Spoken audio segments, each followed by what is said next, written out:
To the guy who finishes my sentences and gets my jokes, even the lame ones.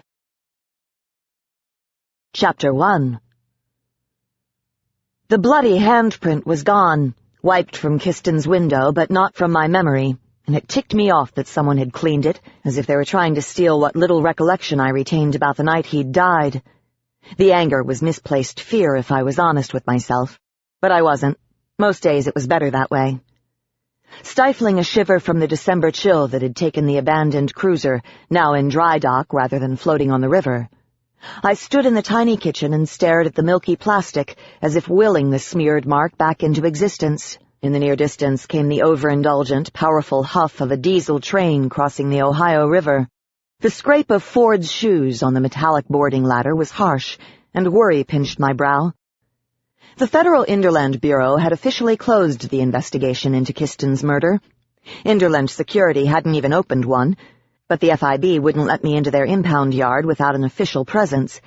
That meant intelligent, awkward Ford, since Eden thought I needed more psychiatric evaluation and I wouldn't come in anymore. Not since I fell asleep on the couch and everyone in the FIB's Cincinnati office had heard me snoring. I didn't need evaluation. What I needed was something, anything, to rebuild my memory. If it was a bloody handprint, then so be it. "Rachel, wait for me," the FIB's psychiatrist called, shifting my worry to annoyance. Like I can't handle this? I'm a big girl. Besides, there wasn't anything left to see. The FIB had cleaned everything up. Ford had obviously been out here earlier, given the ladder and the unlocked door, making sure everything was sufficiently tidy before our appointment.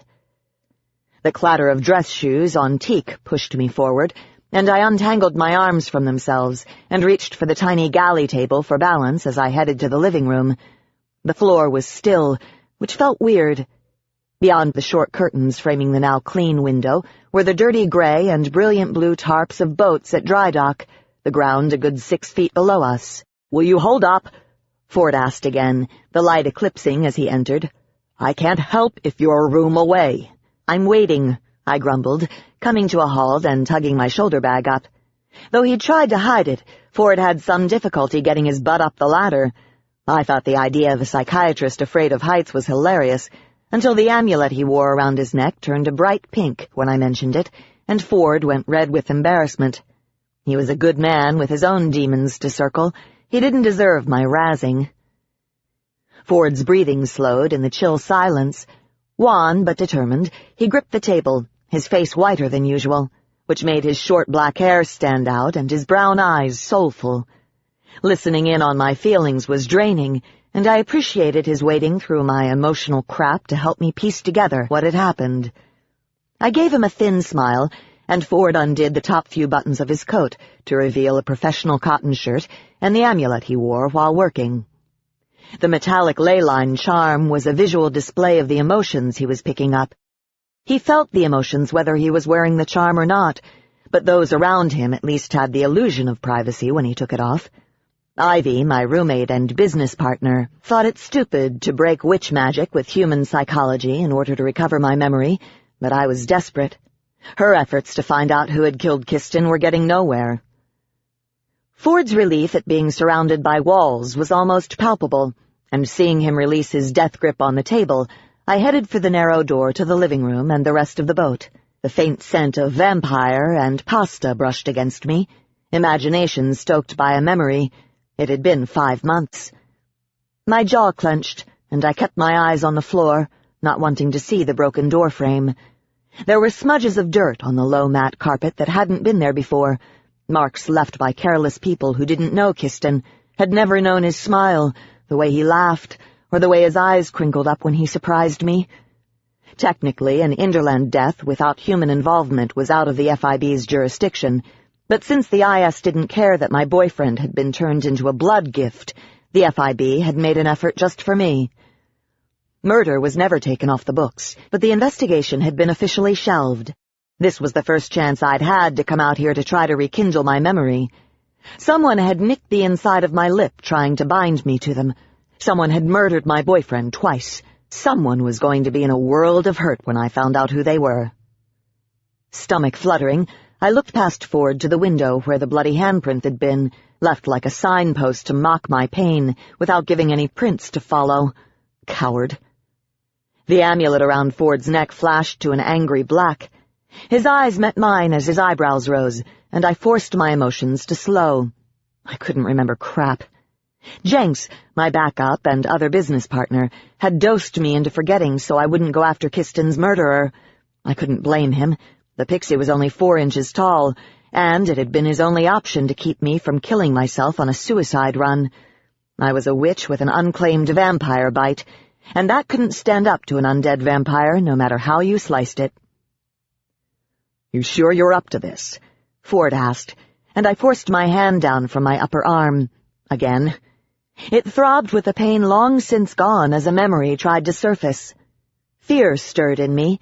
The recollection of being on the other side of the door and trying to break it down was an old one. It was nearly the only memory I had of that night. "I want to know," I said, but my voice sounded wobbly even to me. I had kicked the freaking door open.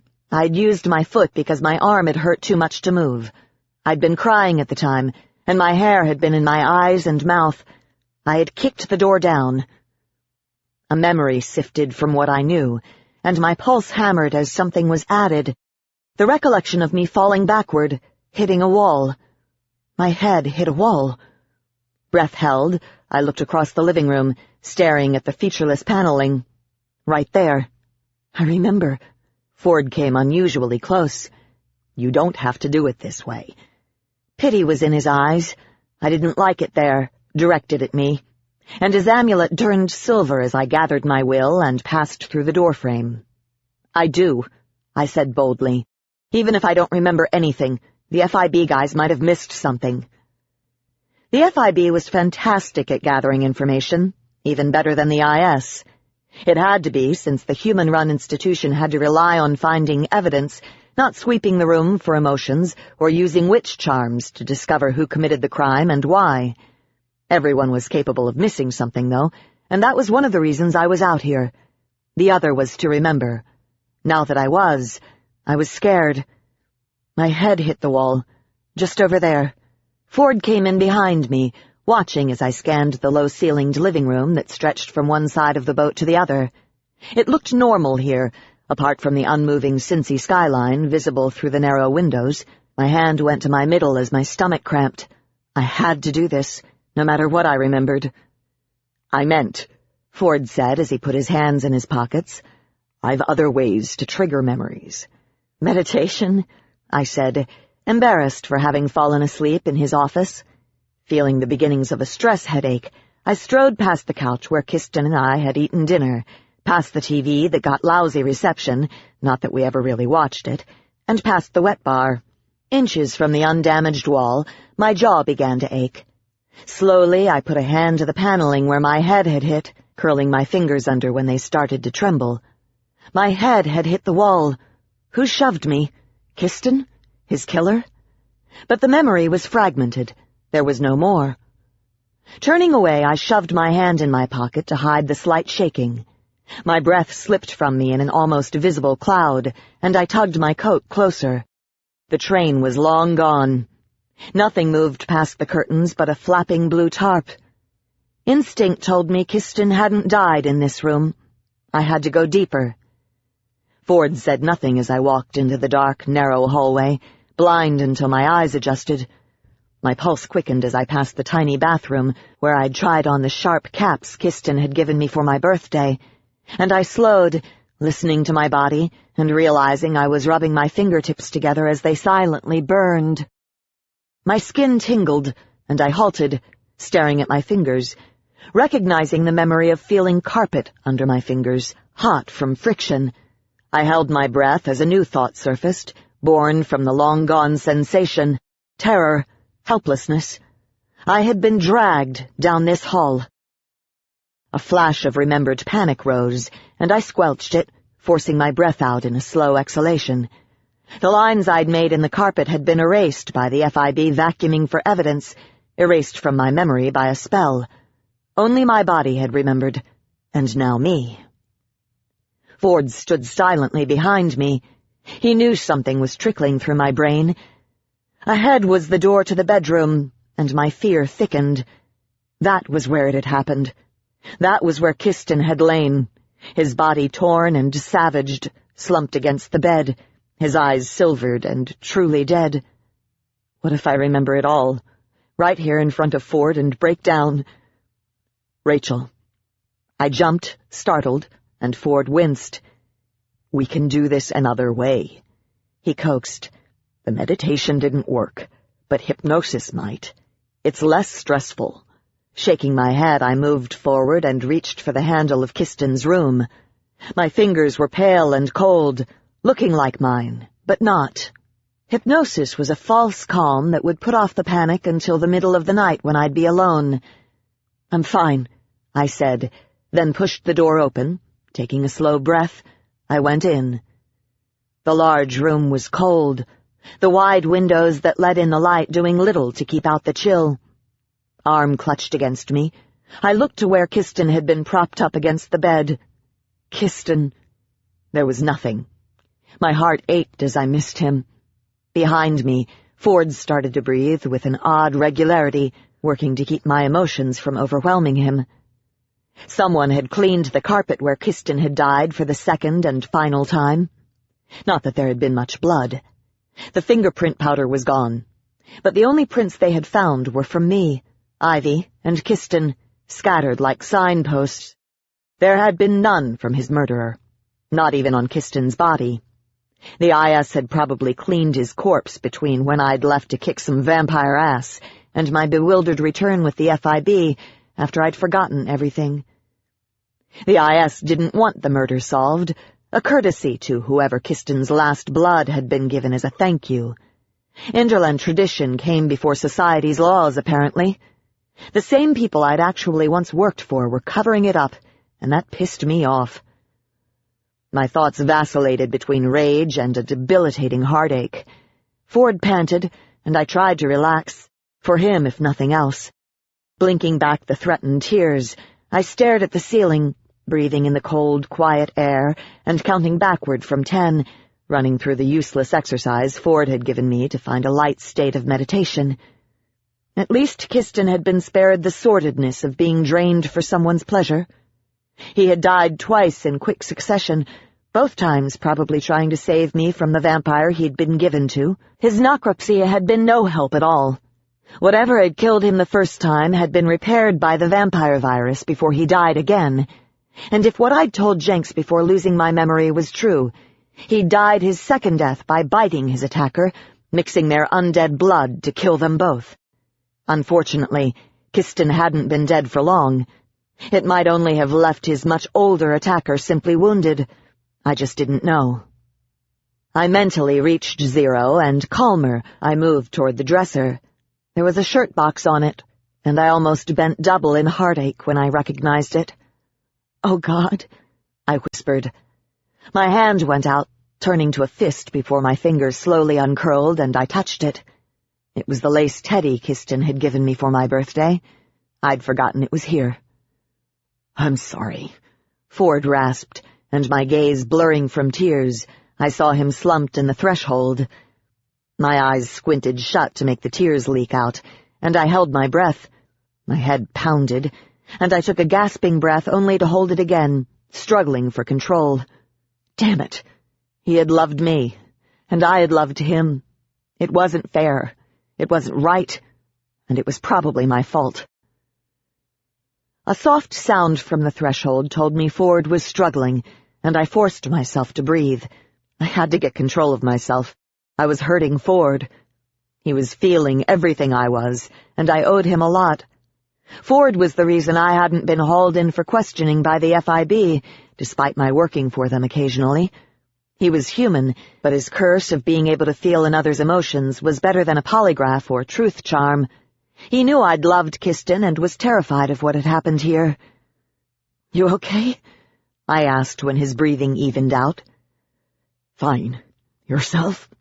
he said in a wispy voice. "Peachy keen," I said, gripping the top of the dresser. "I'm sorry. I didn't know it was going to be this bad." "I knew what I was in for when I agreed to bring you out here," he said, wiping a tear from his eye that I no longer would cry for myself. "I can take anything you dish out, Rachel." I turned away, guilty. Ford stayed where he was, the distance helping him cope with the overload. He never touched anyone except by accident. It had to be a crappy way to live. But as I rocked away from the dresser, there was a soft pull as my fingertips left the underside of the dresser top, sticky.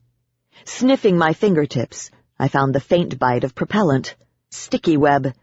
Someone had used sticky web and smeared it off on the underside of the dresser top. Me? Kiston's murderer? Sticky web worked only on fairies and pixies.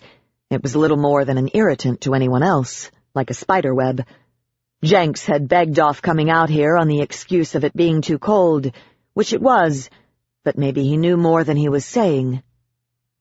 My heartache eased from the distraction, and kneeling, I dug in my bag for a penlight and shined it on the underside of the lip of the dresser. I'd be willing to bet no one had dusted it. Ford came close, and I snapped the light off and stood. I didn't want FIB justice. I wanted my own. Ivy and I would come out later and do our own recon. Test the ceiling for evidence of hydrocarbons, too.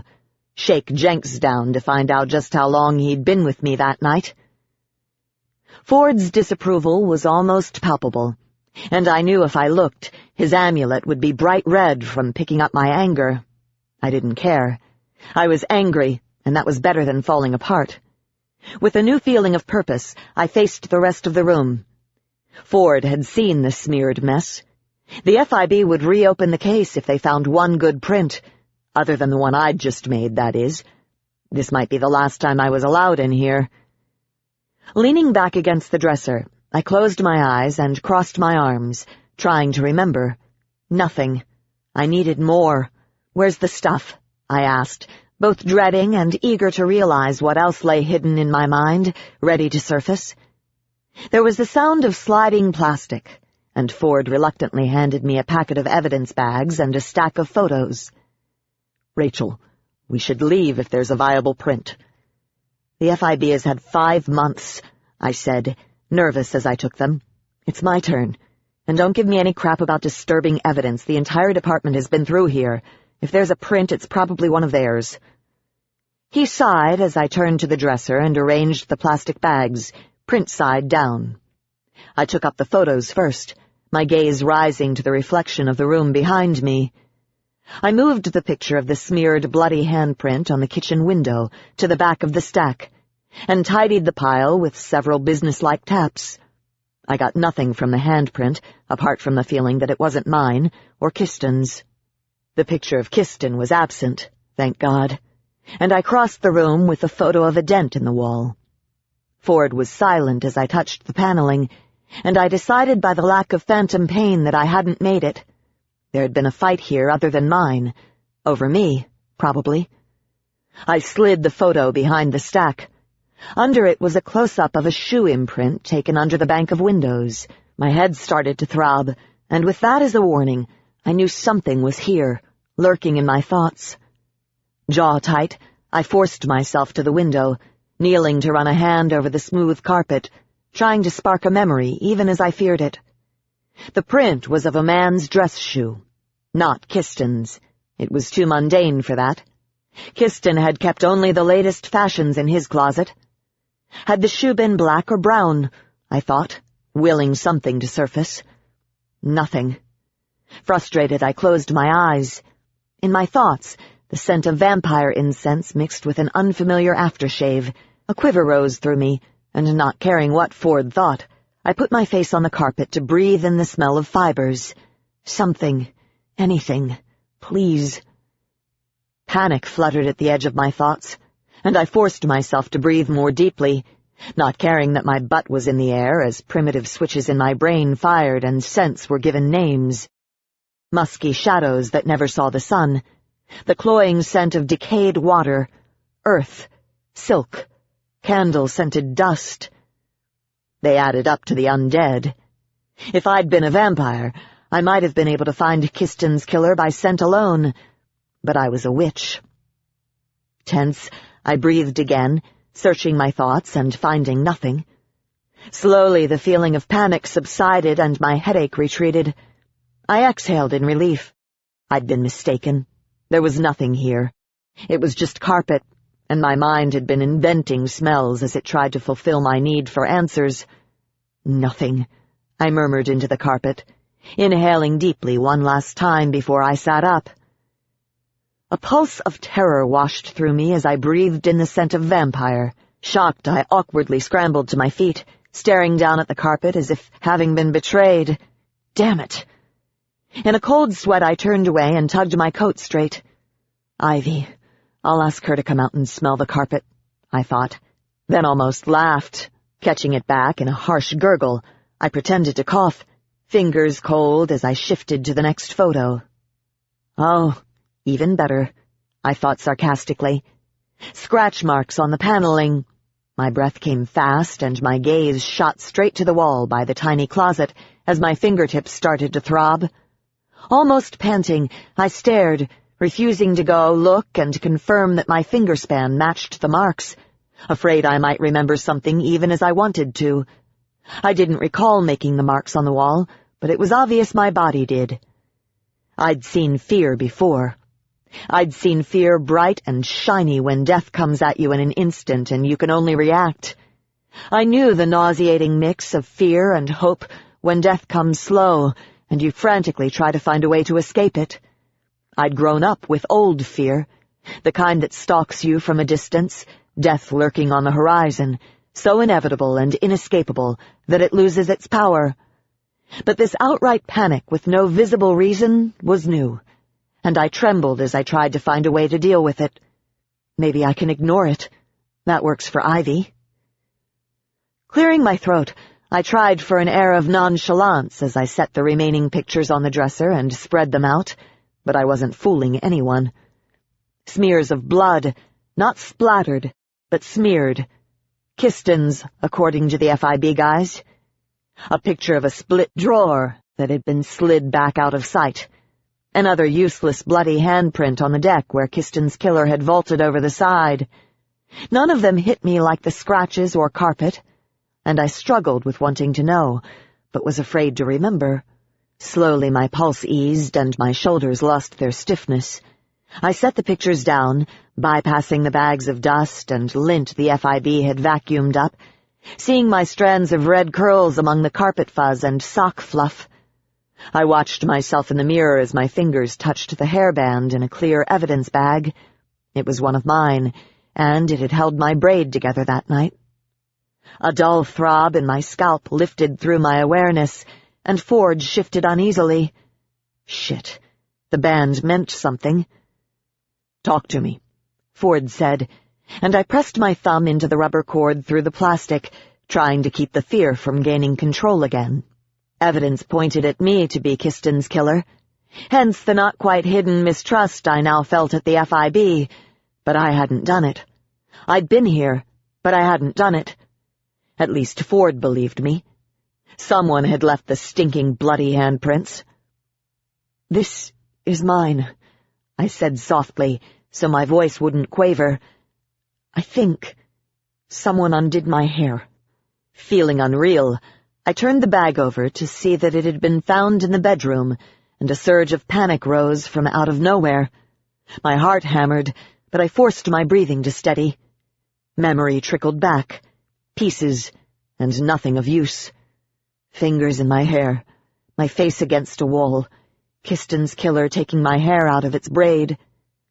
No wonder I hadn't let Jenks's kids touch my hair much the last 5 months, or why I'd freaked when Marshall had tucked my hair behind my ear. Queasy, I dropped the bag, dizzy when the edges of my sight dimmed. If I passed out, Ford would call someone, and that would be that. I wanted to know. I had to. The last piece of evidence was damning, and turning to rest my backside against the dresser, I shook a small, unbroken blue pellet to the corner of its bag. It was filled with a now-defunct sleepy-time charm. It was the only thing in my arsenal that would drop a dead vampire. A faint prickling of the hair on the back of my neck grew as a new thought lifted through me, and a whisper of memory clenched my heart. My breath came out in a pained rush, and my head bowed. I was crying, swearing, pointing my splat gun. I pulled the trigger, and laughing, he caught the spell. He caught it, I whispered, closing my eyes so they wouldn't fill.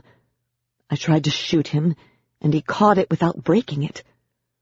My wrist pulsed in pain, and another memory surfaced. Thin fingers gripped my wrist. My hand went numb. A thump when my gun hit the floor. He hurt my hand until I dropped my splat gun. I said, I think I ran then. Afraid, I looked at Ford, seeing his amulet purple with shock. My little red splat gun had never been missing, was never recorded as having been here. All my potions were accounted for. Someone had clearly put the gun back where it belonged. I didn't even remember making the sleepy time charms, but this was clearly one of mine. Where the other 6 were was a good question. In a surge of anger, I kicked the dresser with the ball of my foot. The shock went all the way up my leg, and the furniture thumped into the wall. It was stupid, but it felt good. Rachel, Ford said, and I kicked it again, grunting. I'm fine, I shouted, sniffing back the tears. I'm freaking fine! But my lip was throbbing where someone had bitten me. My body was trying to get my mind to remember, but I simply wouldn't let it. Had it been Kiston who had bitten me? His attacker? I hadn't been bound, thank God. Ivy said so, and she would know. Yeah, you look fine, Ford said dryly, and I pulled my coat closed and tugged my shoulder bag up. He was smiling at my lost temper, and it made me even madder. Stop laughing at me, I said, and he smiled wider, taking off his amulet and tucking it away as if we were finished. And I'm not done with those, I added as he gathered the pictures. Yes, you are, he said, and I frowned at his unusual confidence. You're angry. That's better than confused or grieving. I hate using clichés, but we can move forward now. Psychobabble bull, I scoffed, grabbing the evidence bags before he could take them too, but he was right. I did feel better. I had remembered something. Maybe human science was as strong as witch magic. Maybe. Ford took the bags from me. Talk to me, he said, standing in front of me like a rock. My good mood vanished, replaced by the urge to flee. Grabbing the shirt box from the dresser, I pushed past him. I had to get out. I had to put some distance between me and the scratch marks on the walls. I couldn't wear the teddy Kiston had given me, but I couldn't leave it here either. Ford could gripe all he wanted about removing evidence from the crime scene. Evidence of what? That Kiston had loved me? Rachel, Ford said as he followed, his steps silent on the carpet in the hall. What do you recall? All I get is emotion. I can't go back and tell Eden you remembered nothing. Sure you can, I said, my pace fast and my blinders on as we crossed the living room. No, I can't, he said, catching up with me at the broken door frame. I'm a lousy liar. I shivered as I crossed the threshold, but the cold brightness of late afternoon beckoned, and I lurched for the door. Lying is easy, I said bitterly. Just make something up and pretend it's real. I do it all the time. Rachel. Ford reached out and drew me to a surprised stop in the cockpit. He was wearing winter gloves and had only touched my coat, but it proved how upset he was. The sun glinted on his black hair, and his eyes were squinting from the glare. The cold wind shifted his bangs, and I searched his expression, wanting to find a reason to tell him what I remembered, to let go of the them versus us attitude between human and Interlander, and just let him help me. Behind him, Cincinnati spread in all her mixed-up, comfortable messiness, the roads too tight and the hills too steep, and I could sense the security that so many lives entangled together engendered. My eyes fell to my feet and the crushed remains of a leaf the wind had dropped here. Ford's shoulders eased as he felt my resolve weaken. I remembered bits and pieces, I said, and his feet shifted against the polished wood.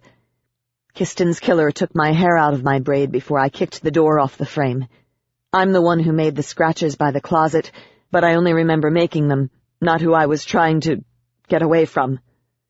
My hand fisted, and I shoved it in a pocket, leaving the shirt box tucked under an arm. The splat ball is mine. I remember shooting it, I said, throat tight as I flicked my eyes to his and saw his sympathy. I was aiming at the other vampire, not Kiston.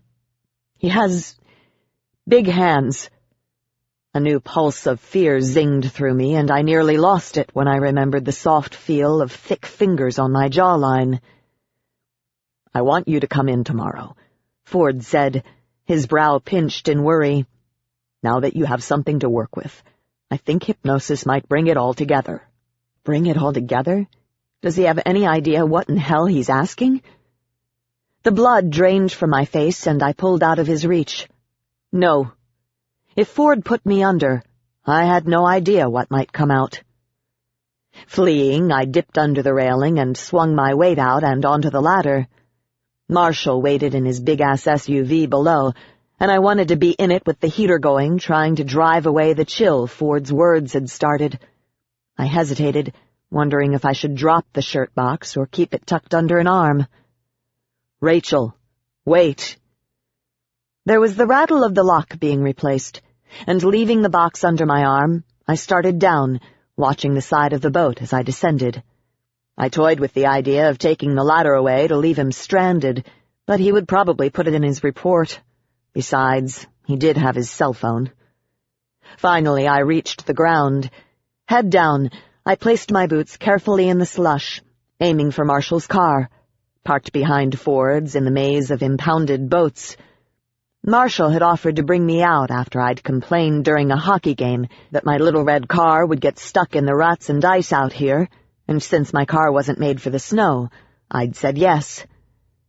Guilt tugged at me for avoiding Ford's help. I wanted to find out who'd killed Kiston and tried to make me their shadow, but there were other things I wanted to keep to myself, like why I'd survived a common but lethal blood disease that was also responsible for my being able to kindle demon magic, or what my dad had done in his spare time, or why my mother had nearly gone off her rocker to keep me from knowing my birth father wasn't the man who'd raised me. Marshall's eyes showed his concern when I got in his SUV and slammed the door. 2 months ago, the man had shown up on my doorstep, back in Cincinnati after the Mackinac Wares had burned his garage down. Fortunately, he'd saved both the house and the boat that had been his livelihood, now sold to pay for getting his master's at Cincy's University. We'd met last spring when I was up north rescuing Jenks's eldest son, and Nick, my old boyfriend. Despite my better judgment, we'd been out more than a few times, realizing we had enough in common to probably make a good go of it, if it weren't for my habit of getting everyone close to me killed. Not to mention that he was coming off a psycho girlfriend and wasn't looking for anything serious.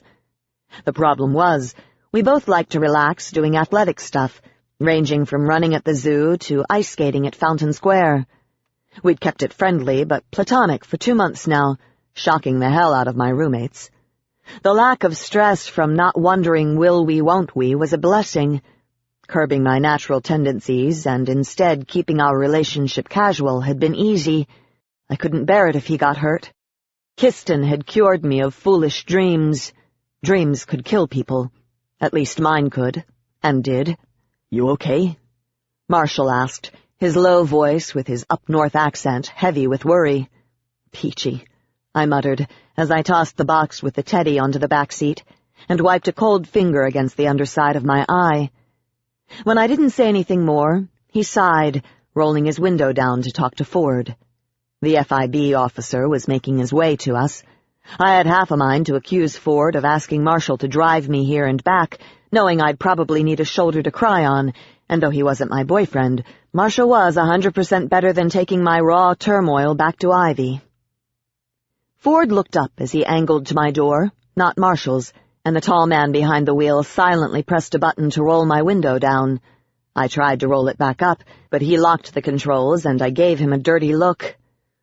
Rachel, Ford said as soon as he closed the distance between us, you won't be out of control for even an instant. That's how it works. Damn it. He had guessed why I was afraid. And embarrassed that he was bringing this up in front of Marshall, I frowned. We don't have to do it at my office if you're uncomfortable," he added, squinting from the bright December sun. "No one needs to know." I didn't care if the FIB knew I was seeing their psychiatrist. Hell, if anyone needed counseling, it was me.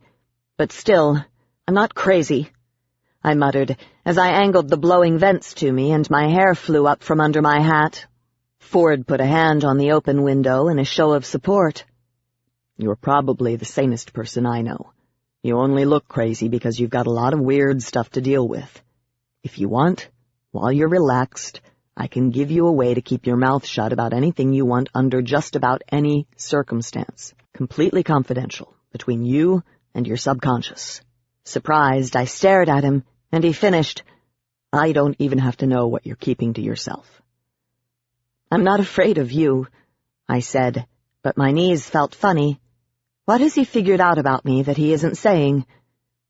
Shifting his feet in the slush, Ford shrugged. "Yes, you are. I think it's cute." He glanced at Marshall and smiled. "Big bad runner who can take down black witches and vampires afraid of little helpless me." "I am not afraid of you, and you're not helpless," I exclaimed as Marshall chuckled. "Then you'll do it," Ford said confidently, and I made a noise of frustration.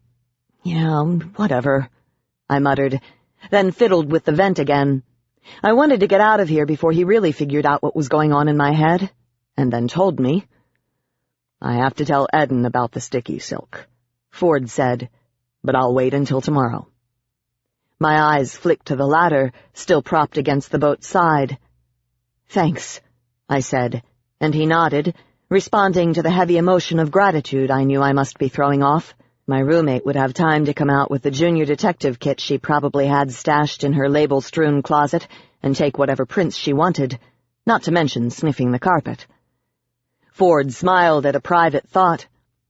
"Since you won't come in, how about me coming over tonight about 6? Somewhere after my dinner and before your lunch?" I stared at him for his brazenness. "I'm busy. How about next month?" He ducked his head as if embarrassed, but he was still smiling when he met my gaze. "I want to talk to you before I talk to Eden. Tomorrow? 3 o'clock? "I'm picking my brother up at the airport at 3, I said quickly. "I'll be with him and my mother the rest of the day, sorry." "I'll see you at 6, he said firmly.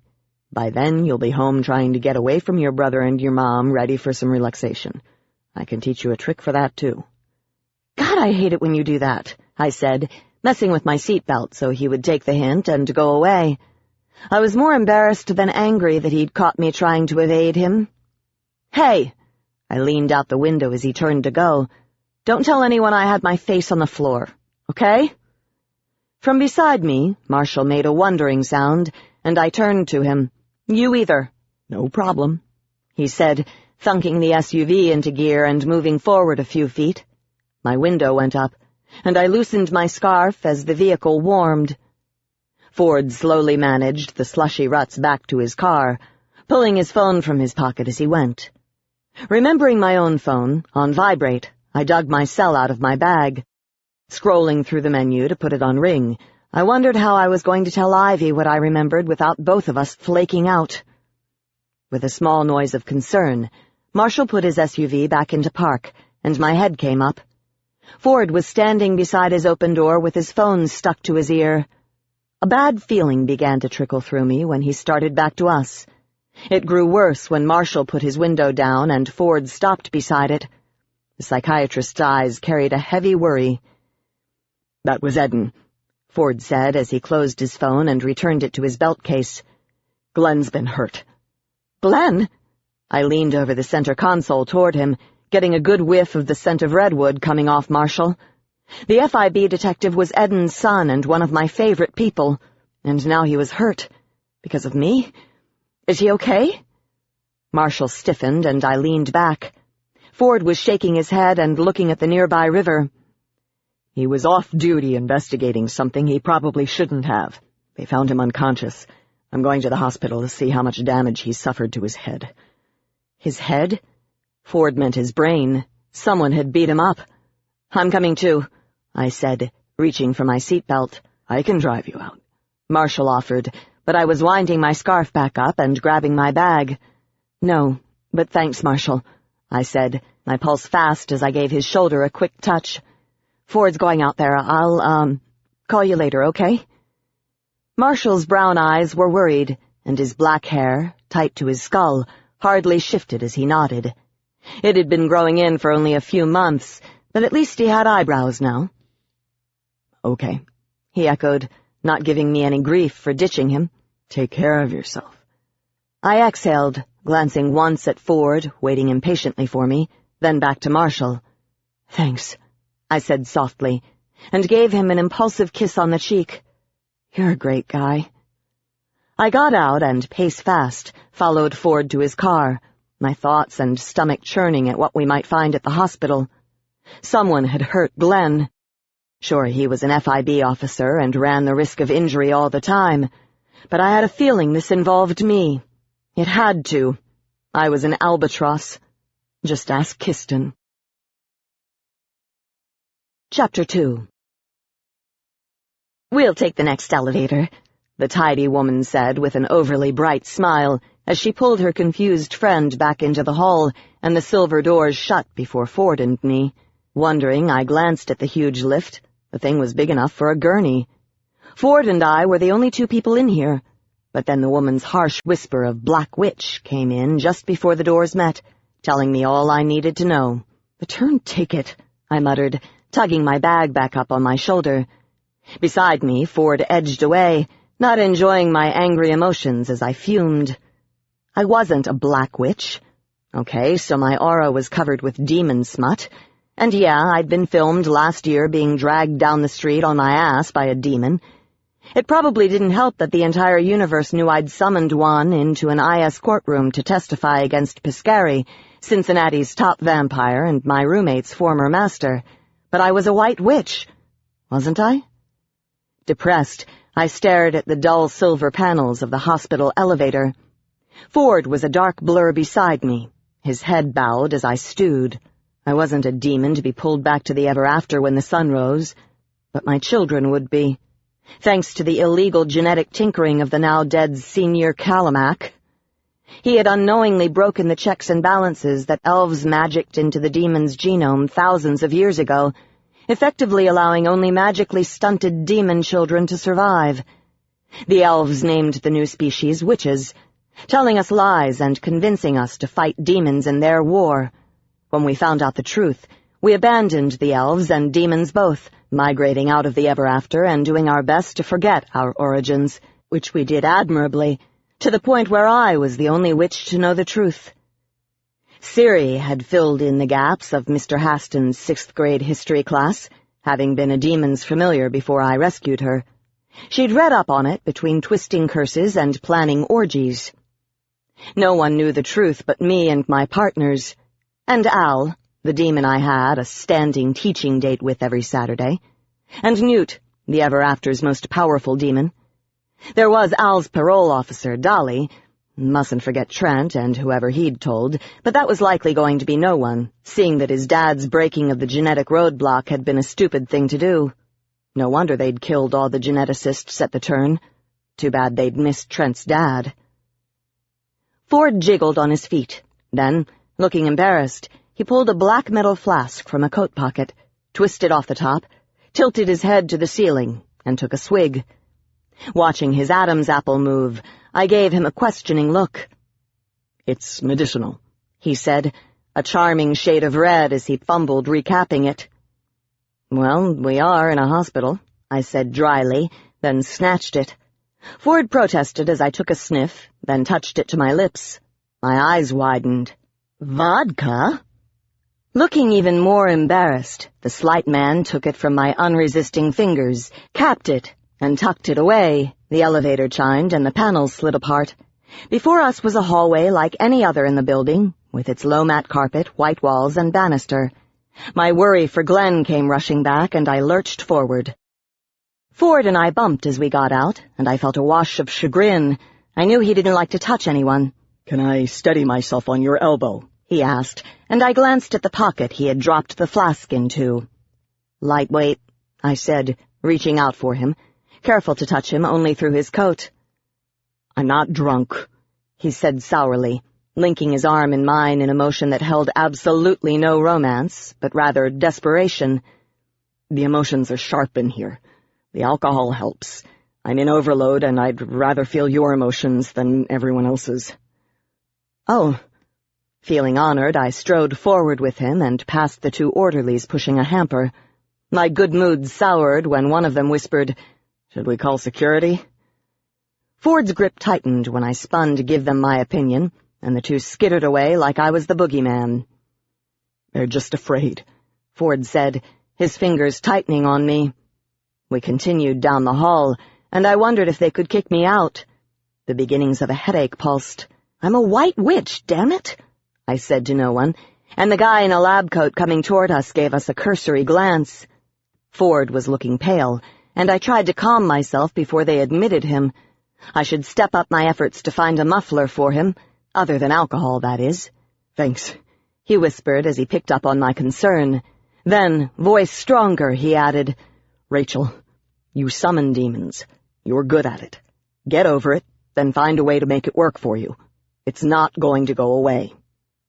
I huffed, ready to tell him he had no right to sound so high and mighty, but turning a liability into an asset was exactly what he had done with his gift. I gave his arm a squeeze, then started when I saw Ivy, my roommate, bending over the nurse's desk, not caring that a male orderly had just walked into a wall watching her. Her black jeans were low and tight, but she had the body of a model and could get away with it. The matching cotton pullover was cut high to give a glimpse of her lower back as she craned to see what was on the computer. In deference to the cold, her long leather coat was draped over the counter. Ivy was a living vampire, and she looked it, svelte, dark, and broody. It made it hard to live with her, but I was no picnic either, and we knew each other's quirks. "Ivy," I called, and her head turned, her short, enviably straight hair with the gold tips swinging as she came up. "How did you find out about Glenn?" Ford's shoulders slumped, all his tension slipping from him as he held my arm. He looked happy, but he would, seeing that he was picking up my emotions, and I was happy to see Ivy.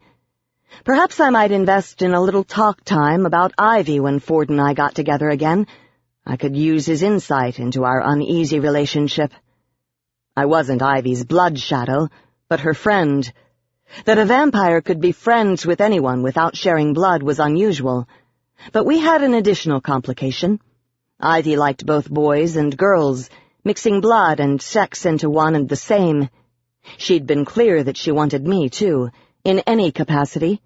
But I was straight, apart from a confusing year of trying to separate bloodlust from gender preference. That she'd bitten me more than once hadn't helped. It had seemed like a good idea at the time. The rush from a vampire bite was too close to sexual ecstasy to dismiss, and it had taken me thinking I'd been bound to Kiston's killer to wake me up. The risk of becoming a shadow was too great. I trusted Ivy. It was her bloodlust I was worried about. So we lived together in the church that was also our runner business, sleeping across the hall from each other and doing our best not to push each other's buttons. One might think Ivy would be ticked off after wasting a year chasing me, but she had a blissful happiness that vampires didn't often find. Apparently my telling her I wasn't ever going to let her sink her teeth into me again was the only way she'd believe I liked her for her, and not the way she could make me feel. I just admired the hell out of anyone who could be that hard on herself and still be so incredibly strong. And I loved her. I didn't want to sleep with her, but I did love her. Ivy came to meet us, her small lips closed and her slim boots silent on the carpet. She moved with a memorable grace, and there was a slight grimace on her usually placid face. Her features held a slight Asian cast, having an oval face, a small nose, and a heart-shaped mouth. It was seldom she smiled, afraid the emotion would break her self-control. I think that was one of the reasons we were friends. I laughed enough for both of us. That, and the fact that she thought I could find a way to save her soul when she died and became an undead. Right now, I was just looking to find the rent money. I'd get to my roommate's soul later. "Eden called the church first," she said by way of greeting, her thin eyebrows high as she spotted Ford's arm linked in mine. "Hi, Ford." The man reddened at the lilt she'd put in her last words, but I wouldn't let him take his arm back. I liked being needed. "He's having trouble with the background emotion," I said. "And he'd rather be abused by yours?" "Nice. Do you know what room Glenn is in?" I said as Ford's arm slipped away. She nodded, her dark eyes not missing a thing. "This way. He's still not conscious."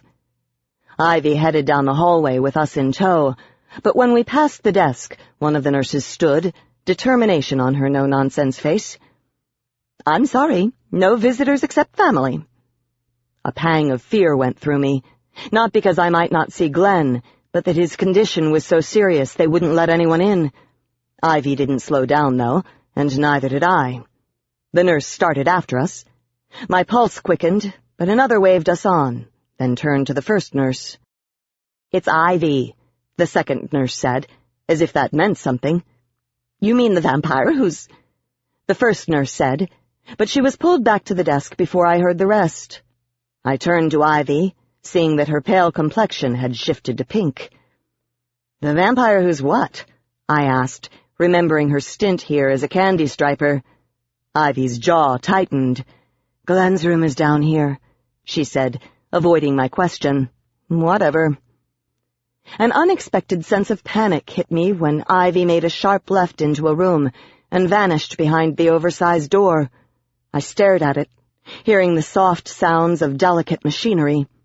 Memories of sitting with my dad as he took his last struggling breaths swam up. Then more recent, of watching Quen fight for his life. I froze, unable to move. Behind me, Ford stumbled, as if I'd slapped him. Crap. I flushed, embarrassed that he was feeling my misery. "I'm sorry," I gushed as he stood in the hallway and held up a hand to tell me he was all right. I thanked God Ivy had already gone in and wasn't seeing what I'd done to him. "It's okay." His eyes were weary as he came close again, hesitant until he knew I had the old pain safely tucked away. "Can I ask who?" I swallowed hard. "My dad." Eyes down, he guided me to the door. "You were about 12? 13. And then we were inside, and I could see that it wasn't the same room at all. Slowly my shoulders eased. My dad had died with nothing to save him. As a law enforcer, Glenn was getting the best of everything. His father was in the rocker pulled up to his bedside, ramrod straight. Glenn was being taken care of. Eden was the one in pain. The small, stocky man tried to smile, but he couldn't do it. In the few hours since learning about his son's attack, his pale face had acquired wrinkles I'd only seen hints of before. In his grip was a winter hat, his short fingers working the rim around and around. He stood, and my heart went out to him when he exhaled, the sound carrying all his fear and worry. Eden was the captain of the FIB's Cincinnati division, the ex-military man bringing to the office the hard, succeed-against-all-odds determination he'd gained in the service. Seeing him down to the bare bones of himself was hard. The lingering questions in the FIB as to my convenient amnesia concerning Kisten's death had never occurred to Eden. He trusted me, and because of that, he was one of the few humans I absolutely trusted in return. His son, unconscious on the bed, was another. "Thank you for coming," he said automatically, his gravelly voice cracking, and I worked to keep from crying when he ran a blunt hand over his short-cropped, graying hair in a recognizable sign of stress. I came close to give him a hug, and the familiar scent of old coffee hit me. "You know he wouldn't let you do this alone," Ivy said from her corner where she'd folded herself stiffly into a padded chair, quietly giving support the only way she could. "How is he?" I asked as I turned to Glenn. "They won't give me a straight answer," he said, his voice higher than usual. "He's been beaten up pretty bad. Head trauma and—" His voice broke, and he went silent. I looked at Glenn on the bed, his very dark skin standing out starkly against the sheets. There was a white bandage around his head, and they had shaved a swath of his tightly curling black hair. Bruises marked his face, and he had a split lip. A nasty swath of bruised skin ran from his shoulder to under the sheets, and his fingers resting on the blanket were swollen. Eden sank into his chair and looked at his son's damaged hand. "They wouldn't let me in," he said softly. "They didn't believe I was his father. Bigoted bastards." Slowly his hand went out, and he cradled Glenn's hand as if it were a baby bird. I swallowed hard at the love. Eden had adopted Glenn when he married his mother. Must have been at least 20 years ago. And though they looked nothing like each other, they were exactly alike where it counted, both strong in their convictions and consistently putting their lives in danger to fight injustice. "I'm sorry," I almost croaked, feeling his pain. In the threshold, Ford closed his eyes, clenched his jaw, and leaned against the frame. Grabbing a chair, I dragged it across the linoleum to where I could see Eden and Glenn both. My bag went onto the floor and my hand on the FIB captain's shoulder. "Who did this?" Eden took a slow breath. In her corner, Ivy sat up. "He was working on something on his own," the man said. "After hours, in case what surfaced would be better left off the record. One of our officers died last week after a long, wasting illness. He was a friend of Glenn's, and Glenn found out he'd been cheating on his wife." Eden glanced up. "Keep that to yourselves." Ivy got to her feet, interested. "She poisoned her husband?" The FIB captain shrugged. "That's what Glenn thought, according to his notes. He went to talk to the mistress this morning. That's where—" His voice cut off, and we patiently waited while he steadied himself. "The working theory is," he said softly, "that the husband was there and freaked out, attacked Glenn, and then they both left him for dead in their living room." "Oh, my God," I whispered, going cold. "He was off duty," Eden continued, "so he lay there almost an hour before someone checked on him because he didn't come into work. He's a smart kid, and one of his friends knew what he was doing and where he had gone."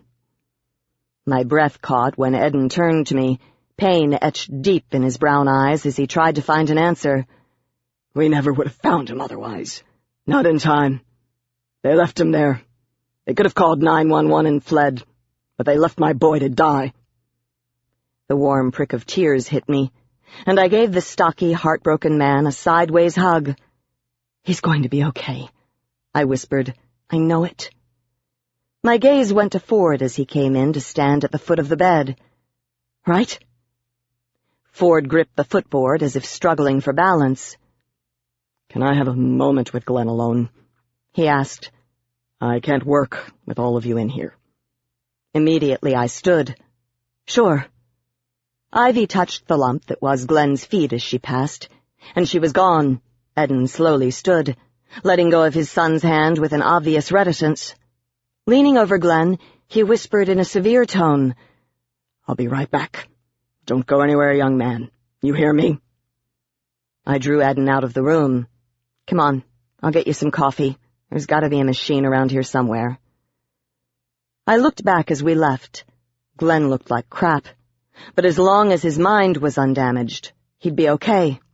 Ford could tell, couldn't he? As I escorted Eden down the hallway in Ivy's wake, I felt a moment of guilty relief. At least Glenn hadn't been hurt because of someone trying to get to me.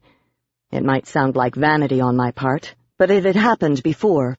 Ivy's old master vampire had raped her to get her to kill me, had given Kiston to his death for the same reason. Piscari was dead now. Kiston, too. I was alive, and I wasn't going to let others get hurt for me again. Eden pulled out of my grip when we reached a bench across from a vending machine. Everything was done in institutional comfort, soothing shades of taupe and cushions not soft enough to encourage lingering. A wide window opened onto the snow-plowed parking lot, and I sat so my feet were in the shaft of dusky sunlight coming in. There was no warmth. Eden sat beside me with his elbows on his knees, his forehead cupped in his hands. I didn't like seeing the intelligent, quick-fingered man so depressed. I didn't think he even remembered I was here. "He's going to be okay," I said, and Eden took a deep breath. "I know he will," he said with a forcefulness that said he wasn't sure. "Whoever did this was a professional. Glenn stumbled into something bigger than a wife cheating on her husband. Oh, hell, maybe it is my fault. Ivy's shadow fell on us, and I looked up. Her silhouette was sharp against the bright window, and I leaned back into shadow. "I'll find out who did this," she said, then turned to me. "We both will, and don't insult us by offering to pay for it." My lips parted in surprise. She had tried to hide herself in shadow, but her words gave away her anger. "I thought you didn't like Glenn," I said stupidly, then went hot. Her hand moved to her hip. "This isn't a matter of like or dislike. Someone mauled a law officer and left him for dead. The IS won't do anything about it, and anarchy can't be allowed a toehold." She turned, and the sun came in. "I don't think a human did that to him," she said as she moved to sit across from us. "Whoever it was knew exactly how to cause an excruciating amount of pain without letting him pass out from it. I've seen it before." I could almost hear her think, "Vampire." Eden's hands clenched, then he visibly forced himself to relax. "I agree." Unable to sit still, I squirmed. "He's going to be okay," I said. Damn it, I didn't know what else to say. Ivy's entire vampiric culture was based on monsters who worked outside the law, people who treated people like boxes of chocolates. The biggest and baddest, the ones who made the rules, got away with anything. Ivy leaned across the wide space between us. "Give me the address where he was found," she demanded. "I want to look." Eden pressed his lips together, making his mustache bunch out. It was the first sign of him regaining himself. "Ivy, I appreciate your offer," he said, his voice firm, "but we can handle it. I have people out there right now." Her eye twitched, and though it was hard to tell, I think her pupils were dilating in pique. "Give me the address," she repeated. "If an Interlander did this, you're going to need Rachel and me. The IS won't help you." Not to mention that the FIB will probably miss the Interland stuff, I thought, settling myself with a soft huff more firmly in the thin padding. Eden eyed her, clearly peeved himself. "My department is working on it. Glenn will be conscious in a few days, and then—" His eyes closed and he became silent. Ivy stood, agitated. Almost brutal, she said. "If you don't put the heat on whoever did this in the next few hours, they will be gone." Eden met her eyes, and she added more gently, "Let us help. You're too involved. The entire FIB is you need someone out there who can look at what happened with dispassion, not a desire for revenge." I made a small noise and crossed my arms over my middle. Revenge was on my mind. "Come on, Eden, this is what we do for a living," I said. "Why won't you let us help?" A dry humor was in the short man's eyes as he looked askance at me. "It's what Ivy does for a living. You're not a detective, Rachel. You're a haul-them-in girl and none better. I'll let you know when we find out who it is, and if it's a witch, I'll give you a call." That hit me with all the pleasure of a slap in the face, and my eyes narrowed. Ivy saw my irritation, and she leaned back, content to let me yell at him. But instead of standing up and telling him to get turned, which wouldn't do anything but get us thrown out, I swallowed my pride, contenting myself with bobbing my foot in anger. "Then give Ivy the address," I said, wanting to accidentally kick him in the shins. "She can find a fairy fart in a windstorm," I said, borrowing one of Jenks's favorite expressions. "And what if it is an Interlander? You want to risk losing them because of your human pride?" Maybe that was low, but I was tired of looking at crime scenes after the cleaning crew. Eden looked from Ivy's mocking expectancy to my admirably contained redhead anger, then pulled out a palm-sized spiral notebook. I smiled at the scratch of the pencil as he wrote something down, a pleasant slurry of contentment and anticipation filling me. We'd find whoever attacked Glenn and left him to die, and whoever it was better hope I was there with Ivy, or they'd be subjected to her own personal version of justice. The sound of the paper tearing free was loud, and with a wry grimace, he extended the strip of white and blue to Ivy. She didn't look at it, handing it to me instead. "Thank you," I said crisply, tucking it away. A soft scrape of shoe on carpet brought my attention up, and I followed Ivy's gaze over my shoulder. Ford was shuffling to us, his head bowed and my bag in his grip. I felt a moment of panic, and in response he looked up, smiling. My eyes closed. Glenn was okay. "Thank you, God," Eden whispered, standing up. I had to hear it, though, and as Ford handed me my forgotten bag and took the cup of coffee Ivy gave him, I asked, "He's going to be okay?" Ford nodded, eyeing us over the rim of the paper cup. "His mind is fine," he said, grimacing at the coffee's taste. "There's no damage. He's deep into his psyche, but as soon as his body repairs itself enough, he will regain consciousness. A day or two." Eden's breath shook as he exhaled, and Ford stiffened when the FIB captain shook his hand. Thank you. Thank you, Ford. If there's anything I can do for you, let me know." Ford smiled thinly. "I'm glad I could give you good news." Regaining his hand, he backed up a step. "Excuse me. I need to try to convince the nurses to back off on the meds. He's not in as much pain as they think, and it's slowing down his recovery." "I'll do it." Ivy eased into motion. "I'll tell them I can smell it. They will know the difference." The beginnings of a smile curved my lips up as she almost sauntered down the hall, calling out to one nurse by name. Eden couldn't stop smiling, and I could see a hint of tears in his eyes as he shifted from foot to foot. "I need to make a couple of calls." He reached for his cell phone, then hesitated. "Ford, can Glenn hear me when I talk to him?" Ford nodded, smiling tiredly. "He might not remember it, but he can." Eden looked from me to Ford, clearly wanting to be with Glenn. "Go," I said, giving him a happy little push. "Tell Glenn I want to talk to him when he wakes up." His steps fast, Eden strode toward Glenn's room. I sighed, glad this story would have a happy ending. I was tired of the other kind. Ford looked pleased, and that was good, too. His life must be hell. No wonder he didn't tell anyone he could do this. They'd work him to death. "What happened to Glenn's mom?" I asked now that we were alone. Ford watched Eden wave to the nurses as he passed beyond the wide, smooth door and into Glenn's room. "She died 15 years ago during a $60 stab and grab." That's why he's a cop, I thought. "They've only had each other for a long time," I added, and Ford nodded, starting for the elevators. He looked whipped. Ivy joined us after a last comment to the nurse. Falling into place on my other side, she looked across me to Ford. "What happened at the marina?" she asked as she shrugged into her long coat, and the afternoon's memories rushed back. Her tone was slightly mocking, and I gave her a sidelong glance. I knew she was secure in her belief that her slow, steady investigations would find Kiston's killer faster than my reconstructing my memories. It was with no little pleasure that I glanced at Ford, then said to her, "Do you have time to go out tonight and smell the carpet?" Ford chuckled, and Ivy stared, rocking to a halt at the elevators. "Excuse me?" I punched the button for the lift. "Your nose is better than mine," I said simply.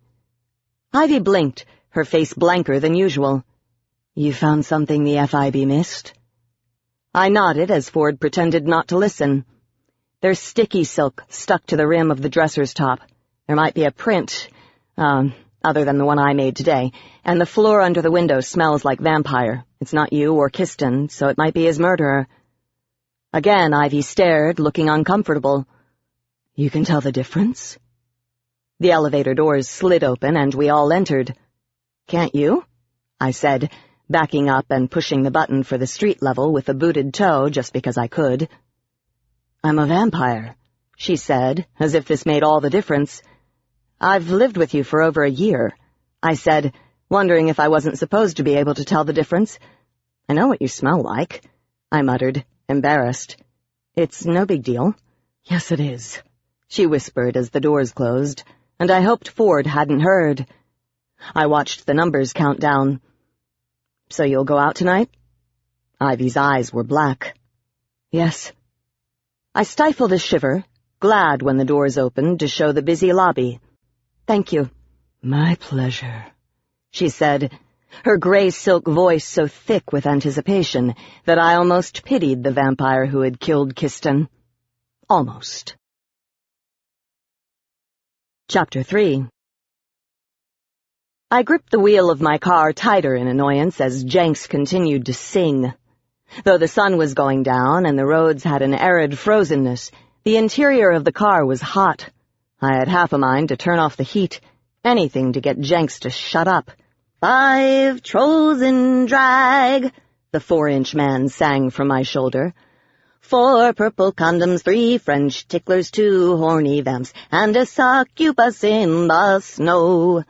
Jenks, enough! I shouted, and from the passenger seat, Ivy snickered, idly tracing a hand on the inside of the misted window to clear a spot from which to gaze out at the evening. The street was thick with holiday lights, and it was holy and serene, in a money-oriented, middle-class sort of way, unlike Jenks's carol, which was 13-year-old humor to the max. On the 8th day of Christmas my true love gave to me. I checked behind me and thunked the brakes. Ivy, with her vamp reflexes, easily caught herself, but Jenks was catapulted from my shoulder. He short-stopped himself inches from the windshield. His dragonfly-like wings were a blur of red and silver, but not a shadow of dust slipped from him, saying he'd half expected this. The smirk on his angular face was classic Jenks. "What?" he complained, hands on his hips in his best Peter Pan pose. "Shut up." I rolled through the stop sign. It was icy, safer that way. At least that was going to be my story if a zealous IS cop stopped me. Jenks laughed, his high-pitched voice sounding right with the easy companionship that filled the car and the festive warmth displayed outside it. "That's the trouble with you witches, no Christmas spirit," he said, going to sit on the rearview mirror. It was his favorite spot, and I turned the heater down a smidge. He wouldn't be there if he was cold. "Christmas is over," I muttered, squinting to see the street sign in the dusk. I was sure we were close. "I've got plenty of holiday spirit. It's just not Christian in origin, and though I'm no expert, I don't think the church would be happy with you singing about succubi." "Maybe you're right," he said as he shifted the layers of green cloth Madalena had draped over him. Her attempt at pixie winterwear. "They'd rather hear about rutting incubi." The pixie yelped, and I jumped when he darted off the mirror, Ivy's hand just inches from smacking him. "Shut up, Pixie," the soft-spoken vamp said, her gray silk voice severe. Her working leathers made her look like a biker chick gone sophisticate, slim and sleek, and her eyes were pupil black under her Harley logo cap. Jenks took the hint, and muttering something it was probably just as well I didn't hear, he settled on my big hoop earring to snuggle in between my neck and the soft red scarf I had worn for just this reason. I shivered when his wings brushed my neck, a whisper of chill that felt like water. A sustained temperature below 45 would send him into hibernation, but he could handle short, protected trips from the car to wherever, and after he'd found out about Glenn, there was no stopping him from coming out with us. If we hadn't invited him to the crime scene, I'd find his half-frozen body in my shoulder bag as a stowaway. Frankly, I think he was out here trying to get away from his brood of kids, spending the winter in my desk. Jenks, though, was worth 5 FIB investigators, and that was on a bad day. Pixies excelled in sneaking around, making them experts at finding the smallest thing out of place, their curiosity keeping them interested after everyone else had come and gone. Their dust didn't leave a lasting impression, and their fingerprints were invisible, unless you used a microscope, in my opinion making them excellent first-ins at a crime scene. Of course, no one at the IS had cared what I thought, and it wasn't often that a pixie would work in anything other than a temporary backup position anyway. That was how I'd met Jenks, and it had been my good fortune. I would have taken him with me to the boat earlier today, but he would have had severe problems with the temperature. Ivy sat up, inadvertently telling me we were close, and I started paying attention to house numbers. It looked like a human neighborhood, on the outskirts of Cincinnati in what was probably a lower to lower-middle-class neighborhood. It wasn't a high-crime district, from the number of lights and the general tidiness of the homes, but it held a slightly run-down, soft comfortableness. I'd be willing to bet the area was mostly retirees or new families just starting out. It reminded me of the neighborhood I'd grown up in, and I could hardly wait until tomorrow when I'd be picking up my brother Robbie at the airport. He had worked through the solstice, but had somehow managed to get New Year's off. That the lights around me now were the green and red of Christmas didn't mean it was a human neighborhood. Most vampires celebrated Christmas, and lots of humans celebrated the solstice. Ivy still had her tree up in the living room, and we exchanged presents when we felt like it, not on a specific date. Usually that was about an hour after I got back from shopping. Delayed gratification was Ivy's thing, not mine. "That's got to be it," Ivy said softly, and Jenks shivered his wings for warmth, tickling me. Down the street on the left was a cluster of FIB cruisers, parked with their lights off and looking gray in the dim light. At the corner, in a drop of light, 2 people stood gossiping, their dogs tugging at their leashes to go in. There weren't any news vans yet, but there would be. I could almost smell them. Not an IS cruiser in sight, which was a relief since they'd probably send Denon out here. I hadn't seen the living low-blood vampire since blowing apart his cover-up of the Ware murderers last summer, and I'd be willing to bet that he had suffered another demotion. "Looks like the IS isn't coming," I said softly, and Ivy shrugged. "Why would they? They don't care if an FIB officer gets beat up." I pulled to the curb and parked the car. They might if it was an Inderlander who did it. Jenks laughed. "Doubt it," he said, and I felt his hug on my hat as he ducked under the soft yarn for the trip inside. Unfortunately, he was right. Whereas the IS policed the supernatural species, they would, and did, ignore a crime if it suited them. Hence the human-run FIB that had come into being. I had once thought that the FIB was way outclassed by the IS, but after working with them for a year, I was impressed and shocked by the information they could dig up and put together. It had been only 40 years ago during the turn that the combined interland species of vamp, witch, were, and more had actively lent a hand to prevent humans from becoming the latest endangered species when a badly engineered, genetically altered tomato mutated and wiped out a large chunk of the human population. Though, to be honest, if humans had died out, most of the Interland would suffer when vamps started preying on us, instead of soft, naive, happy humans.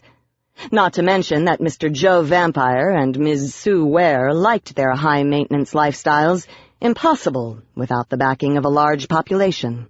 "What are you doing?" Ivy said, her hand on the door as I fumbled around under the seat. "I've got an FIB sign in here somewhere," I muttered, fingers jerking back as they unexpectedly found something cold and squishy. A closed-lipped smile came over Ivy. "The entire FIB knows your car." Making a soft sound of agreement, I gave up and hugged on my gloves. Yeah, they did. Seeing that they'd given it to me in payment for helping them out once, something most of them seemed to be forgetting lately. "Ready, Jenks?" I called, and got a half-heard stream of curses back, something about my cream rinse and puking fairies. Ivy and I got out together. The excitement of a run hit me when the doors thumped shut. Standing by my car, I pulled the sharp, dry air all the way to the bottom of my lungs. The clouds had that solid feel that they only get right before a heavy snow, and I could smell the pavement, white with salt, and so dry and cold it would burn your fingers if you touched it. Heels snapping, Ivy came around the car, and I followed her to the small house. The crunchy 5 inches of snow had been packed down, but a sad-looking 3-foot snowman presided over a corner of the yard, his face melted and his hat covering his eyes. The curtains were open, and the yellow rectangles of light on the snow were starting to become obvious. Red and green lights from a neighbor's display made an odd counterpoint, and I could hear the conversation from the duo on the corner. Cold, I tugged my bag up higher as we walked. More neighbors were coming out. I felt a surge of disgust when the slow-creeping lights of a van with an antenna showed under the streetlight. Crap, they were here already? I'd wanted to talk to the neighbors before the interviewers had them thinking sensationalism instead of realism. I was sure Eden had interviewed the closest, but his people wouldn't ask the questions I wanted answers to. "There," Ivy murmured, and I followed her gaze to the dark shadow coming out from the garage's side door to meet us. "Hey! Hi!" I called out, pitching my voice high to give the impression we were harmless. Yeah, right. "Eden asked us to come out. We're from Vampiric Charms?" "Asked us?" It was more like forced into it, but why bring that up? The young FIB officer flicked on the outside lights, washing the crusty drive in an artificial glare. "Can I see some ID?" he asked, then did a double-take. "Oh," he said, tucking his clipboard back under an arm. "You're the witch and the vamp." From my hat came a disgusted, And a really cold pixie. Can you hurry it up, Rach? I think my nads fell off. I stifled a grimace, pasting on a fake smile. I'd rather be known by our company name than the witch and the vamp, but at least Eden had told them we were coming. Maybe he wasn't going to be such a pain in the butt about us helping. I watched the officer's body language, but couldn't tell if his impatience was from the FIB's new distrust or simply the cold. Yes, vampiric charms. We're here to help with the possible Inderland connection, I said before Ivy could get all vampy. Her pulling an aura and scaring the crap out of him wouldn't help, as entertaining as it might be. Can we go in? Ivy asked with a faint promise of threat, and Jenks snickered. Sure. The officer's head was down as he wrote something. Put on a pair of booties, okay? Ivy was halfway to the door off the garage, her motions stiff at his assumption that she didn't know her way around a crime scene. I glanced back at the street, hesitating. The news crew had set up, and the huge light they had was gathering people like a bonfire. Hey, Ivy, I murmured, and she hesitated, a long gloved hand resting on the open door. She smiled with half her mouth. You want to go talk to them? I nodded, and she added, You'll be okay, Jenks? Oh, crap. I swore under my breath. I'd forgotten about him. I'm fine, he barked, and I felt a soft tug as he settled himself. Nothing's gonna change inside, but I want to hear what the neighbors say. Gossip, Ivy. That's where the truth is. It's all about the gossip. I didn't know about gossip, but if he said he'd be okay, I'd rather get first impressions than stale, regurgitated comments after everyone had had a chance to think.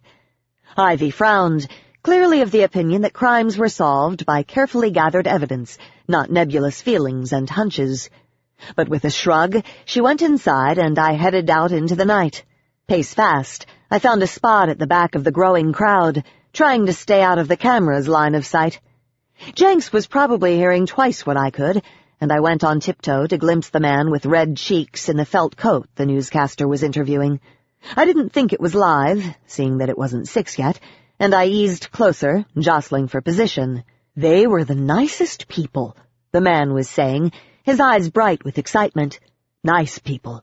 I never would have expected anything like this from them. They kept to themselves and were real quiet. My eyebrows rose, and Jenks snorted. Sounded like Inderlanders to me. But then the boy next to me made a rude sound, and Jenks tugged my hair when the boy said snidely to his friend, Like he knew him. The guy is a creep, and the woman is whacked. Got it, Jenks, I whispered, so he would stop yanking on my hair. Slow and steady investigation was nice, but I wanted to find them before the sun went nova. Smiling, I turned to find a young man in a black knit hat with the Howler's emblem, and encouraged by the show of Inderland acceptance, I felt an unusual surge of kinship. He wasn't wearing a coat, and his hands were jammed into his jeans pockets. Whacked? I said, giving his friend a quick smile to include him in the conversation. You think? I know, he shot back, then fidgeted. I was guessing he was in high school, and I turned the Mrs. Robinson charm on full. Yeah, I said, almost bumping into him as the crowd grew noisy when the newscaster looked for fresh meat. Don't you love how they always say one thing in front of the camera, but at the bar, the truth comes out? He grinned, clearly thinking I thought he was older than he was. From under my hat came Jenks's impressed, Nice, reel 'em in, Rach. So, you know them? I said, linking my arm in his and easing him from the news crew. I kept us close so as not to leave the highly charged atmosphere the news van was creating, angling so that if a camera should point our way, all they'd get would be my back. His friend had stayed behind, and was currently jumping to try to get in the background of the shot. He didn't have a coat either, and I thought it unfair that they were warm and I was freezing my butt off out here. Witches had a lower cold tolerance than just about everyone else, excluding pixies. You're not a reporter, he said, and I smiled, glad he was smarter than I'd thought. I'm from Vampiric Charms, I said, digging in my bag until I found a bent card and handed it to him. I'm Rachel Morgan. Righteous, he said, his face becoming animated. My name is Matt. I live over there. Hey, I've heard of you, he said, tapping the card against his hand. Is that really you in that shot being dragged down the street? On my ass, I finished for him, adjusting my hat to send a whiff of cold air under to get Jenks to stop laughing. Yeah, that's me, but I don't really summon demons. Much. That's cool. That's cool, he said, seeming to grow 3 inches taller. You trying to find the Tilsons?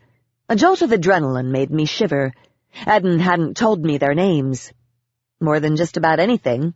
Do you know where they went?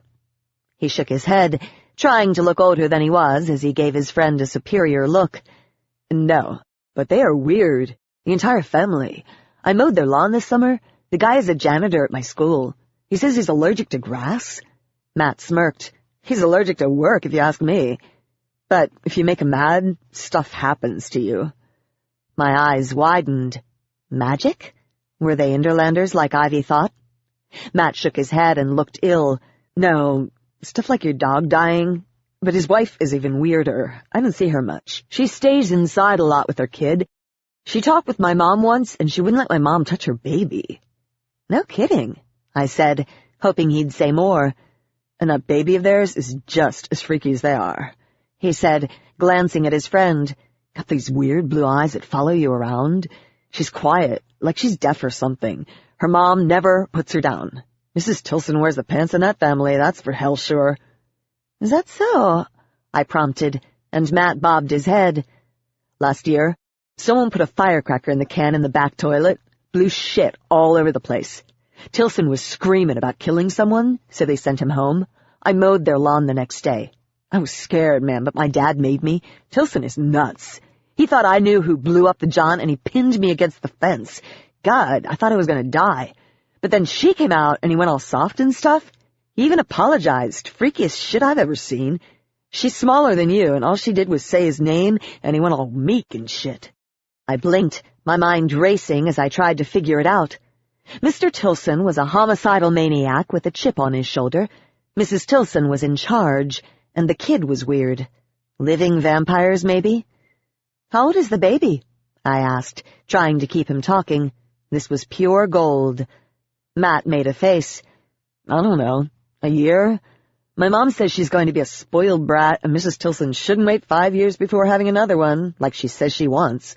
Some kind of medical reason. She wants 5 or 6 kids, my mom says. 5 or 6?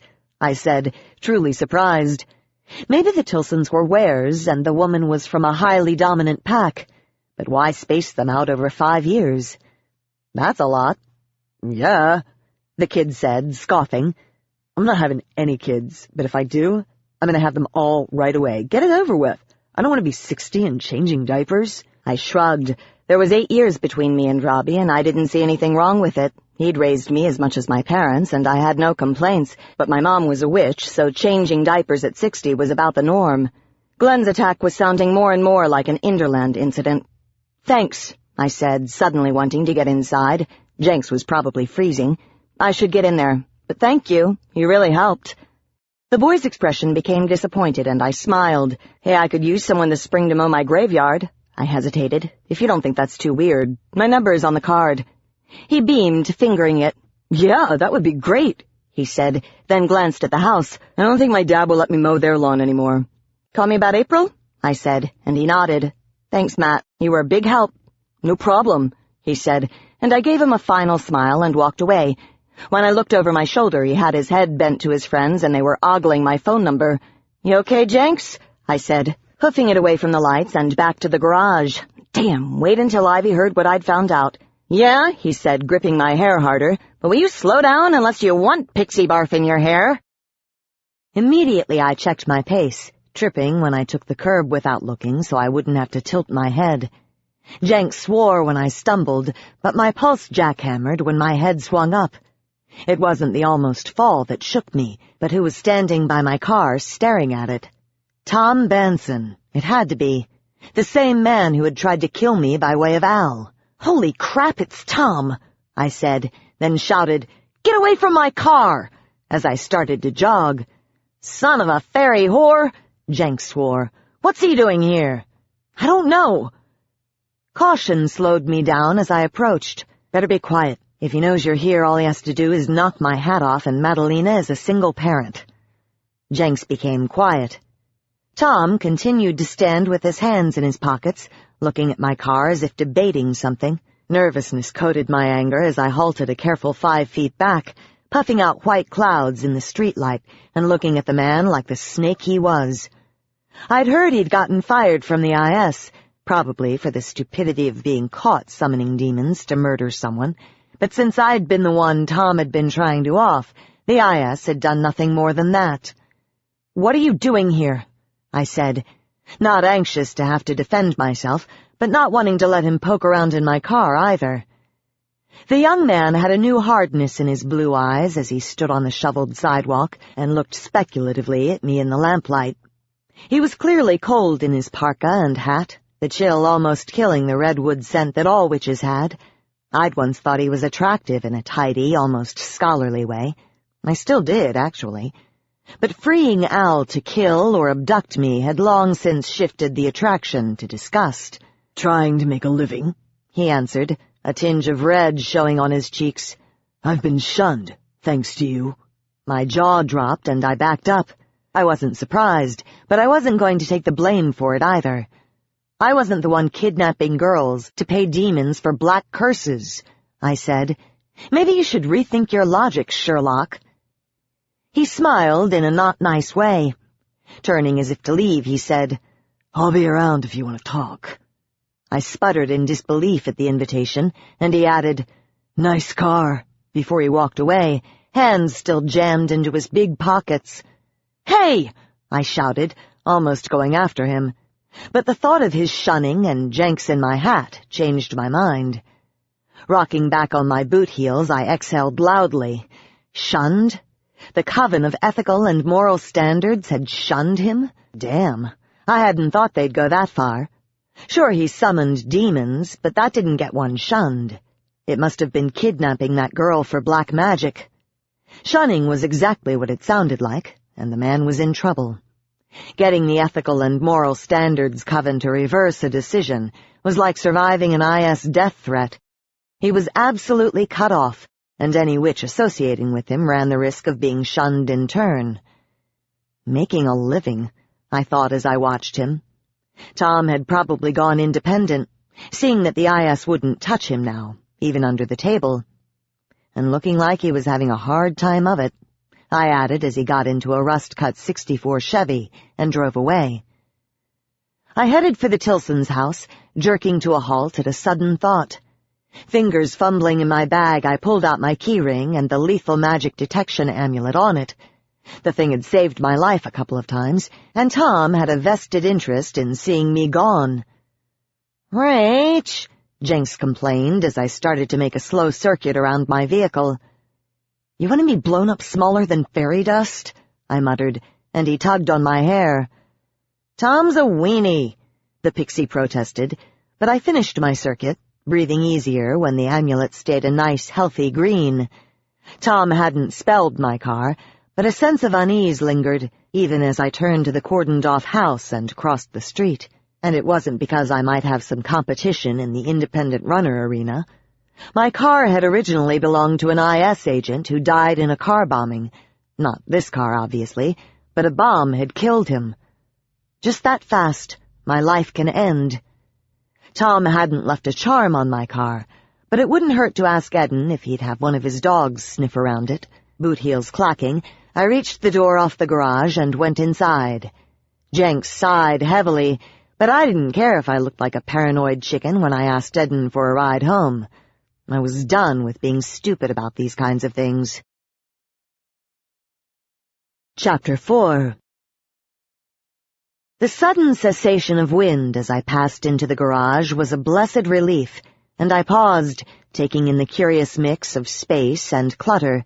The edges stacked with old boxes from grocery stores and mail-order places.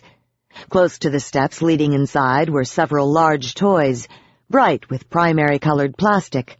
The toddler sled had been used from the looks of it, but the rest was summer stuff. It had been a good Christmas, apparently. Tracks of flattened snow showed where a big-ass truck had been on the otherwise swept cement.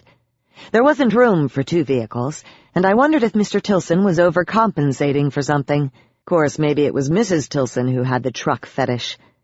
I sniffed deeply for the scent of Inderlander, finding only the dry smell of old concrete and dust, and I shivered. I eyed the storage boxes, remembering what my dad had once told me when I'd tried to get out of cleaning the garage. People put things in garages that they don't want but can't get rid of. Dangerous stuff sometimes, too dangerous to keep inside, and too dangerous to throw out and risk someone finding. Mr. and Mrs. Tilson had a very full garage. "Come on, Rach," Jenks complained, tugging on my hair. "I'm cold." Giving the boxes a last look, I went up the cement steps. The hum of a vacuum was a faint presence as I opened the cheerfully painted door and entered a 70s kitchen, nodding to the officer with a clipboard, seated at the table. The window above the sink looked out over the front yard, and the news van. A high chair done in pinks and yellows was pulled up beside the square table. A box of throwaway boot covers was on it, and I sighed, taking my gloves off and tucking them in my coat pockets. Plush baby toys were in a large basket tucked neatly out of the way, and I could almost hear a contented, gurgling laughter. The sink held a bowl of cookie dough-encrusted utensils. A dozen sugar cookies sat on the counter, cooling for the last 8 hours.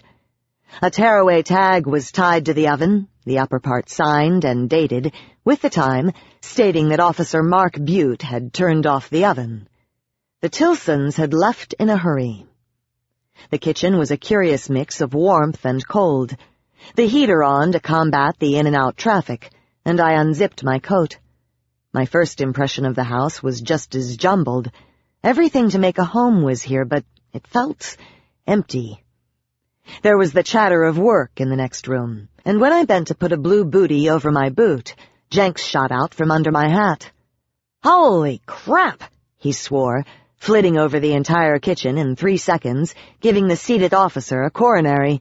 "It smells like green baby paste in here. Hey, Eden!" he said louder. "Where you at?" And he darted out, his wings a gray blur. From deeper in the house came an exclamation as Jenks probably startled another FIB officer. A set of heavy steps approached, and I straightened. I'd gotten my boots at Veronica's crypt, and covering them in blue paper should be outlawed. Eden's squat figure suddenly took up the archway to the rest of the house. Jenks was on his shoulder, and the FIB captain looked better now that he was doing something to help his son. He nodded to the seated officer and smiled briefly at me, but it didn't reach his eyes. He was still in his street clothes. In truth, he probably shouldn't be out here, but no one was going to tell him he couldn't oversee the investigation of his son's mauling. "Rachel," he said in greeting, and I coyly waved a booty-covered foot at him. "Hi, Eden. Can I come in?" I asked, hardly sarcastic at all. He frowned, but before he could start in on me about my lousy investigation techniques, I remembered Tom in the street. "Hey, can I ask a favor?" I said hesitantly. "You mean more than letting you in here?" he said so dryly that I was sorely tempted to tell him about the sticky silk at Kiston's boat, which they'd missed, but I held my tongue, knowing he'd find out about it tomorrow, after Ivy had had a chance to go out. "I'm serious," I said as I undid my scarf. "Can someone check out my car?" The squat man's eyebrows rose. "Having trouble with the transmission?" I flushed, wondering if he knew I was the one who'd trashed it while learning how to drive a stick shift. I saw Tom Benson at my car. Maybe I'm being paranoid." "Benson?" he blurted out, and Jenks nodded from his shoulder. "This is the same witch you tagged in his basement for summoning demons?" "He was looking at my car," I said, thinking it sounded lame. "He said something about making a living and seeing that there are lots of people who want to see me, dead." I let my thought trail off. I kept to myself that he'd been shunned, and Jenks didn't say a word. It was a witch thing. When someone got shunned, it was an embarrassment to all of us.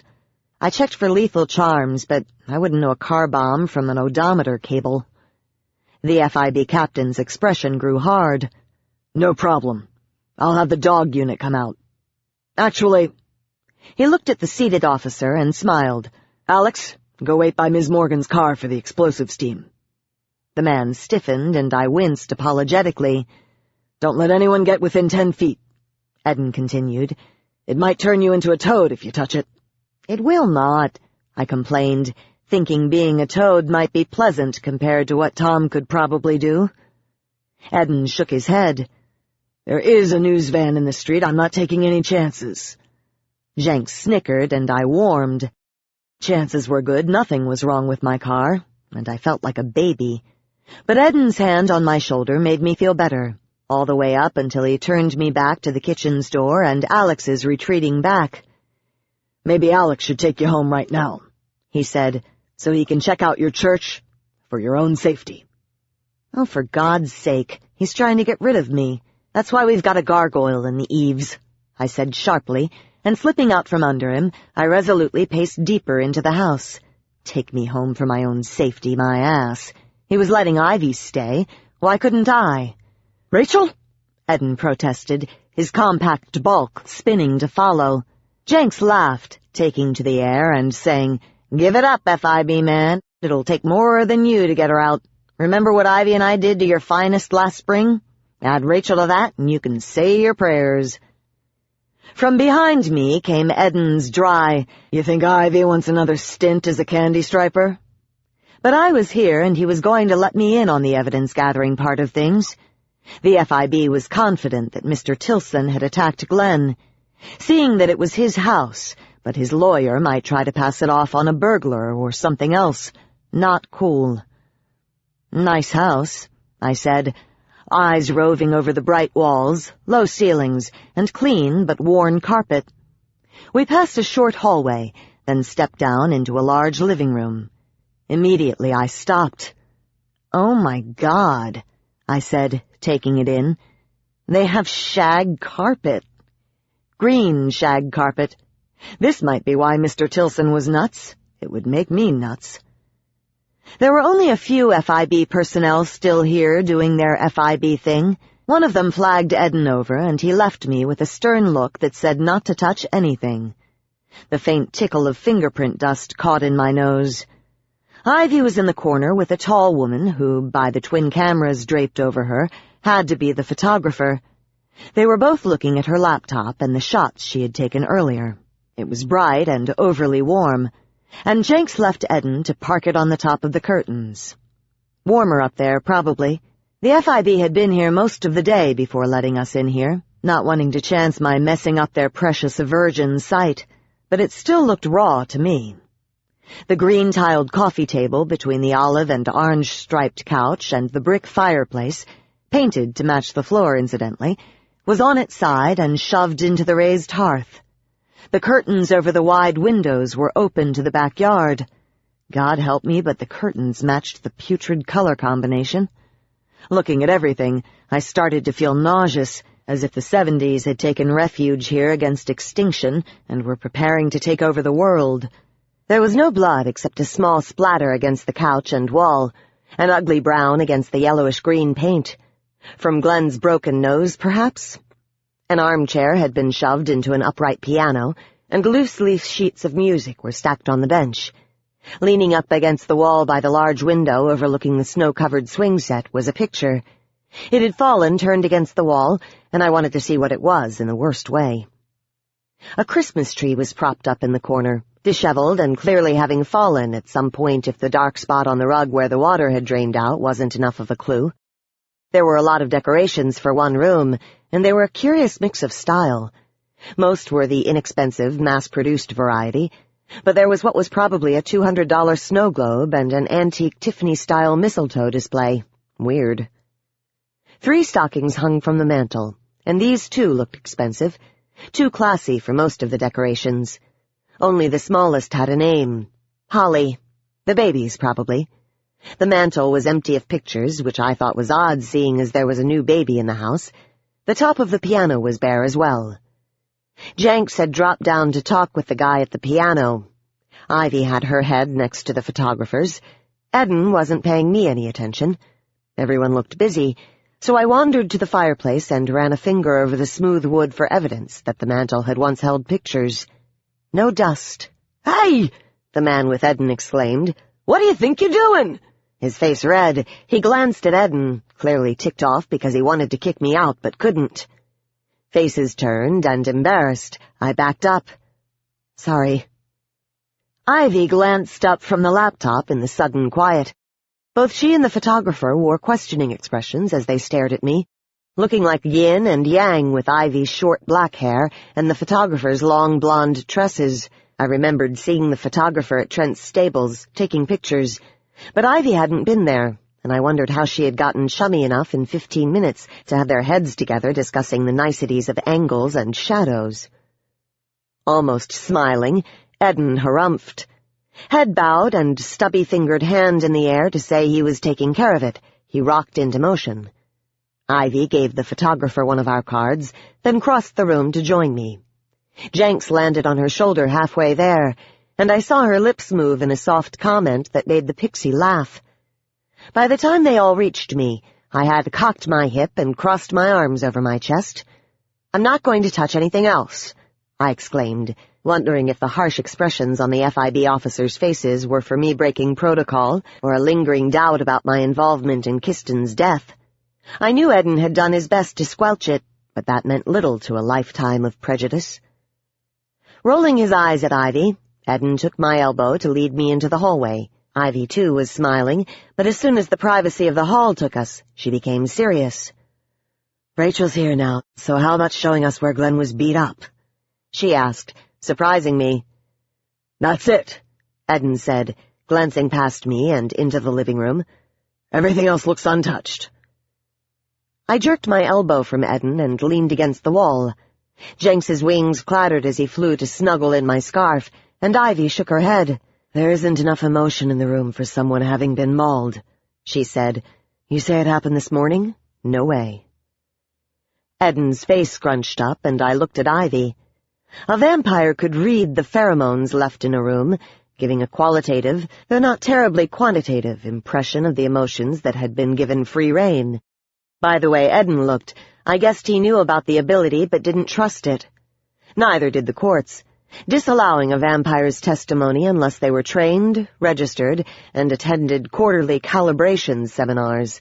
Ivy didn't, but if she said there wasn't a sign of a struggle here, then I'd believe her over a blood-splattered wall. "The rest of the house is undisturbed," he said, and Ivy frowned.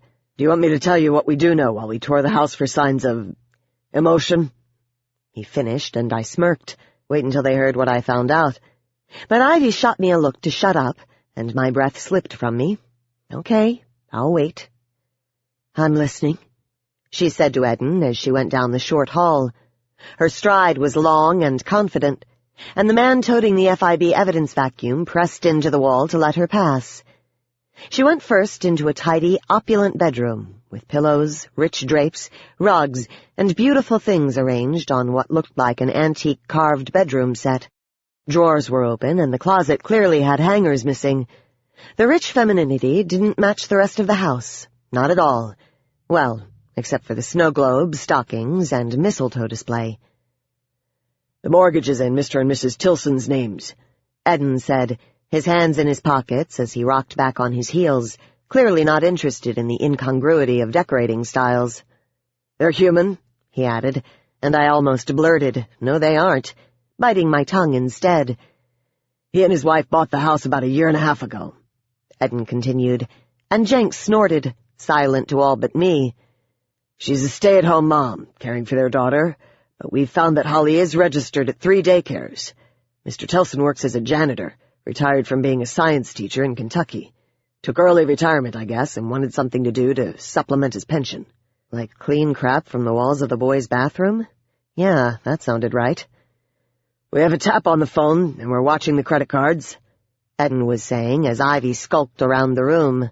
"There's no extended family that we know of yet on either side, but everyone is out for the holidays, and it's taking a long time to get anything." His words broke off suddenly, and he stared at me. "Why are you smiling?" Immediately I forced my expression to go innocent. "No reason. What else have you got?" "Very little." He eyed me. "We'll find them." Ivy eased around the carved furniture like a shadow, using a pen to shift the curtains and nodding at the security system sticker on the window. Her sleek leather made her look like a well-paid assassin against the elegant surroundings hidden inside the depths of the house. Someone had excellent tastes, and I didn't think it was Mr. Tilson the janitor. Mr. Tilson the hitman, maybe.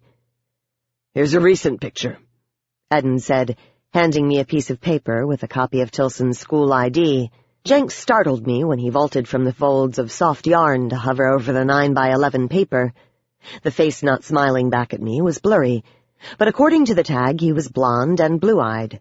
There were some wrinkles, but not a lot, and he had a receding hairline. "Pretty harmless looking for someone who can beat up an FIB detective," Jenks said. "It's the quiet ones you have to watch out for," I murmured, silently asking Jenks if he was done before handing the paper back to Eden. Ivy hadn't come over to look, so she'd probably seen it already. "We don't have anything yet on Mrs. Tilson," Eden said, starting when Ivy jerked into a fast pace and left the room. "But we're working on it." His last words were rather distant, and I could guess why. Ivy was edging into the eerie vamp quickness she took pains to hide from me. Her unnerving speed aside, I enjoyed seeing her like this, wrapped up in thinking. Work was the only time she let herself forget the misery of her wants and needs, and found a feeling of self-worth. Eden followed me into the hallway. It wasn't hard to figure out where Ivy had gone. Jenks had already flown past the open door to the bathroom, and there was a frightened, older FIB officer leaning against a wall at the end of the hall. "She in there?" Eden asked the man, who clearly had not been expecting an intense vampire in leather to burst in on him. Eden gave the sweating man a pat on the shoulder. "Will you find out if the fingerprints have been sent off yet?" The officer walked away gratefully, and Eden and I entered what was clearly the baby's room. If Ivy looked out of place in the bedroom, she looked like she was from Mars next to the crib, frilly lace curtains and brightly colored expensive toys. The child had been lavished with attention from the looks of it, and where Ivy stuck out, Jenks fit right in, hovering with his hands on his hips and staring in disgust at a framed shot of Tinkerbell. "We're gathering information for a trial more than searching for a way to find them," Eden said to keep the conversation going and cover the pain in the back of his eyes. "I'm not letting a lawyer uphold the Constitution so far that we have to let them go." I jumped when one of the toys burst into music. Jenks just about hit the ceiling in a cloud of dust, clearly the guilty party. "You can't pack up a baby and go that fast without leaving a trail," I said, adrenaline flooding me. I heard the woman dotes on her kid. I gazed at the mounds of toys. "All you have to do is post a man at the toy store. You'll have them in a week." "I want them now," Eden said grimly. The music cut off, and seeing Jenks hovering miserably in the middle of the room, Eden added, "Don't worry, Jenks. We were done here." "Oh, sure. I get yelled at, and the pixie gets told it doesn't matter." But as Ivy poked around, I drifted to the books in the overstuffed rocking chair, smiling at a familiar title. I reached for them, not wanting to leave this spot of innocence and good taste. A feeling of melancholy had overtaken me. I knew it was from my dilemma about having kids. If it had just been my blood disease, I might have taken my chances, but I couldn't face my children being demons. I'd let the hide-and-seek book slip from my fingers when Ivy gingerly came to a halt among the stuffed animals and pastel colors, standing as if the soft domesticity might be catching. "Is this the last room?" she asked, and when Eden nodded with a tired motion, she added, "Are you sure Glenn wasn't attacked somewhere else and dropped here?" "Pretty sure. His prints on the wall come right to the door." Her calm face showed a glimmer of anger. "There's nothing in this room either," she said softly. "Nothing. Not even a whisper from a cranky baby." Seeing her ready to go, I stacked the books on a small table. The thump of a small cardboard doll hitting the floor drew my attention, and I picked it up. The lavish hide-and-seek book was extravagant for a small house in a depressed neighborhood, but after seeing the bedroom, I wasn't surprised. It was obvious they spared no expense when it came to their kid. Nothing fit. Nothing made sense. Jenks flitted to Ivy's shoulder, clearly trying to cheer her up. She was having none of it and waved him away. Eden waited for me by the door as I leafed through the book to put the doll back, but there was already a hard bump in the pocket where it belonged. "Just a minute," I said, using 2 fingers to dig it out. I didn't know why, but the doll needed to go back in her bed, and I was the only one who could do it. That's what the oversized print said, and I was feeling melancholy. Eden could wait. But when my fingertips connected with the smooth bump in the pocket, I jerked my hand out, jamming my fingers into my mouth before I knew what I was doing. "Ow!" I yelped from around my fingers, then stared at the book, now fallen onto the chair. Eden's face became wary, and Jenks flew to me. Ivy stopped dead on the threshold, staring with eyes black from the surge of adrenaline I'd given off. Embarrassed, I took my fingers out of my mouth and pointed. "Something's in there," I said, feeling quivery inside. "It moved. Something is in that book, and it's furry and warm, and it shocked the hell out of me." Ivy came back in, but it was Eden who took his pen and stuck it in the pocket. The 3 of us crouched over the book while Jenks stood nearby and bent to look in. "It's a stone," he said as he straightened, looking at me quizzically. "A black stone." "It was furry." I backed up a step. "I felt it move." Eden wedged the pen in, and a black crystal came sliding out to glint dully in the electric light. "There's your mouse," he said dryly, and I felt the blood fall to my feet as I recognized it. It was a banshee tear. It was a freaking banshee tear. "That's a banshee tear," both Ivy and I said together, and Jenks gave a little yelp, taking flight to flit madly between me and Ivy until he finally landed on my shoulder. I stepped back, wringing my hand as if I could erase having touched it. Damn, I'd touched a banshee tear. Double damn. It was probably evidence. "It felt furry?" the pixie said, and I nodded, eyeing my fingers. They looked okay, but it had been a banshee tear, and it gave me the creeps. Eden's expression of confusion slowly cleared. "I've heard of these," he said, tapping it with his pen tip. Then he straightened to his entire height and looked me directly in the eye. "This is why there's no emotion here, isn't it?" I nodded, deciding this was why it looked like a home but didn't feel like it. The banshee tear explained everything. The love had been sucked right out.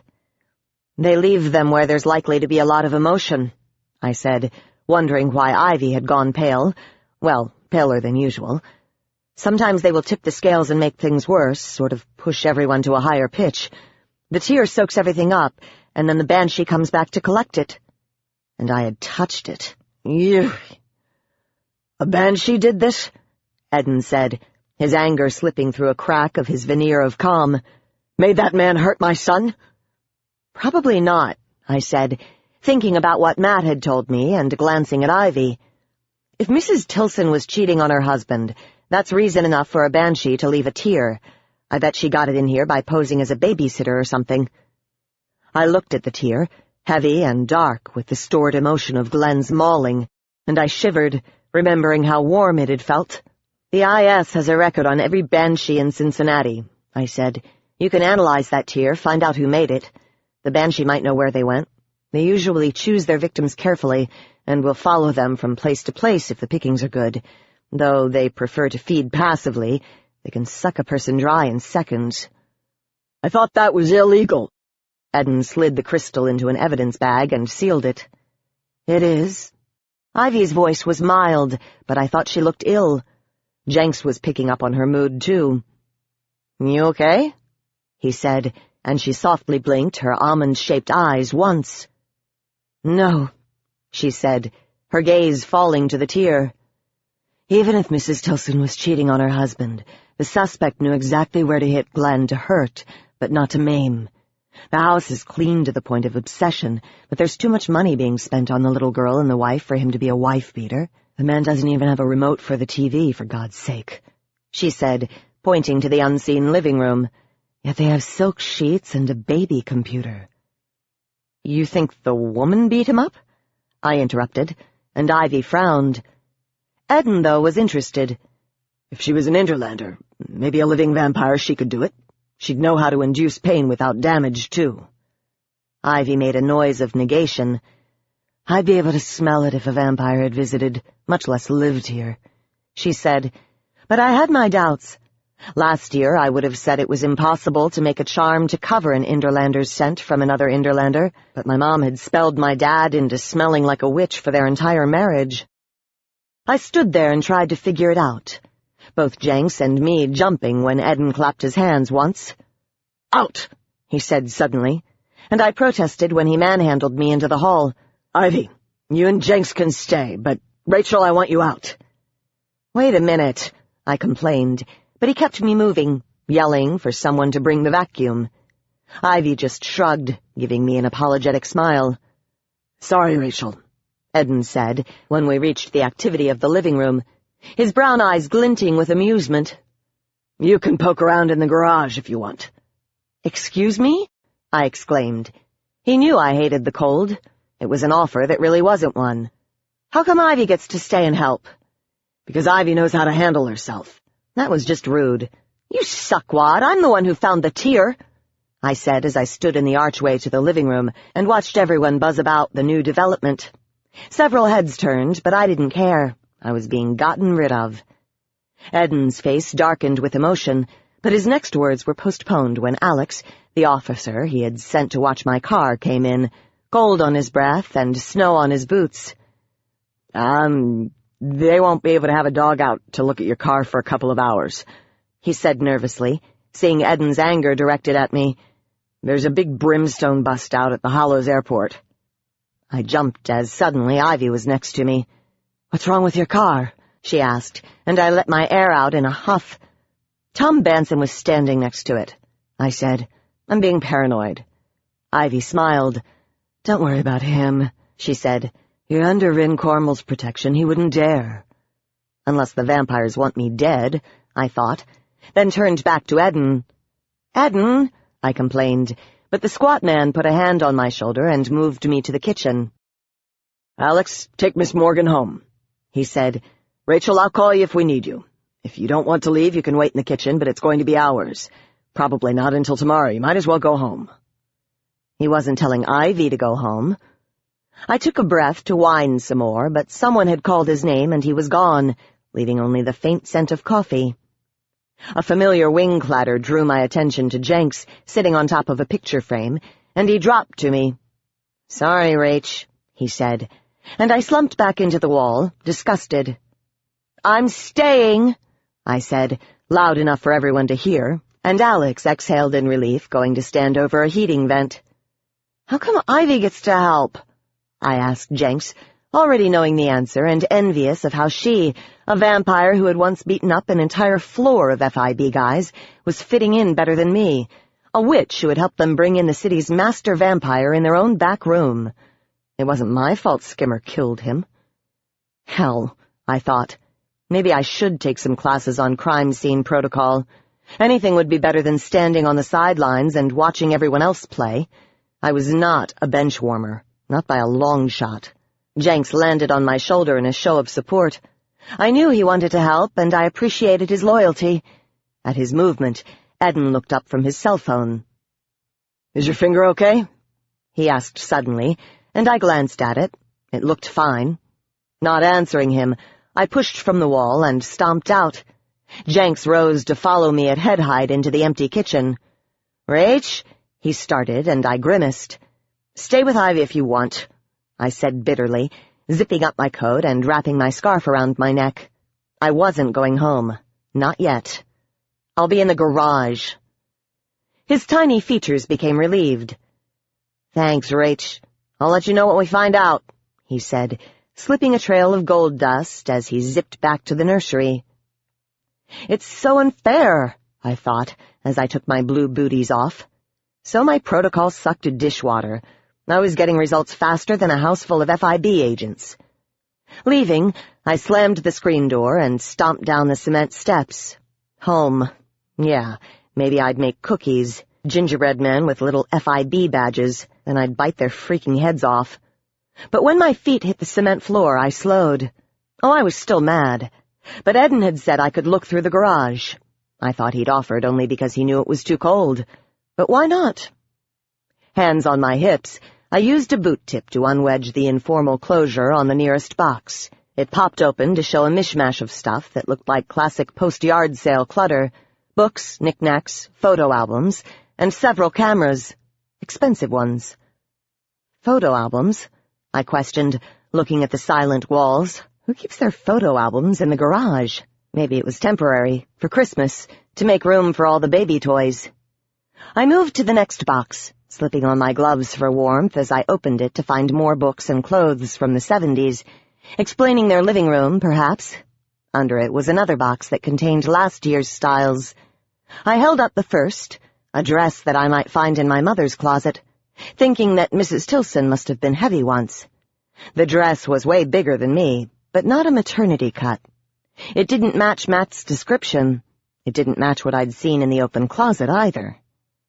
Frowning, I put the dress back, digging to the bottom to find a stack of yearbooks. Bingo, I whispered, kneeling to feel the cold cement go right through my jeans. I didn't have to wait until Eden's office dug up a photo of them. I could see for myself. My knees were cramping, so I pulled the kiddie sled over and sat on it, knees almost to my ears, as I leafed through a yearbook with Claire Smith penciled on the front flap. Claire had graduated from a high school a few hundred miles upstate, and was apparently popular, if the overwhelming number of signatures meant anything. Lots of promises to write. Apparently she toured Europe before going to college. There was another yearbook from a local college where she'd gotten her 4-year journalism degree, majoring in photography, and had met Joshua, according to the hearts and flowers around his signature. My gaze slid to the box of albums. Maybe it was school stuff. It might explain the cameras, too. She was a member of the photography club in high school and had graduated in '82. I stared at the picture of the young woman standing on the bleachers surrounded by awkward teenagers, my finger resting on her name. Unless there was a misprint, Claire was a rather round young woman with a cheerful smile, not the slight, mild woman Matt had described. She wasn't fat, but she wasn't my size either, and if she'd graduated in '82, that would make her over 40 now? I felt my face lose its expression, and I turned to look at the wall of the house as if I could pull Ivy out here with my thoughts. Over 40 with 1 kid and wanting 5 more? Spacing them 5 years apart. She had to be an Inderlander. Witches lived 160 years and could have kids the entire span, apart from 20 years on either side. Maybe that was the source of strife. Mr. Tilson found out his wife was a witch? But it didn't smell like a witch lived here, or a vampire, or a were. I exhaled, setting the book aside and shuffling until I found one with Joshua Tilson printed on the front cover. His school had splurged for real fake leather bindings. Nice. Joshua had graduated from Kentucky State the same year as Claire. I thumbed through the pages looking for him. My lips parted, and a chill tightened my muscles. Slowly I brought the page closer to my nose, wishing the light were brighter out here. Joshua didn't look anything like the photo Eden had shown me. My eyes went to the surrounding stuff, then remembered Eden's comments about Mr. Tilson retiring. Then Matt's complaint that the same man ought to be able to mow his own lawn. The rage Mr. Tilson had fallen into, how young his family was, and how they were going to have lots more kids. Stuff in the garage they didn't want in the house, but couldn't risk throwing away. I didn't think Mr. and Mrs. Tilson were the people who lived here. They were someone else, and couldn't risk being found out by calling the ambulance, so they had fled. I shivered, the motion reaching all the way to my fingertips. "Ivy!" I shouted. "Ivy! Come see this!" I listened to the silence for a moment. She wasn't coming. Annoyed, I got up, book in hand. My knees were stiff from the cold, and I almost fell, jerking myself straight when Ivy poked her head out. "Find something?" she said, amusement in her dark eyes. Not, "Are you still here?" or "I thought you left," but, "Find something?" And her amusement wasn't at my expense, but Eden's, who was now behind her. I smiled, telling her I had indeed found something. "Glenn wasn't beaten up by Mr. Tilson," I said smugly. "Rachel?" Eden started, and I triumphantly held up the yearbook and came forward. "Have you gotten your fingerprints back yet?" I asked. "No. It's going to be almost a week." "Be sure to check them against known Inderland criminal offenders," I said, shoving the book at him, but Ivy took it. "You won't find them matching up to Mr. Tilson's record, and that's assuming he has one. I think the Tilsons are dead, and whoever is living here took their names along with their lives." Chapter 5. "Thanks, Alex," I shouted, waving to the FIB officer as he drove down the shadowy, snow-quiet street to leave me standing on the sidewalk outside our church. Ivy was already halfway up the walk, anxious to be on her own turf where she had her ironclad ways of coping. She'd been quiet all the way home, and I didn't think it was from us needing a ride, because I was too chicken to open my car door and see if I exploded. Alex's taillights flashed as he rolled through a stop sign at the end of the road, and I turned away. The church that Ivy, Jenks, and I lived in was lit up and serene, the colors bleeding out of the stained glass windows and onto the untouched snow in a fabulous swirl. I studied the roofline to try to spot Biz, our resident gargoyle, but there was nothing between the white puffs of my breath. The church was pretty with its Christmas and solstice decorations of live garlands and cheerful bows, and I smiled, glad to live in such a unique place. This last fall, Jenks had finally fixed the spotlights angling onto the steeple, and it added to the beauty. The building hadn't been used as a church for years, but it was sanctified, again. Ivy had originally chosen the church to operate our runner firm from to tick off her undead mother, and we'd never moved to more professional digs when the opportunity had arisen. I felt safe here.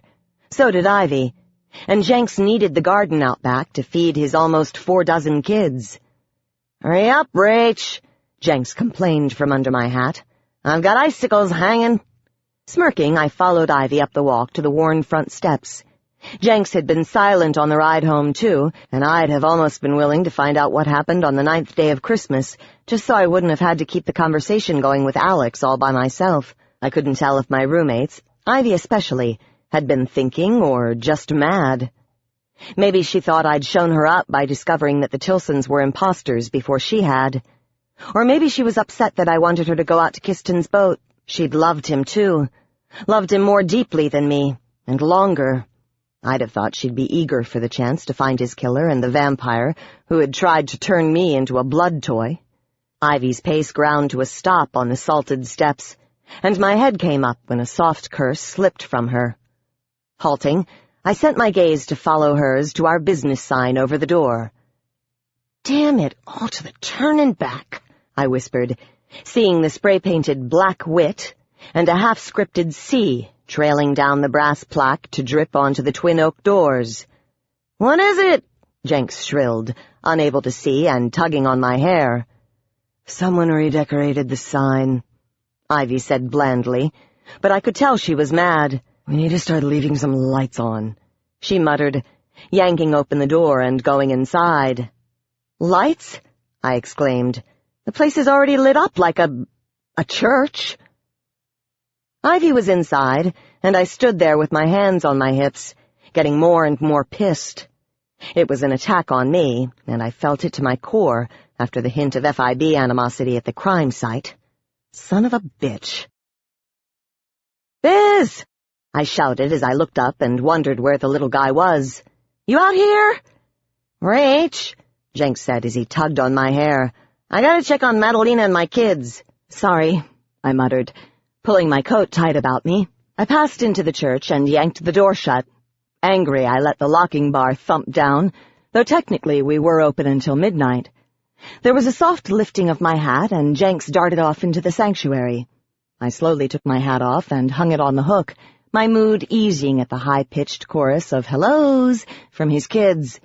It had taken me 4 hours to scrape the paint from the brass the last time. Where in the hell was Biz? I hoped he was okay. The artists had clearly been interrupted. Maybe I should spell the sign, I thought, but I didn't think there was a charm to make metal impervious to paint. I could put a black spell on it to give whoever touched it acne, but that would be illegal. And despite what the graffiti said, I was a white witch, damn it. The warmth of the church soaked into me as I hung my coat on a peg. Past the dark shadow of the windowless foyer was my desk. At the back of the sanctuary where the altar used to be, the oak roll-top currently covered with plants and serving as a winter home for Jenks and his family. It was safer than hibernating in the stump in the backyard, and since I didn't ever use my desk, it was only a matter of enduring the indignity of finding pixie girls playing in my makeup or using the hair in my brush to fashion hammocks. Across from my desk was an informal grouping of furniture around a low coffee table. There was a TV and a stereo, but it was more of a place to interview clients than a real living room. Our undead patrons had to come around to the back and the unsanctified part of the church, and our more private living room. That's where Ivy's Christmas tree was, with one present still under it. After ruining David's coat trying to tag Tom, I'd had to get him a new one. He was in the Bahamas right now, at an insurance seminar with the ladies. One front corner of the church held Ivy's baby grand piano, out of sight from where I stood, and across from that, a mat where I'd taken to exercising when Ivy was out. Ivy went to the gym to keep her figure. At least that's where she said she was going when she left, anxious, and came home rested, relaxed, and satiated. In the middle of it all was Kiston's battered pool table, rescued from the curb, whereas Kiston himself hadn't been. My mood slowly shifted from anger to melancholy as I took off my boots and left them under my coat. A passel of Jenks's kids were in the open rafters singing carols, and it was hard to stay upset with their ethereal three-part harmony mixing with the smell of brewing coffee. Coffee, I thought as I flopped onto the couch and pointed the remote at the stereo.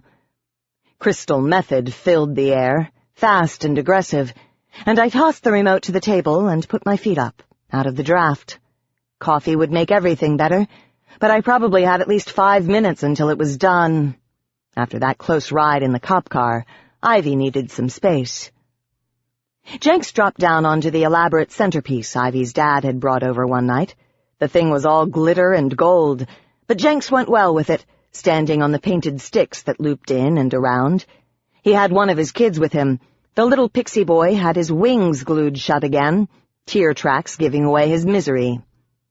"Don't let it get to you, H," Jenks said as he sifted dust from himself and wedged it in the fold his son's wings made. "I'll help you clean off the paint tomorrow." "I can do it," I muttered, not relishing the idea that whoever put it up there would probably do a drive-by to see me busting my ass on a ladder. Jenks helping me was a nice thought, but no way it would be warm enough. "I don't get it," I complained, then did a double-take at the tiny cut-out snowflakes now decorating the windows. That's why the glue. They were the size of my pinky nail and were the sweetest things I'd ever seen. "No one cares about the good stuff I do," I said, as Jenks's son squirmed under his dad's attention. "So what if I had to summon a demon if it all ended well?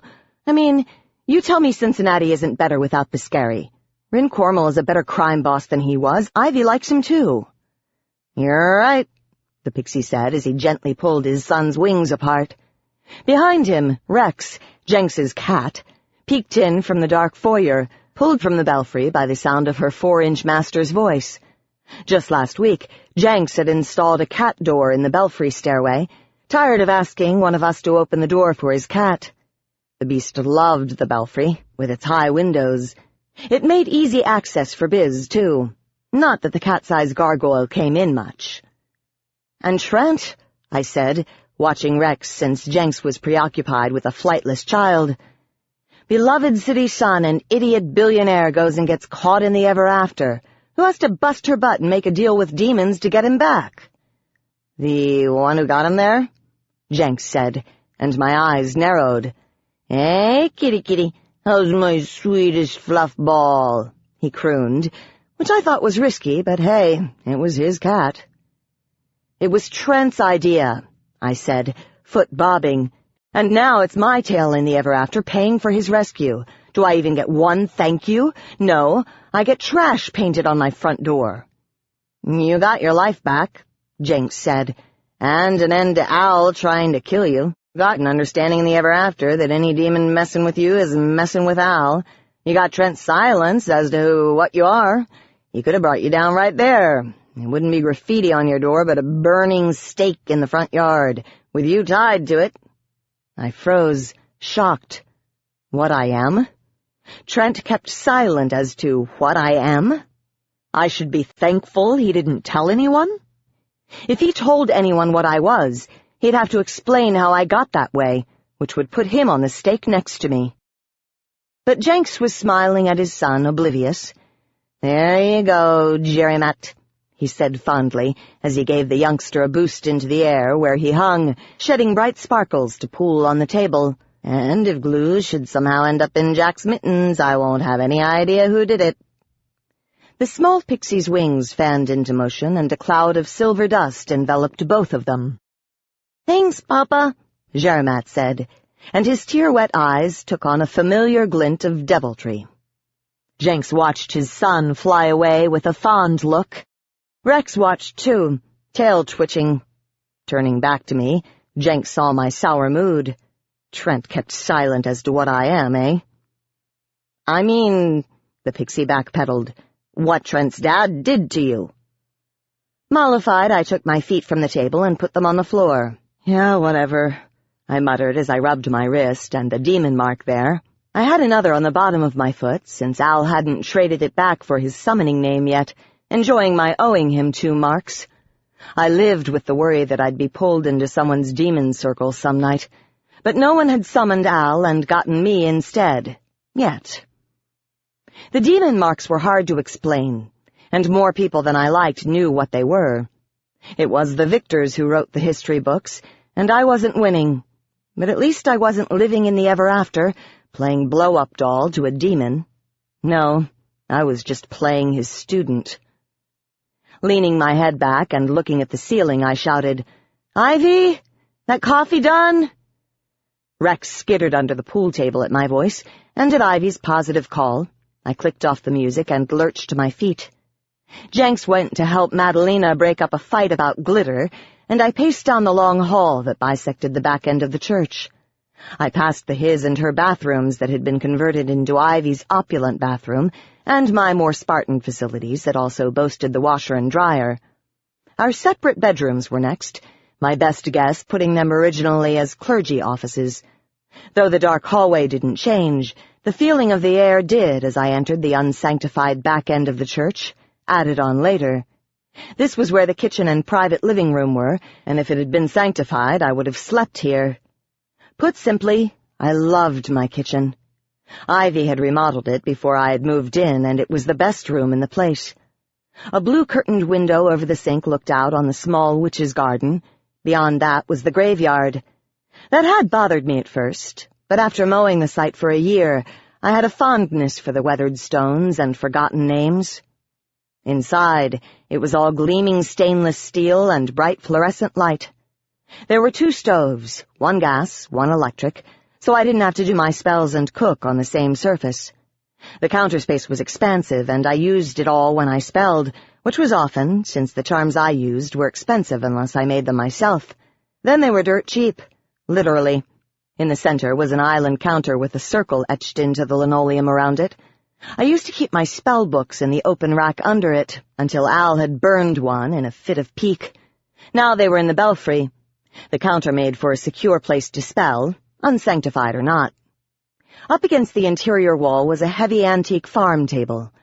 Ivy was sitting at the back corner of it, near the archway to the hall, with her computer, printer, and stacks of carefully filed papers. When we'd moved in, I had the use of one end of it.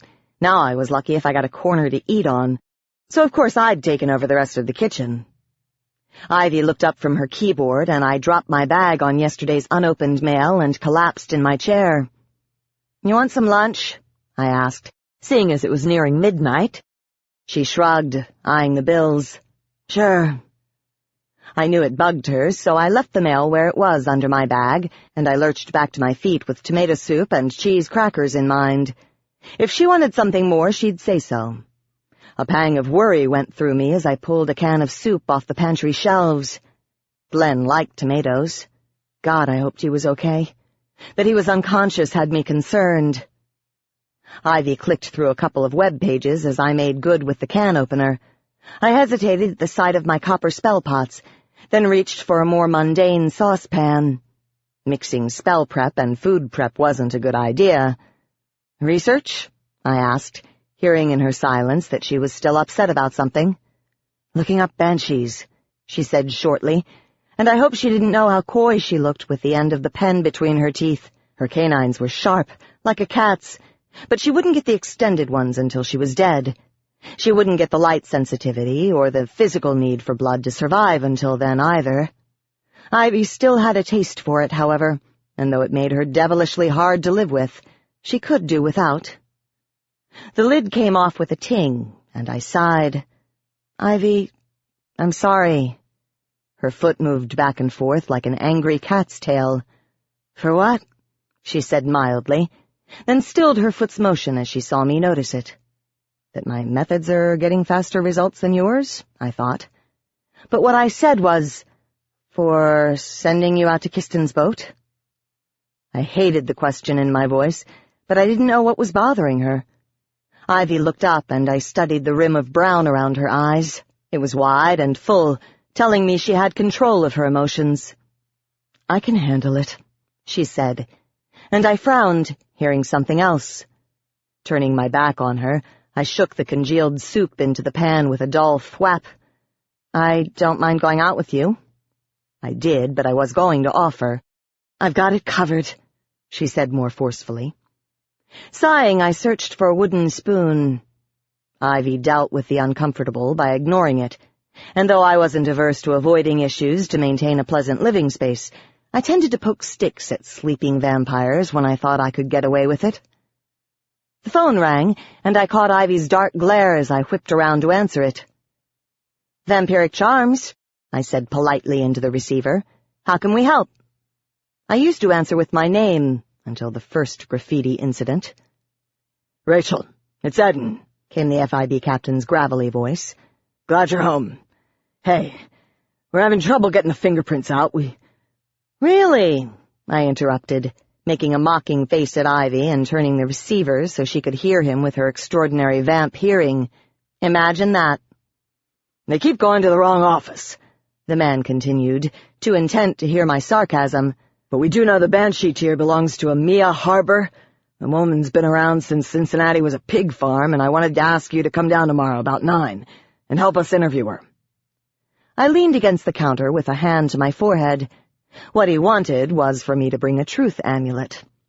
Humans were adept at reading body language, but a banshee was devilishly hard to interpret.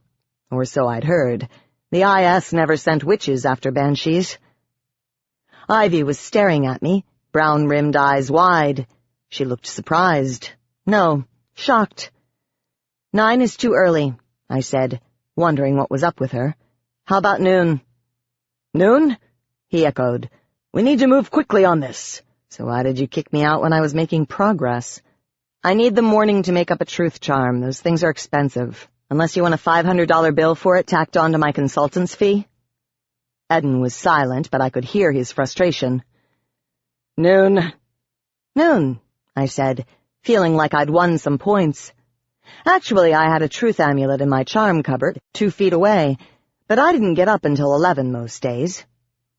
"As long as we're done by 2, I've got to pick up my brother at the airport." "Not a problem," he said. "I'll send a car. See you here." "Hey, has anyone looked at my car yet?" I said, but the line had gone dead. "Tomorrow," I said with a smile, setting the phone back in its cradle. I waltzed to the fridge for the milk, then looked at Ivy when I realized she was still just sitting there. "What's the matter?" Ivy leaned back into her chair, her expression worried. "I met Mia Harbor once, right before I was assigned to work with you in the IS. She's an interesting lady." "Nice lady?" I asked as I dumped in the milk. If she had been around since Cincy was a pig town, then she was probably a really old nice lady. Ivy's brow furrowed when I glanced at her, and she put her eyes on her screen. Her behavior was off. "What is it?" I asked as neutrally as I could. The pen she was tapping stilled. "Nothing." I made a scoffing sound. "Something's bothering you. What is it?" "Nothing," she said loudly, and Jenks buzzed in. Grinning, the pixie landed on the island counter between us in his best Peter Pan pose. "I think Ivy's pissed 'cause you found the Banshee tier, and she didn't," he said, and Ivy's pen started tapping again. It was so fast it almost hummed. "Nice going, Jenks," I muttered as I stirred the milk into the soup. The ticking of the burner was loud until the gas lit with a whoosh, and I turned it to low. "Where's that buddy gargoyle of yours? He's supposed to keep watch at night." "I don't know," he said, not worried at all. "But he's as hard as a rock. I wouldn't worry about him. Maybe he's visiting his folks. He does have a life, unlike some of us here." "I think Rachel finding that tear was great," Ivy said tightly. I glanced over my shoulder at Jenks, and at my encouragement, he went to make irritating circles around her. He could get away with a lot I couldn't, and if we didn't find out soon what was bothering her, it might be too late to head it off when we did. "Then you're mad because you've been working on Kiston's murder for 6 months, and Rachel got farther in 6 minutes by sniffing the floor?" he guessed. Ivy leaned her chair back on 2 legs, balancing as she measured his flight, probably calculating where she'd have to be to catch him. "Both are valid ways of investigation," she said, her pupils widening. "And it's only been 3 months. I didn't look the first 3. I continued to stir the soup with a clockwise motion as Jenks rose up in a column of sparkles and darted out of the kitchen. The pixie noise in the sanctuary had reached dangerous levels, and I knew he wanted to handle it to give Madalena a break. She was doing great this winter, but we were all still worried about her. 19 was old for a pixie. That Ivy hadn't done anything to find Kiston's killer for the first 3 months wasn't a surprise. The hurt had been that bad, and she thought she might have been the one who had done it. "I don't mind going out with you tonight," I offered again. Ford left the ladder. "I'm doing this myself." I bowed my head over the soup, breathing in the acidic scent and feeling Ivy's pain now that Jenks wasn't here, cluttering everything up.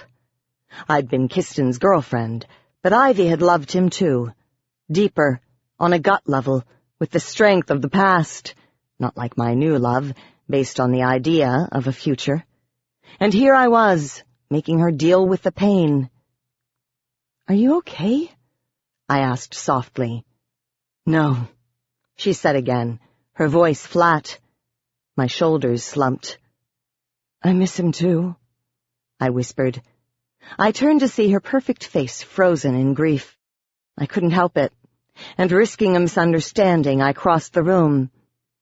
"It's going to be okay," I said, touching her shoulder for an instant before I withdrew and went into the pantry for the crackers.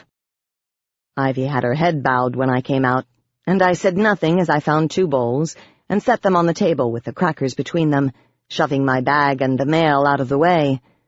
Uncomfortable with the silence, I hesitantly stood before her. "I'm, starting to remember a little," I said, and her dark eyes flicked to mine. "I didn't want to tell you in front of Eden because Ford thinks he'll reopen the case when he finds out." Fear flickered behind her eyes, and my breath caught. "Ivy is scared?" "What did you remember?" she said, and my mouth went dry. Ivy was never scared. Ticked, seductive, chill, occasionally out of control, but never scared. I shrugged, trying to look nonchalant when I pulled back, a sliver of my own fear sliding under my skin. "I know for sure it's a man. I got that today. He caught a splat ball without breaking it when I tried to shoot him, and he dragged me down the hall on my stomach after I tried to get out." I looked at my fingertips, then put a hand to my middle. Eyes on the hallway behind her, I whispered, "I tried to claw my way out through a wall." Ivy's voice was a thin whisper. "A man. You're sure? She doesn't still think it was her, does she?" I nodded, and her entire posture slumped. "Ivy, I told you it wasn't you," I blurted. "God, I know what you smell like, and you weren't there. How many times do I have to say it?" I didn't care that it was really weird I knew what Ivy smelled like. Hell, we'd been living together for a year. She knew what I smelled like. Ivy put her elbows on either side of her keyboard and dropped her forehead into the cradle of her fingers. "I thought it was Skimmer," she said flatly. "I thought Skimmer had done it. She still won't see me, and I thought that was why." My lips parted as it started to make sense. No wonder Ivy hadn't been hell-bent on finding Kistin's killer. Skimmer had been both her best friend and girlfriend in high school, the two sharing their blood and bodies while Ivy was out in a private school on the West Coast. The intelligent, devious vampire had moved east to get Piscary out of prison and hopefully become a member of a foreign camarilla to be with Ivy, and the top-of-her-class lawyer would cheerfully kill Kistin or me if that's what it would take. That the petite but deadly woman had killed Piscary only added to the travesty of vampire logic. She was in jail for the crime of killing a city master in front of witnesses and would likely stay there until she died and became an undead herself. Kistin couldn't be taken down by another living vampire, I said, pitying Ivy for having lived with this alone for 6 freaking months. Her deep brown eyes had lost their fear when they met mine. He'd let Skimmer kill him if Piscary gave him to her. Ivy looked at the mirrored black square the night had turned the window into. She hated him. She hates you. Ivy's words caught, and she shifted her keyboard in a nervous reaction. I'm glad it wasn't her. The bubbling soup was threatening to run over, and I got up, giving her shoulder a squeeze of support before I went to turn it down. It was a man, I said, blowing on the top and flicking the gas off. It's going to be okay. We'll find him, and we can put an end to it. My back was to her, and I froze as a faint tingle started at my neck, the scar she'd given me hidden under my curse-smoothed skin. I felt the muscles in my face grow slack, and my motion of stirring the soup slowed as the feeling deepened into a soft anticipation that struck the pit of my being and rebounded.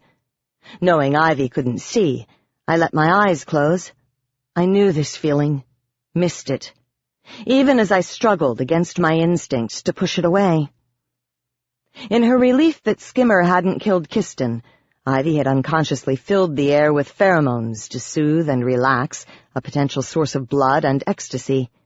She wasn't after my blood, but she'd been uptight for the last 6 months, which was probably why just this hint of pheromones felt really good. I breathed them in, enjoying the rush of desire that tightened my gut and set my thoughts spinning. I wasn't going to act on it. Ivy and I had a safe, secure, platonic relationship. I wanted to keep it that way, but that wouldn't stop me from this tiny little indulgence. Sighing, I forced myself to focus on what I was doing. I adjusted my posture and shoved the whisper of desire deep, where I could ignore it. If I didn't, Ivy would sense my willingness, and we'd be right back where we'd been 6 months ago, unsure, uneasy, and way too confused. Are you going to open your mail sometime this century? Ivy asked, her voice distant. You've got something from the university. Glad for the distraction, I tapped the spoon and set it in the spoon cozy. Really? I said, turning to find her eyeing the half-hidden stack of mail. Wiping my fingers off on my jeans, I came closer, pulling the slim envelope with the university emblem on it out from under my bag, but leaving the rest, as it so clearly bothered her. I'd registered for a couple of ley line classes right before winter break, and this was probably the confirmation. I could use ley lines, but everything I knew had been learned by the seat of my pants. I was in desperate need of some formal classes before I fried my synapses. Ivy shifted her crossed legs and focused on her computer, as I ran my finger under the seal, having to tear the envelope to actually get it open.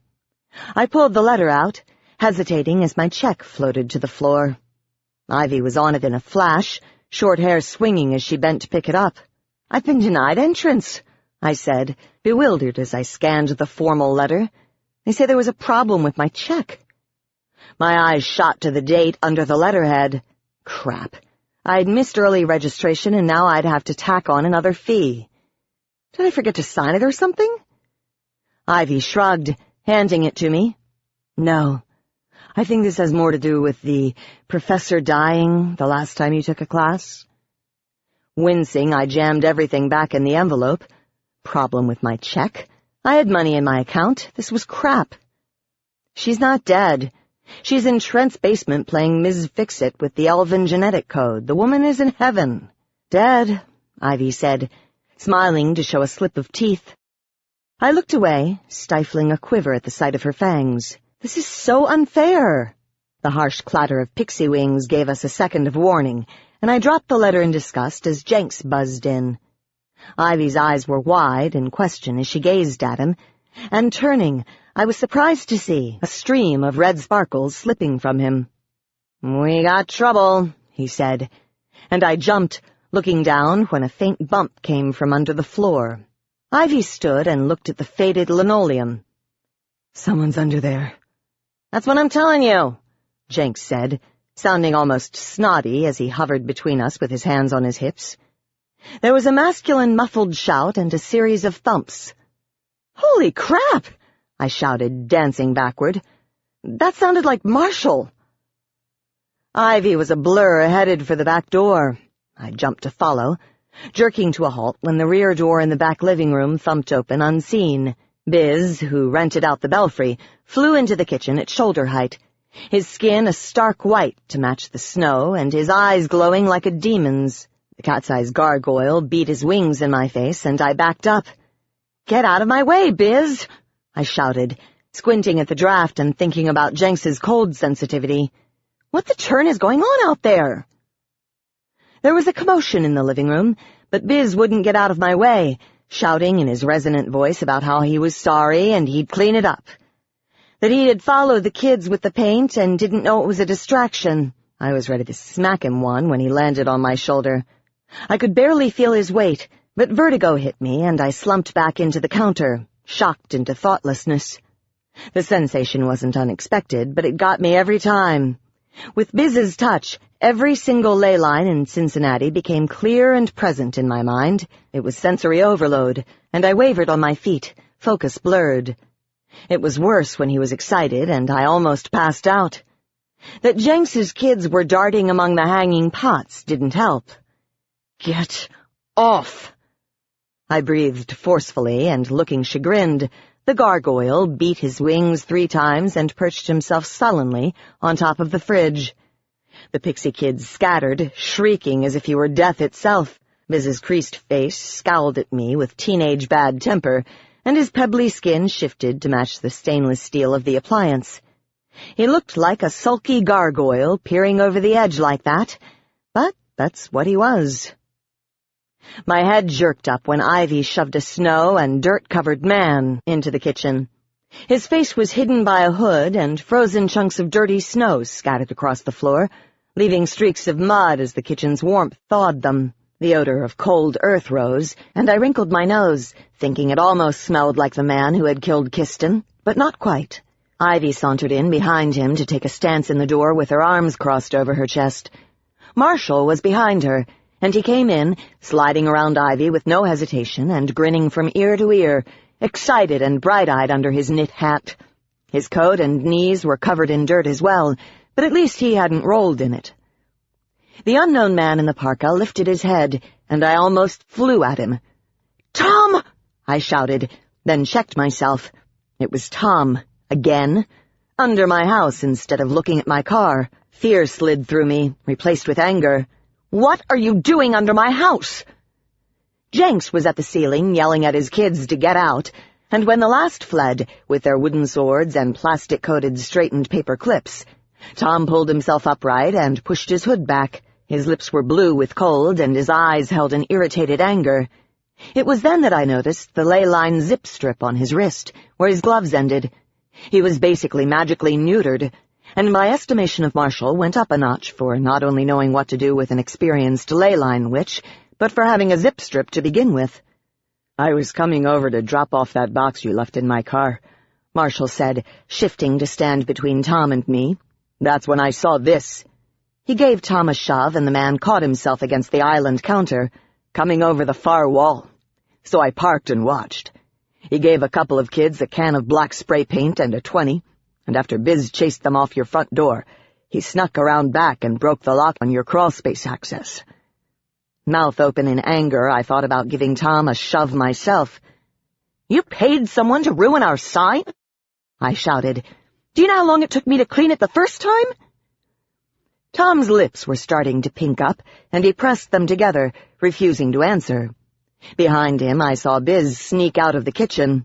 The small gargoyle had gone entirely white to match the ceiling, and only the rims of his ears, his long, claw-like nails, and a thick stripe down his whip-like tail were still gray. He was crawling along the ceiling like a bat, wings held to make sharp angles and claws extended. It just about broke my creepy meter.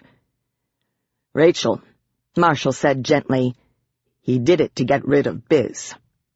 Marshall took off his hat and unzipped his coat, sending a wave of redwood into the kitchen, heady from whatever magic he'd used to catch Tom. "What's important is finding out what he was doing under your church." We all turned to look at Tom. "Good question," I said. "Got an answer, witch?" Tom was silent, and Ivy cracked her knuckles one by one.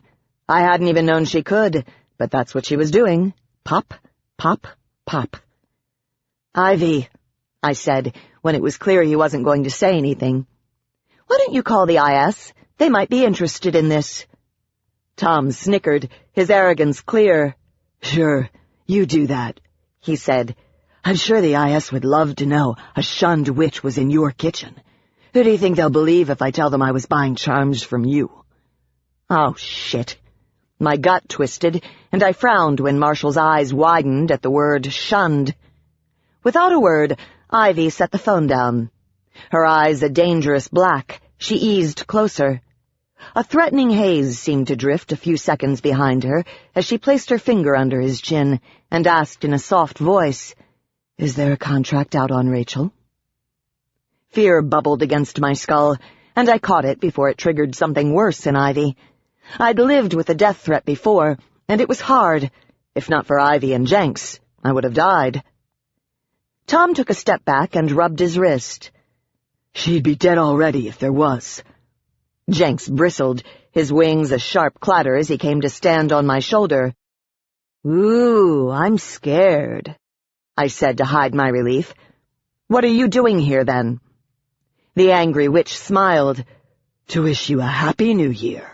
My eyes narrowed, and, fist on my hip, I looked at the dirty puddles his boots were making. Gaze slowly rising, I took in his white nylon pants and his gray coat. His face was calm, but the hatred was there, and when Ivy shifted her feet, he jerked, tense. "I'd start talking," she threatened.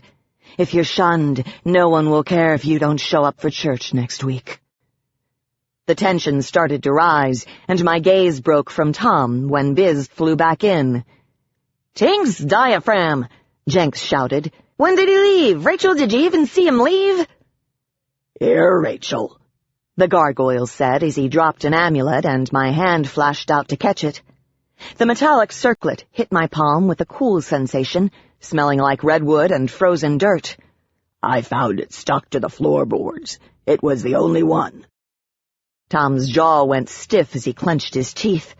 My anger grew as I recognized it from the days when I'd sit with my dad while he prepped his spells for a night at work. "It's a bug," I said as I handed it to Marshall to look at. Ivy's face grew even grimmer, and spreading her feet, she tossed her short, gold-tipped hair out of her eyes. "Why are you bugging our kitchen?" Tom didn't say anything, but he didn't have to. I'd found him in front of the Tilsons' house. He had told me he was working. He probably thought we'd have the inside scoop on the situation, and since he didn't have access to anything magical or the Interland database, he was going to steal what we knew and use it to jerk the tag out from under us. "This is about the Tilsons, isn't it?" I said, and I knew I was right when his eyes went to the soup scumming over. "You want to tell me now? Save me the trouble of having Ivy beat it out of you?" "Stay away from her," Tom said vehemently. "I've been watching that woman for 5 months, and she's mine. Got it?" I leaned back, nodding as he confirmed my thoughts. Tom knew they weren't the Tilsons and was probably working on the murders already. He seemed to think the woman had done it. "I'm just doing my job, Tom," I said, starting to feel better. Sure, he had bugged me, but my car was probably not wired to explode. Dead people don't talk, usually. "Tell you what, you stay out of my way, I'll stay out of yours, and the best witch will win. Okay?" "Sure," the man said, confidence suddenly flowing from him. "Good luck with that. You're going to come begging to talk to me before this is all over. I guarantee it." Jenks's wings made a cool draft on my neck. "Get the cookie out of here," he said sharply, and Marshall came forward to manhandle him out. Ivy beat him to it, gripping Tom's wrist and twisting his arm into a painful angle to propel him into the hall. "Don't forget his amulet," I called after her, and Biz started down to take it from Marshall and fly after them. I heard a muttered comment from Ivy, and then the back door shut. Biz didn't come back. I assumed he'd gone with her. "She can handle him okay?" Marshall asked, and I nodded, my knees suddenly shaky. "Oh yeah, she'll be fine. It's Tom I'm worried about." My stomach hurt. Damn it! It had been ages since anyone had dared to violate the security of my home, and now that it was over, I didn't like it. Grimacing, I stirred the soup, nervous energy making me slop it over. Jenks was flitting like a mad thing, and while wiping up my spill, I muttered, "Park it, Jenks." The kitchen grew quiet apart from the rasp of Marshall taking off his coat, but it was the gurgle of him pouring 2 cups of coffee that brought my attention back. I managed a thin smile when he brought me one. Jenks was on his shoulder, which was unusual, but the man had saved us a lot of trouble, and Jenks had to appreciate that, since he couldn't go outside and Biz was just one gargoyle, and a young, inexperienced one at that. "Thanks," I said, turning from the soup and taking a sip of coffee as I leaned against the counter. "For Tom as well as the coffee," I added. Looking satisfied and smug, Marshall pulled a chair around and sat with his back to the wall and his legs in the middle of the room. "Not a problem, Rachel. I'm glad I was here." Trailing a thin green dust, Jenks flew to land beside me, pretending to feed his brine shrimp on the sill. I knew Marshall thought my estimation of the danger I could attract was overrated, but even I'd admit that his catching a shunned ley line witch was impressive. I breathed deep as I listened to the pixie play-by-play, filtering in from the sanctuary, of what Ivy was doing to Tom. The subtly masculine-flavored scent of redwood eased about me, a witch's characteristic smell. It was nice smelling it in my kitchen, mixing with vampire and the light garden scent I was starting to recognize as pixie. Marshall was eyeing the ceiling in an expectant way and chuckling. I went to sit with him. "All right," I said as I touched his hand encircling his coffee. "I admit it, you saved me. You saved me from whatever Tom had planned. You're my great big freaking hero. Okay?" He laughed at that, and it felt good. "You want that box from my car?" he said, starting to gather himself to stand. I thought about what was in it, and froze. "No. Will you throw it out for me?" I'm not throwing Kiston away, I thought guiltily, but to keep his last gift in my bottom drawer was pathetic. Thanks again for going out with me to the boat." Marshall shifted his chair, angling it to face me. "No problem. Is your FIB friend okay?" I nodded, my thoughts drifting to Glenn. "Ford says he'll be awake in a few days." Jenks had gotten himself a pixie-sized mug of coffee from the still-dripping machine, and he settled between us on the box of crackers. He was unusually quiet, but he was probably keeping an ear on his kids. There was a sound of rising awe from the sanctuary when Ivy did something, and I winced. My eyes went to the corner of the envelope, and in a sudden surge of irritation I picked it out. "Hey, will you do something for me?" I asked as I handed it to Marshall. "I'm trying to pay for some classes, and I need to get this to the registrar's office, like yesterday." "I thought registration ended," Jenks piped up, and Marshall's eyebrows went high as he took it. "It did," he said, and I shrugged. "They sent my check back," I complained. "Can you see if they will take it? Use your connections to get it in the system? I don't want to have to pay the late fee." Nodding, he folded the envelope over and slid it into a back pocket to look at later. Brow furrowed, he leaned back in his chair, thinking. "You want some soup?" I asked, and Marshall smiled. "No, thanks," he said. Then his eyes brightened. "Hey, I've got tomorrow off. It's a teacher work day at the university, but it's not like I've got any papers to grade. You want to go do something? Blow off some steam? After I get your check in, that is.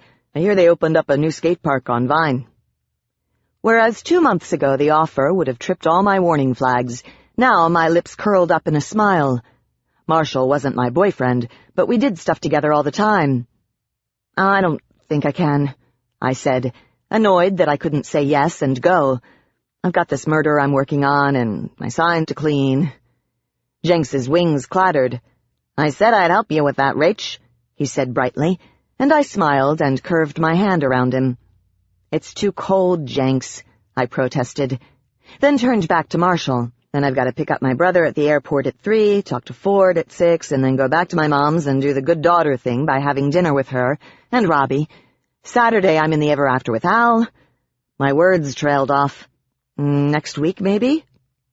Marshall nodded in understanding, and suddenly seeing a golden opportunity to avoid being badgered at my mom's, I blurted out, Unless you want to come with me to my mom's for dinner? She's making lasagna." The man laughed. "You want me to play boyfriend so your life doesn't look pathetic, right?" "Marshall!" I gave his shoulder a smack, but I was red-faced. God, he knew me too well. "Well, am I right?" He needled, his eyes glinting under his hat-flattened hair. I made a face, then said, "You going to help me here or not?" "You bet," he said brightly. "I like your mom. Is she making pie?" He stressed the word as if it meant the world to him, and I grinned, feeling better about tomorrow already. "If she knows you're coming, she'll make 2. Marshall chuckled, and as I sipped my coffee and smiled back, content and happy. Jenks flew out of the kitchen on quiet wings, a green trail of dust spilling from him to slowly fade to nothing. Chapter 6. The FIB's lobby was noisy and cold. Gray street slush had been tracked in, making a soggy mess of the rug and creating a slowly diminishing black path to the front desk, set back from the twin glass doors. The FIB emblem in the middle of the room was dingy from 100 footprints. It reminded me of the emblem on the floor of the Demon's Law offices. A joke, Al had said, but I had my doubts. I shifted nervously in the nasty orange chairs they had out here. Saturday and my teaching date with Algelia Rept always seemed to come up too fast. Trying to explain to Robbie and my mom why I was going to be incommunicado all day would be tricky. I had cheerfully strode into the FIB about 10 minutes before, my mood excellent since Alex had brought my car home, my snappy boots leaving prints on their emblem as I went to the front desk to announce who I was, only to be asked to take a seat, like I was some weirdo off the street. Sighing, I hunched over with my elbows on my knees and tried to find a comfortable position. I wasn't happy about being asked to wait. If Ivy had been here, they would have fallen all over themselves, but not for me, a memory-challenged witch they didn't trust anymore. Ivy was currently out on the street trying to pick up the 6-month-old trail of Kiston's killer. Guilt for not having done anything sooner had gotten her up long before me. Jenks had come with me today in the hopes that we'd stop at a charm shop on the way home. He wasn't interested in a charm, but the stuff that went into making them, things that a garden-loving pixie cheating hibernation can't get in December. Madalena wasn't doing well, and I knew he was upset, ready and willing to spend some of the rent money he got from Ivy and me on his wife. Sitting here in the FIB's lobby was a poor use for both of our days, not to mention that it was cold. I straightened to swing my bag between my knees to try to burn off some irritation, and snuggled into my scarf, Jenks wiggled to life. "What's up, Rach?" he asked, landing on my hands to get me to stop swinging my bag. "Nothing," I said shortly. His brow rose and he gave me a look. "Then why did your pulse quicken and your temperature rise?" He made a face. "Your perfume stinks. God, what did you do, bathe in it?" I stared at the receptionist, avoiding Jenks's question. I couldn't tell him I was worried about his wife not making it through the winter. He buzzed his wings for my attention, and I tapped the Banshee report on my knee. I had written it for Eden this morning, which only made me madder. I was here to help, and they left me waiting with distraught parents and thugs cuffed to the walls. Nice. "Looky here, H," Jenks said, not a speck of dust falling from him as he flew heavily 2 seats down and landed on a discarded paper. "You made some print." "What?" Expecting the worst, I leaned over and snatched it up. Jenks laboriously flew back and settled on my hand as I held the paper up, scanning the picture. This was all I needed. But my worry eased when I found it was just a shot of the Tilsons' house with a crowd and a news van out front. The caption said, Year-end brimstone bust gone wrong, and you couldn't even tell it was me unless you knew it. Gonna save it for your scrapbook? Jenks asked as I quickly read the article. No. I tossed the paper back where it had been, then stretched to turn the picture side down. Drug bust, eh? Good for them. Keep it that way. Hands on his hips, Jenks flew into my line of sight, but I was saved from whatever smart-ass remark he was going to gift me with when the doors cycled open and two uniformed FIB guys roughly escorted in a thin Santa. The man was shrieking about his reindeer. The cold draft hit us, and Jenks dove for my scarf. "Tanks titties, you think you could put a little more perfume on, Rach?" he complained, and I shivered as his wings brushed my bare skin. "It's from Ivy," I said. "Oh." I sighed as I settled in to wait. I'd found the new bottle of citrusy scent on the kitchen table this morning. I'd known what it meant and had immediately dabbed on a splash. Apparently, after yesterday, Ivy thought it prudent to reinstate our practice of trying to muddle the mixing of our natural scents. We hadn't had to resort to chemical warfare on her instincts for a while, but we'd been trapped in the church with the windows closed for months. The Santa broke from the officers and bolted for the door. I jerked upright, then relaxed as the two officers fell on him. All three slid into the doors with a thump. The guy was cuffed. How far was he going to get? "Damn," I swore softly, wincing. "That's going to leave a mark." A presence of old coffee tickled my nose, and I wasn't surprised when Eden appeared at my elbow. "The one on the bottom is Chad. He's new. I think he's trying to impress you." My irritation at having to wait returned, and I looked up at the squat FIB captain. He was in his usual khakis and dress shirt. No tie, but his brown dress shoes were polished, and he held himself with his familiar uprightness. His eyes, too, looked more determined, tired, but the fear was gone. Glenn must be doing better. "I'm impressed," I said, catching the drama out of the corner of my eye as Chad dragged Santa into the back. "Can't you bring the loonies in the rear door?" Eden shrugged. "It's too icy and we'd get sued." From my scarf, Jenks said, "And crashing into the door like that is so much safer." "Resisting arrest with lots of witnesses," he said. "I'd say that's safer." Then he tilted his head and peered at my scarf. "Hi, Jenks. I didn't see you. Kinda cold, isn't it?" "Enough to freeze my balls together, yeah," Jenks said, peeking out at the sound of Eden's louder voice. "You got any place warmer? Between the cold and Rachel's perfume, I'd be more comfortable at a fairy's bris." The short man smiled, and he extended a hand to take the Banshee essay that I'd written for him in my copious spare time. "Come on back. Sorry to make you wait here. New rules." New rules, I thought sourly as I stood. New rules or new mistrust. Old mistrust may be given new life. At least Chad liked me. "No problem," I said sourly, not wanting to let him know how much it bothered me. He knew it was there. I knew it was there. Well, I rubbed my nose in it. "How's Glenn doing? Has he regained consciousness yet?" Eden had a hand on the small of my back, and where I'd usually take offense, he could get away with it. Eden was cool. "No," he said, his eyes down with a thought. "But he's doing better. More brain activity." Once away from the cold draft, Jenks left my scarf, and I nodded, thinking I should go out and see Glenn tonight after dinner. I'd be ready for some silent company by then. Maybe tickle his feet until he woke up or peed his sheets or something. I smiled at the thought, almost missing it when Eden made an unexpected left away from the interrogation rooms. "Aren't we going to the interrogation rooms?" I said, and Eden led me to his office. "No, we can't find Mia Harbor." My pace didn't slow, but me cooling my heels in the lobby was making a lot more sense. So much for the truth amulet stuffed in my bag. Jenks was starting to slip a thin trail of dust, telling me he was warm and in good form.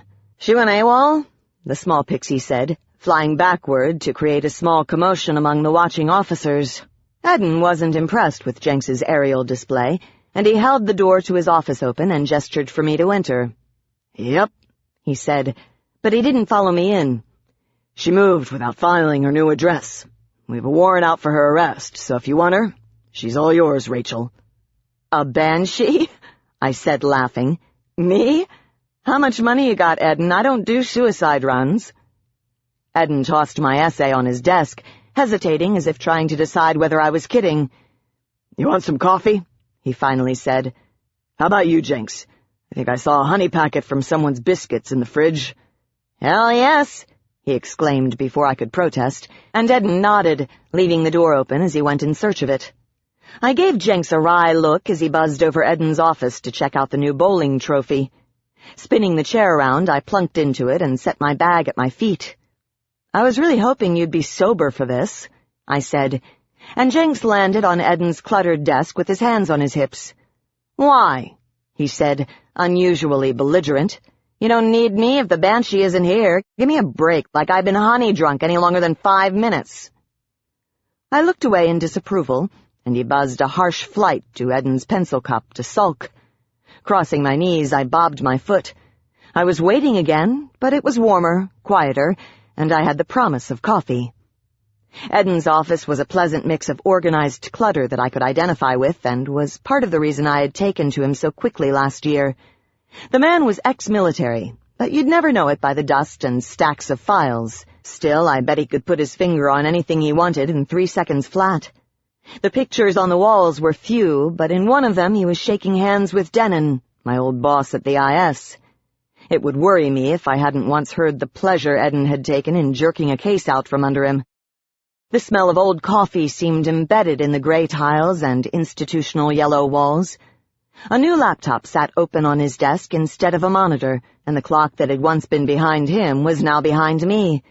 Otherwise, it was the same as the last time I had sat here, waiting for Eden to bring me coffee. I heard Eden's footsteps before his bulky silhouette showed through the blinds between his office and the rest of the other offices, all open. The man came in with 2 china mugs instead of the expected foam ones. New rules again.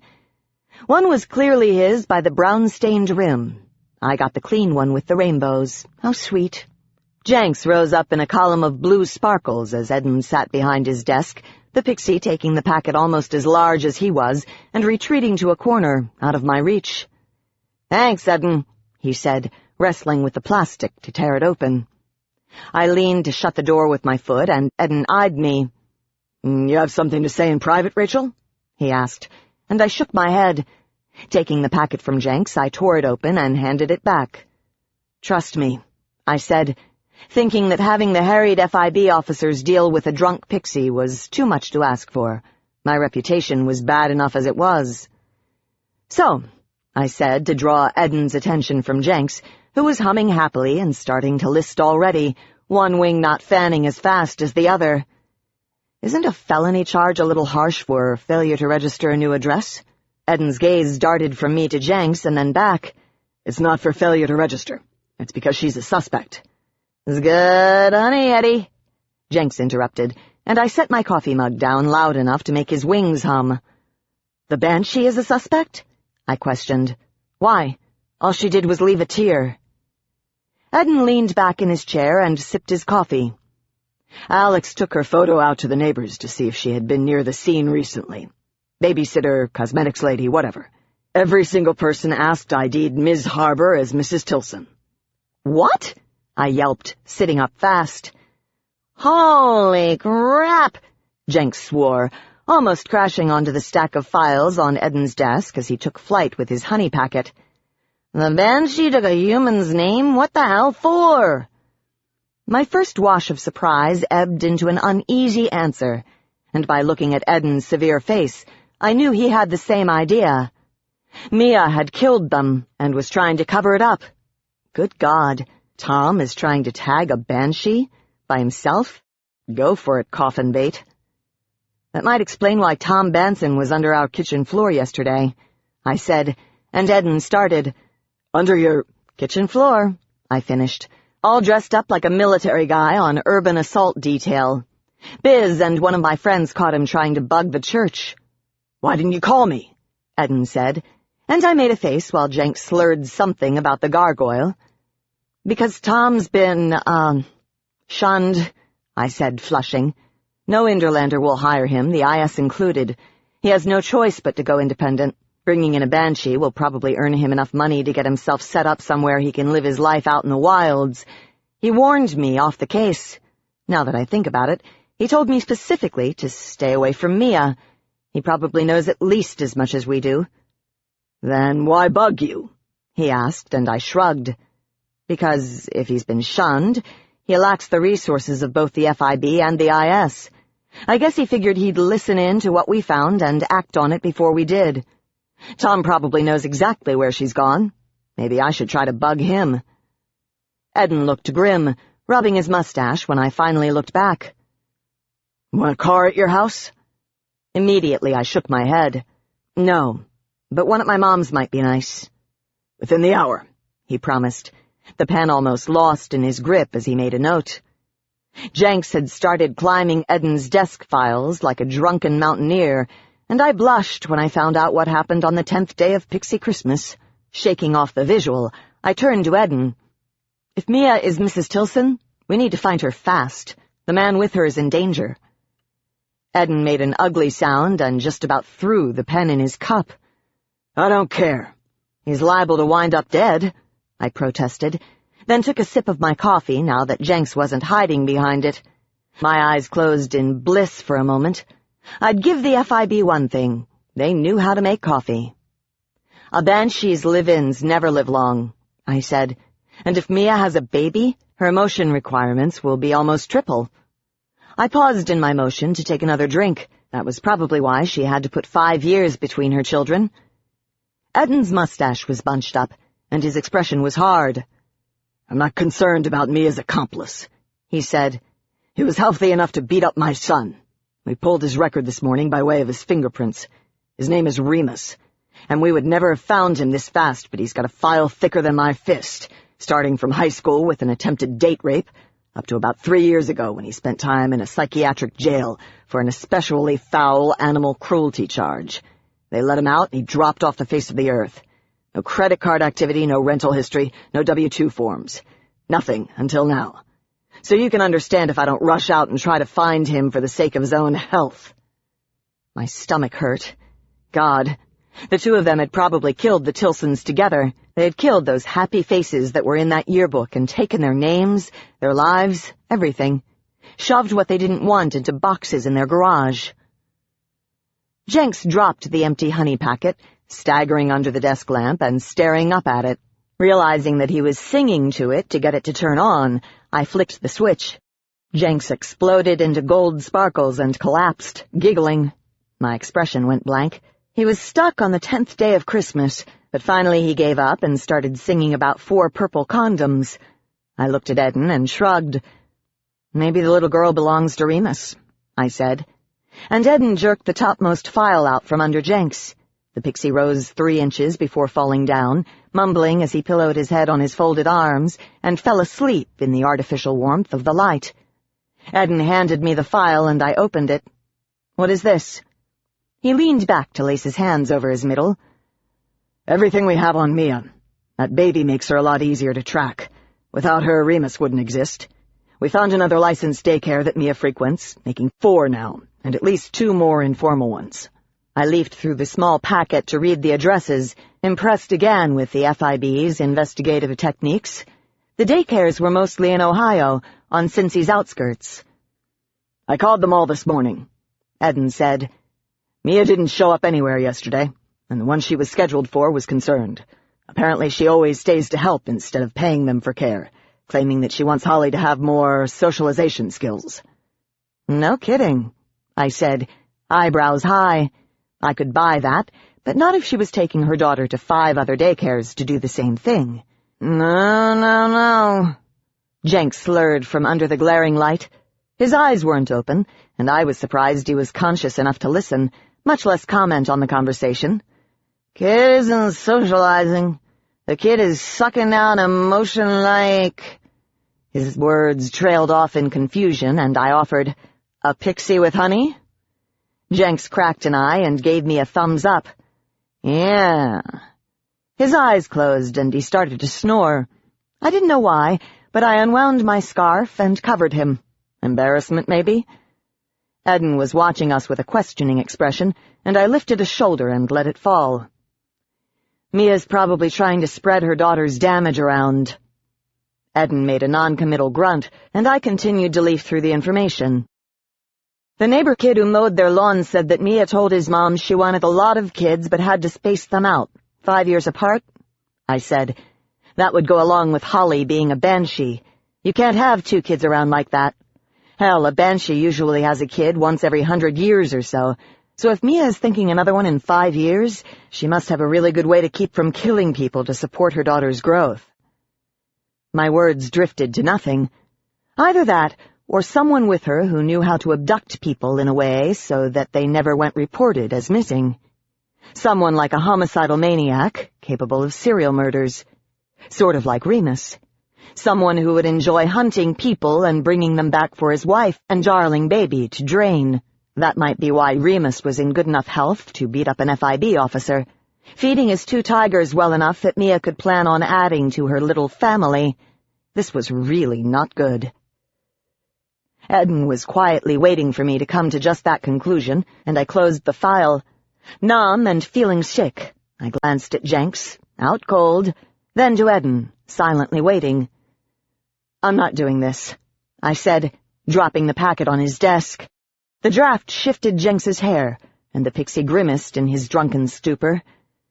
Banshees are dangerous, apex predators, and I thought you didn't want our help. At my blatant accusation, Eden reddened. Who is going to bring her in, then? The IS? I talked to them this morning. They don't care. His eyes went everywhere but to mine. If we don't bring her in, no one will, he muttered. And he would want justice, seeing that she had something to do with his son being in the hospital. Frowning, I slid the file back off Eden's desk and onto my lap, but I didn't open it.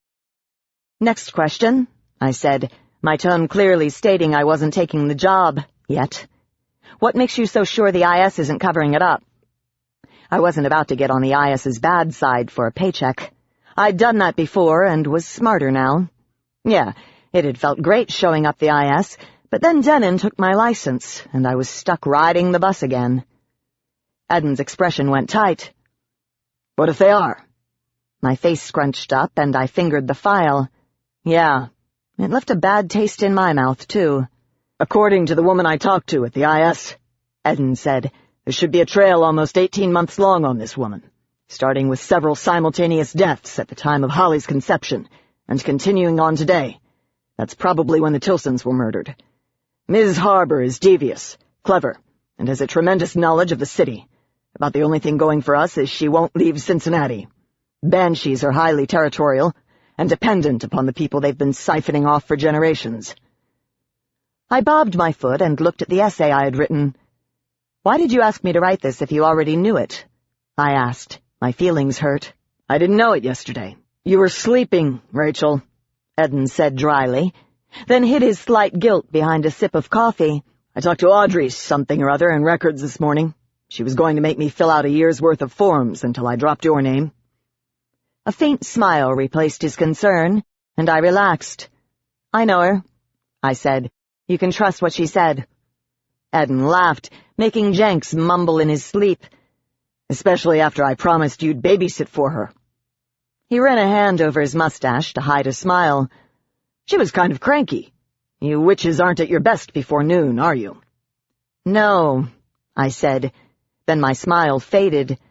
Audrey had 3 kids last I checked. Crap. I was going to have Jenks help me, otherwise they'd railroad me into a closet or trick me into letting them eat candy. Audrey said Mia's net of people is probably so intricate that she can't risk leaving Cincy. If she does, the deaths to support the baby will be fast and easy to find, rather than the carefully chosen, hidden ones. He hesitated, and a flash of worry for his son crossed his face. Is that true? They already killed an FIB officer. That wasting disease was probably Mia, right? He was too far away for me to reach out and touch his hand in support, but I wanted to. I really needed to visit Glenn and look at his aura. It wasn't as if I could help him, but I'd like to know if that's why he was still unconscious. Eden, I'm sorry, I finally said. Glenn will be okay, and we will find them. They won't be allowed to think they can do this with impunity. The older man's jaw clenched, then relaxed. I know. I just wanted to hear from you that we have a chance, and that they didn't hop a plane and are in Mexico sucking the children there dry."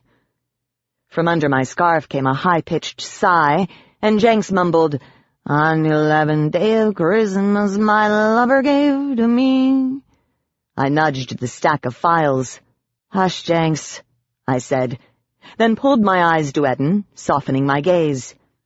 "We will get them, Eden. Promise."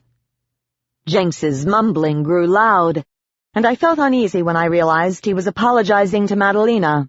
That was a hindsight better than what the drummers had been doing with the piper's pipes, but his heartfelt whining was almost worse. "Then you'll help us?"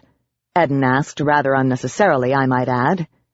It was a banshee, but with Ivy's help, and a lot of planning, we three could do it.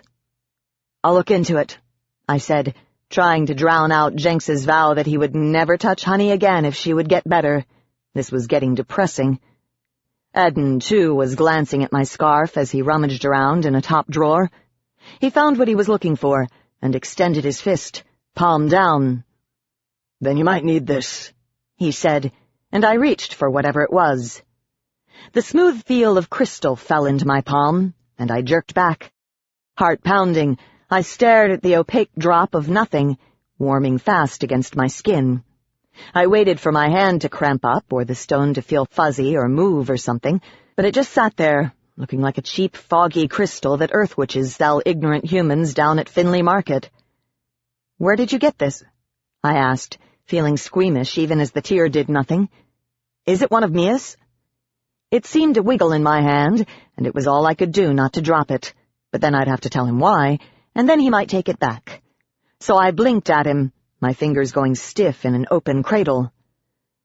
"We found a stash of them in a glass flower vase, disguised as decorative stones," Eden said. "I thought you might be able to make one into a locator amulet." It was a great idea, and I dropped the crystal into my coat pocket, deeming I'd held the squirmy thing long enough. My held breath slipped from me, and the hesitant, almost belligerent embarrassment he was hiding gave me pause, until I realized he had taken the tear from evidence. "I'll give it a try," I said, and he grimaced, eyes lowered. I had to pick up my brother at the airport, but I might be able to squeeze in a stop at the university library, as well as a charm shop for Jenks before that. A locator charm was devilishly hard. I honestly didn't know if I could pull it off. The library would be the only place I could find the recipe. Well, besides the internet, but that was asking for trouble. My scarf was now spouting poetry, waxing lovingly about Madalena's charms in beautifully poetic to downright lustful terms. Giving the stack of papers a push, I flicked off the light. Jenks let out a long complaint, and I stood. "Come on, Mr. Honeypot," I said to Jenks. "We gotta go." I flicked my scarf off him, and the pixie didn't move apart from huddling into a ball. Eden stood up, and together we eyed him. I was starting to get a bad feeling about this. Usually, when Jenks got honey drunk, he was a happy drunk. This looked depressed, and I felt my face lose its expression when I realized Jenks was saying Madalena's name over and over. "Oh, crap," I whispered, as he started making promises he couldn't keep, asking her to make one she couldn't. My own heart breaking, I carefully scooped him up, holding the unaware pixie in my hands, cupping him in a soothing darkness and warmth. Damn it, this wasn't fair. No wonder Jenks took the opportunity to get drunk. His wife was dying, and there was nothing he could do to stop it. "Is he going to be all right?" Eden whispered as I stood in front of the desk, not knowing how I was going to get home with him like this. I couldn't just shove him in my bag and hope for the best. "Yes," I said absently, deep in thought. Eden shifted from foot to foot. "Is his wife okay?" I brought my eyes up, unshed tears for Jenks warming them as I found a deep understanding in Eden's gaze, the understanding of a man who had lost his wife. "No," I said. "Pixies live only 20 years. I could feel Jenks light and warm in my hands, and I wished he was bigger, so I could just help him into the car, take him home, and cry with him on the couch. But all I could do was carefully slide him into the masculine glove Eden was holding out to me. The lined leather would keep him warm, whereas my scarf wouldn't. Jenks hardly noticed the move, and I could get him to the car safely and in a dignified manner. I tried to tell Eden thanks, but the words stuck in my throat. Instead, I picked up the folder. "Thanks for the addresses," I said softly, and I turned to go. "I'll give them to Ivy. She can make sense out of rat tails in the dust." Eden opened the door, and the noise of the open offices hit me like a slap, jerking me back to reality. I wiped my eyes and hugged my bag higher up on my shoulder. I held Eden's glove carefully. Ivy and I would map out Mia's network, starting with the daycares, then move on to see if she worked at elderly daycare centers or volunteered at the hospital. This could get really ugly. There was a soft pull on my elbow as I rocked into motion, and I paused. Eden had his eyes on the tile, and I waited until he brought them to mine. "Tell me when Jenks needs someone to talk to," he said, and my throat closed. Recalling what Ford had told me about Eden's wife dying in a stab-and-grab, I mustered a smile and nodded. My boots clicked fast on the tile as I made for the door, head high and eyes unseeing.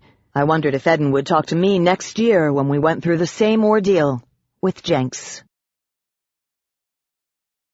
Chapter 7.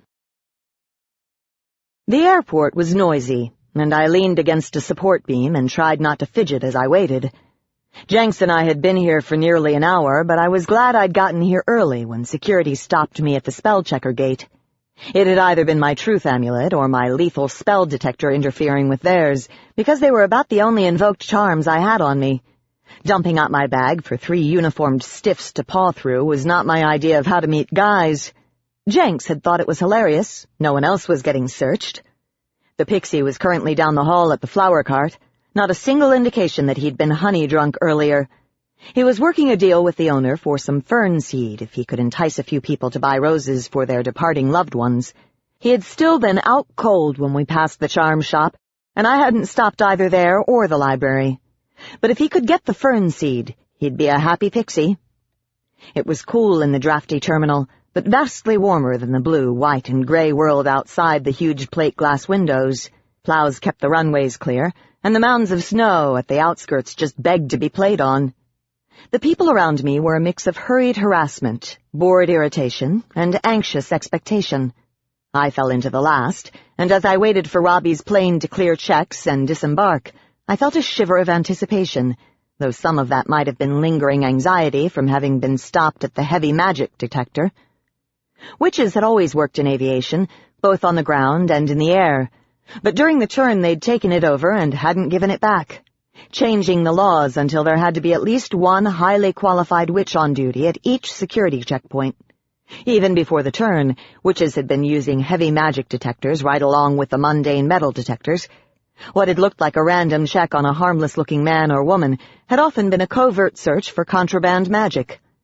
Why I'd been stopped, I didn't know. Bothered, I tried to smooth out my brow and relax. Unless Robbie was in first class, it would be a while. A cloying, too-sweet scent of cinnamon and the rich aroma of coffee gave a glimmer of contentment to the rising excitement. The conversations grew loud when the door opened and the first yawning person pushed through, intent on reaching the rent-a-car stand, his eyes glazed and his pace fast. A few feet from me was a mom with 3 toddlers, like stair-steps, probably waiting for their dad. The eldest wiggled from his mom and ran for the huge windows, and I jumped when the mom set a circle to stop the toddler dead in his tracks. A smile curved over my face when the little boy screamed in frustration, pounding at the faintly shimmering barrier glowing a thin blue. That had been something I'd never had to worry about when I was little. Mom sucked dishwater at making circles. I hadn't been able to walk until I was 3 anyway, too sick to do much more than survive before then. It was a miracle I'd made it past my 2nd birthday. An illegal medical miracle that worried me every time I went through something like the heavy magic detection field. There was no way to detect the tampering done to my mitochondria, but I worried anyway. Anxious, I shifted my weight to my other foot.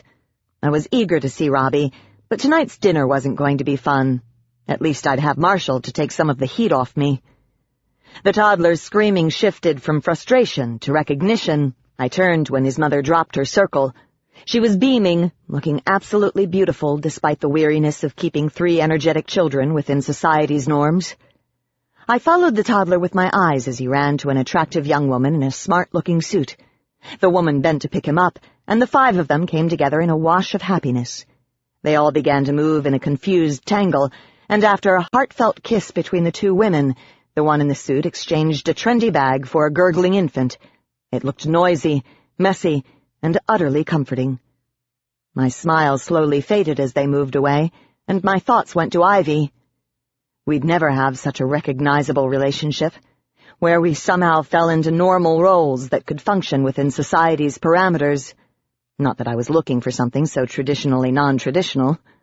Ivy and I did have a relationship, but if we tried to make it fit her ideas or go past my limits, it would blow everything to hell. Something older than the spoken word tickled my instinct, and I pulled my eyes from the couple's vanishing backs. My gaze landed on my brother, and I smiled. He was still in the tunnel, obvious over the shorter people ahead of him. His red hair stood out like a flag, and he had a sparse beard. Sunglasses almost made him look cool, but the freckles ruined it. Seeing his smile widen as our eyes met, I pushed from the piling and waited, anticipation tingling my toes. God, I'd missed him. People finally moved out from between us, and I could see his narrow-shouldered frame. He had on a light jacket and was carrying a shiny leather satchel and his guitar. At the head of the tunnel, he stopped and thanked a short, awkward-looking salesman-type guy who handed him a piece of luggage and vanished into the crowd, carrying it for him so he wouldn't have to check it, I suppose. "Robbie!" I called, unable to stop myself, and his smile grew. His long legs ate up the distance, and he was before me, dropping his things and giving me a squeeze. "Hi, sis," he said, his hug growing fierce before he let go and stepped back. The crowd flowed around us, but no one minded.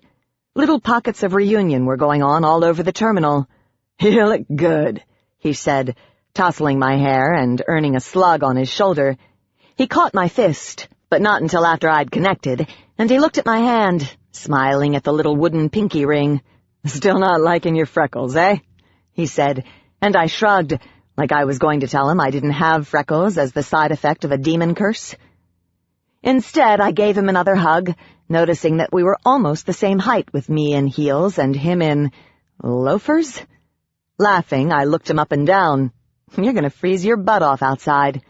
"Yeah, I love you too," he said, grinning as he removed his sunglasses and tucked them away. "Cut me some slack. It was 7 in the morning and 72 degrees when I left. I haven't had any sleep, but for 4 hours on the plane, I'm going to crash if I don't get some coffee in me." He leaned to pick up his guitar. "Mom still making that nasty excuse for road paste?" Smiling as if I would never stop, I picked up the larger bag, remembering the last time I'd carried his luggage. "We'd better stop and get some now. Besides, I'm waiting for Jenks to finish up with something, and I want to talk to you about Mom." Robbie straightened from trying to grip his satchel and guitar in the same hand, his green eyes looking worried. "Is she okay?" I stared for a moment, then realized what my last words must have sounded like. "Mom's happier than a troll under a toll bridge. What happened out there with you anyway? She came back tan and humming show tunes? What's up with that?" Robbie took the bag from me, and we angled to the nearest coffee stand. "It wasn't me," he said. "It was her, traveling companion." My brow furrowed and my pulse quickened. Toccata. I'd thought as much. She'd gone out to the West Coast to spend time with her college sweetheart, and I wasn't sure what I thought about him. I mean, I knew who he was, but I didn't know him. Silently, we got in line, and as I stood shoulder to shoulder with Robbie, I suddenly felt tall.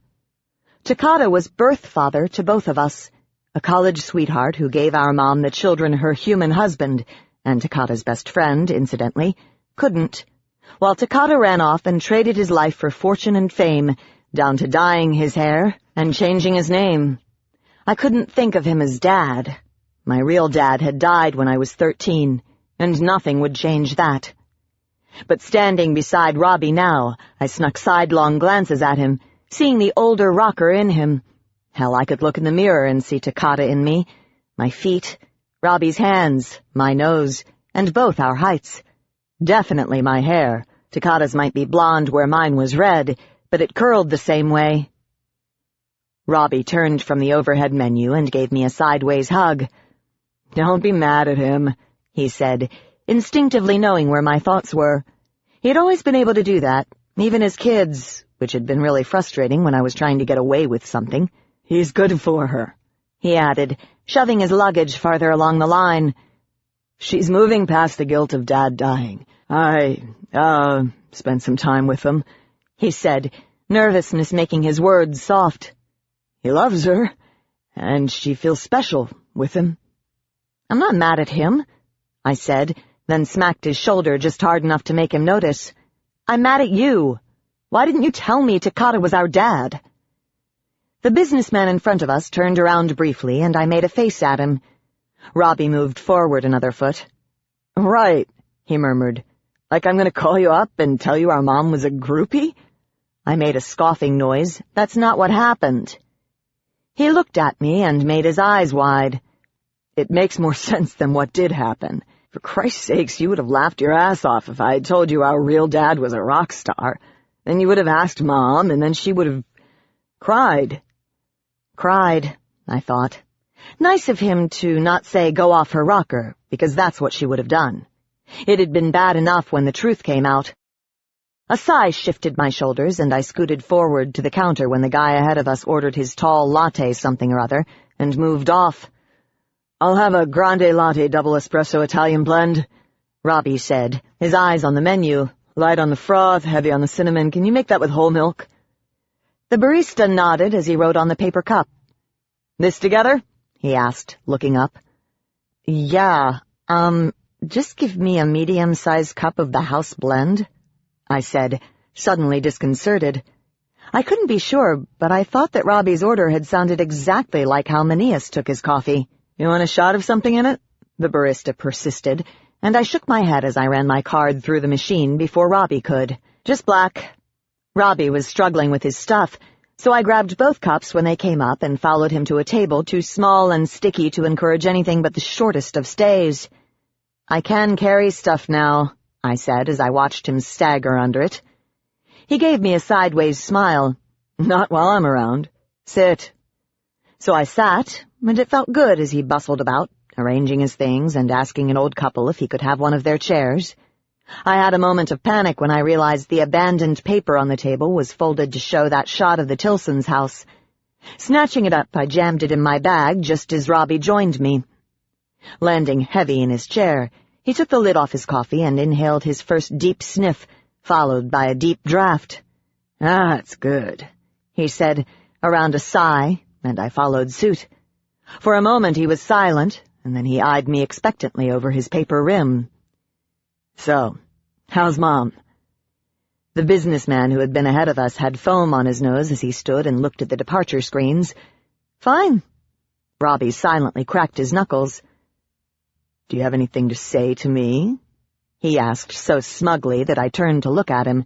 "There's a cop car outside Mom's house, and you'll want to know why. I'm doing a murder investigation, and it might spill over into my home life. The university won't let me attend classes. I have a date every Saturday in the ever after with Big Al the Demon, and thanks to Trent Calamac's dad, I'm the source of the next demon generation." No," I said, and he laughed, scooting his guitar closer. "You bailed on the IS," he said, green eyes showing his amusement. "I told you joining them was a bad idea, but no. My little sister has to do things her own way, then work twice as hard to get out of them. I'm proud of you for realizing it was a mistake, by the way." "Oh, that." Relieved, I took the lid off my coffee and blew across the top of the rich blackness, giving him a sideways look.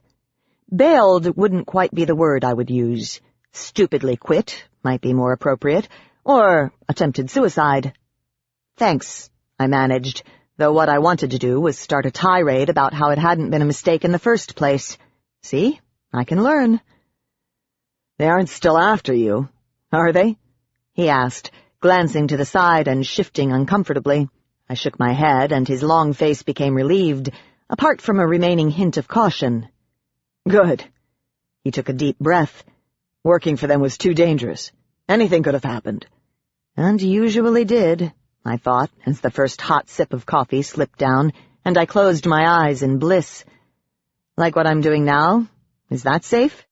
I said, as my eyes opened. Geez, Robbie, I'm 26. I can take care of myself. I'm not the puny 90-pound nothing I was when you left. It might have been a tad harsh, but the resentment of his trying to stop me from going into the IS remained. All I meant was that the people who run it are liars and corrupt vamps, he cajoled. It wasn't just the danger. You would never have been taken seriously there, Rachel. Witches never are. You hit that glass ceiling and there you sit for the rest of your life. I would have gotten mad, but looking in hindsight at the last year I spent at the IS, I knew he was right. Dad didn't do too bad, I said. He could have done a lot more. Actually, he had done a lot more. Robbie didn't know it, but our dad had probably been a mole in the IS, passing information and warnings to Trent's dad. Crap, I thought in sudden realization. Just like Francis. No, not like Francis. Francis had done it for money. Dad must have done it for the greater good, which begged the question of what he'd seen in the elves to risk his life helping them to stay out of extinction. It hadn't been in return for the illegal medicine to save my life. They had been friends even before I was born. Rachel. I took another sip of my coffee, scanning the busy terminal for Jenks. A sense of unease was growing in me, and I almost choked on my drink when I spotted the security guard looking at us from across the hall, just standing there, watching. This keeps getting better and better. Earth to Rachel, come in, Rachel. I gave myself a mental shake and pulled my gaze from the air cop. Sorry, what? He looked me up and down. You got quiet all of a sudden. I forced my eyes to stay off the armed guard. Another one had joined him. Just thinking, I hedged. Robbie looked into his coffee. That's a switch, he needled. But there were 3 rent-a-cops now. 2 I could handle, but 3 was iffy. Where are you, Jenks? I wanted to get out of here, and I pretended to accidentally knock my coffee cup over. Whoops, I exclaimed brightly, and while Robbie jumped up to avoid getting soaked, I scurried for the napkins to get a better look at the terminal police. 2 wares, I thought, and a witch. They had joined forces and were making their slow way over here. Shit. Think you can walk and drink at the same time? I muttered to Robbie when I returned and started mopping up the mess. We need to find Jenks and get out of here. The cops? He said, and my eyes jerked to his in surprise. You didn't have to waste good coffee like that to get me to move. You know, I said, and he grimaced, his green eyes showing more than a hint of anger. They've been dogging me since I got to the airport, he said, his lips barely moving as he put the lid on his cup and hoisted his bag. I was all but strip-searched at security, and I swear the air marshal was sitting beside me on the plane. What did you do, little sister? Me? I almost hissed, peeved that his first thought was that they were after me. I wasn't the one who played in brimstone-laced dives and went on season-long tours, moving to a new city every night. No, I just stayed in little old Cincinnati, bumping into city leaders the way most people run into their neighbors at the grocery store. Can we just get out of here? I said, thinking this might explain why I'd been searched on the way in. Robbie made a noise of agreement, and as I shouldered one of his bags and picked up his instrument, he handed me his coffee and took his guitar back. You break things, he said in explanation, and the strap slipped from my grip. The cops swaggered behind us as we headed to the luggage claim, and it gave me the creeps. Robbie was silent until we hit one of the moving sidewalks, and in the soft hum of it, he pulled me close and whispered, Are you sure the IS isn't still after you for quitting? Positive, I insisted, but I was starting to wonder. I was working on a twin murder involving a banshee and a human. Eden said they didn't care about Mia, but what if they were covering something up? Not again, I thought dismally, but they would have sent Denon to threaten me by now. Maybe he'd gotten a promotion instead. The last time I'd seen the ghoul, he'd looked better. We were nearing the end of the sidewalk, and Robbie hoisted his bag higher in such a way that he could glance at the armed men behind us. The 20 feet had become 15, and I was getting edgy. Jenks's distinctive wing chirp pulled my attention to a flower cart, and seeing him busy, I pointed to the baggage claim, then jerked my head behind me. He made a burst of light in acknowledgement, which delighted the woman with him, and we continued on. "Jenks," Robbie said softly, "that's your backup, right?" "Yes." I frowned as I shifted Robbie's bag to a more comfortable position. "You'll like him. He's getting something for his wife. I don't know why those guys are following us." "You're not trying to get out of dinner tonight, are you?" Robbie said loudly as we got off the walk, and I forced a laugh. "Maybe," I said, willing to play along. "I have a few things I've got to do. I've got a library book to return, and a sick friend in the hospital I want to visit tonight." "Don't you dare," Robbie said for the benefit of security as we slowed to funnel through a small hallway by the security gates. "I need you there as a buffer in case Mom gets the photo albums out." I smirked, knowing exactly what he meant. You should have brought Cindy with you. I'm bringing someone tonight." "Not fair," he exclaimed as we passed into the unsecured part of the airport, and I glanced behind us to see that our escort had dropped to 1. Thank God it's the witch. One witch I can handle, even without Jenks. "Yes, fair," I said as I pointed to the hallway we had to take. "His name is Marshall, and he works at the university as a swim coach. He helped me once on a run, and he's the first guy I've ever hung with who isn't trying to get a little something, so be nice." Robbie eyed me as we got on the escalator. "He's not—" I looked over at his hesitation to see him holding the moving railing with his pinky delicately extended, and I smiled with half my mouth. "No, he's straight. I can be with a straight guy who's single and not sleep with him. God!"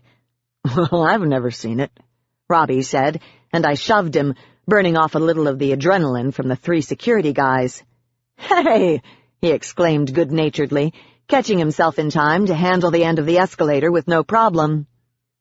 We were silent as we scanned the monitors for his flight number and carousel, then slowly joined the growing group of people angling for a good spot. "Any day, Jenks." "You still living in that church?" My blood pressure spiked, and I dropped his bag with a thump. "With that vampire, yes." How does he hit my buttons so fast? His gaze on the bags spilling out one by one. Robbie made a noise deep in his throat. "What does Mom think?" "I'm sure you'll hear all about it tonight," I said, tired already. Actually, my mom was pretty cool about it. And with Marshall there, she might not bring it up at all. "There it is," Robbie blurted out, saving me from further conversation, and then his expression became concerned. "I think it's mine," he added, and I dropped back when he wedged himself between 2 shorter women to lug the rolling suitcase off the belt. The clatter of pixie wings and the soft sound of cooing people told me Jenks was around, and I wound my scarf around my neck to give him a place to warm up. The lights had been bright around the flower cart, but it was drafty here by the doors. "Hi, Rach," Jenks said as he landed on my shoulder with the scent of cheap fertilizer. "Get what you want?" I asked as Robbie lugged his rolling suitcase off the belt. "No," he said, and I could hear the annoyance in his voice. "Everything had a waxy preservative on it. Why, by Tink's little red shoes, are 3 cops following you?" "I have no idea." Robbie trundled his suitcase to us, his head down and looking annoyed. "Hey, Robbie, I want you to meet Jenks, my business partner," I said as my brother halted before us, disgust clear in the way he yanked the pull lever up.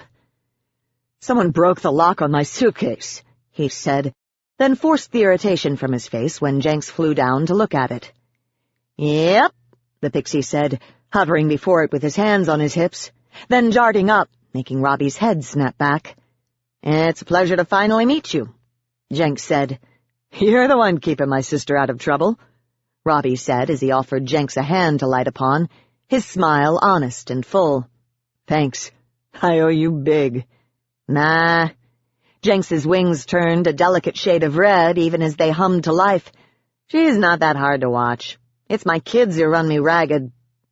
Robbie sent his eyes to me, then back to Jenks. "You got kids? You don't look old enough." "Almost 4 dozen," he said, justifiably proud that he could keep that many children alive. "Let's get out of here before Cookie Farts over there starts to have delusions of grandeur and tries to search your underwear again." Lips parted, I glanced at the security cop standing 30 feet back, smiling at me. What in hell was going on? You want to see if anything is gone? I asked. No. He frowned at the busted lock. Jenks is right. There's nothing in there but clothes and a half-ream of music. I know, Jenks said.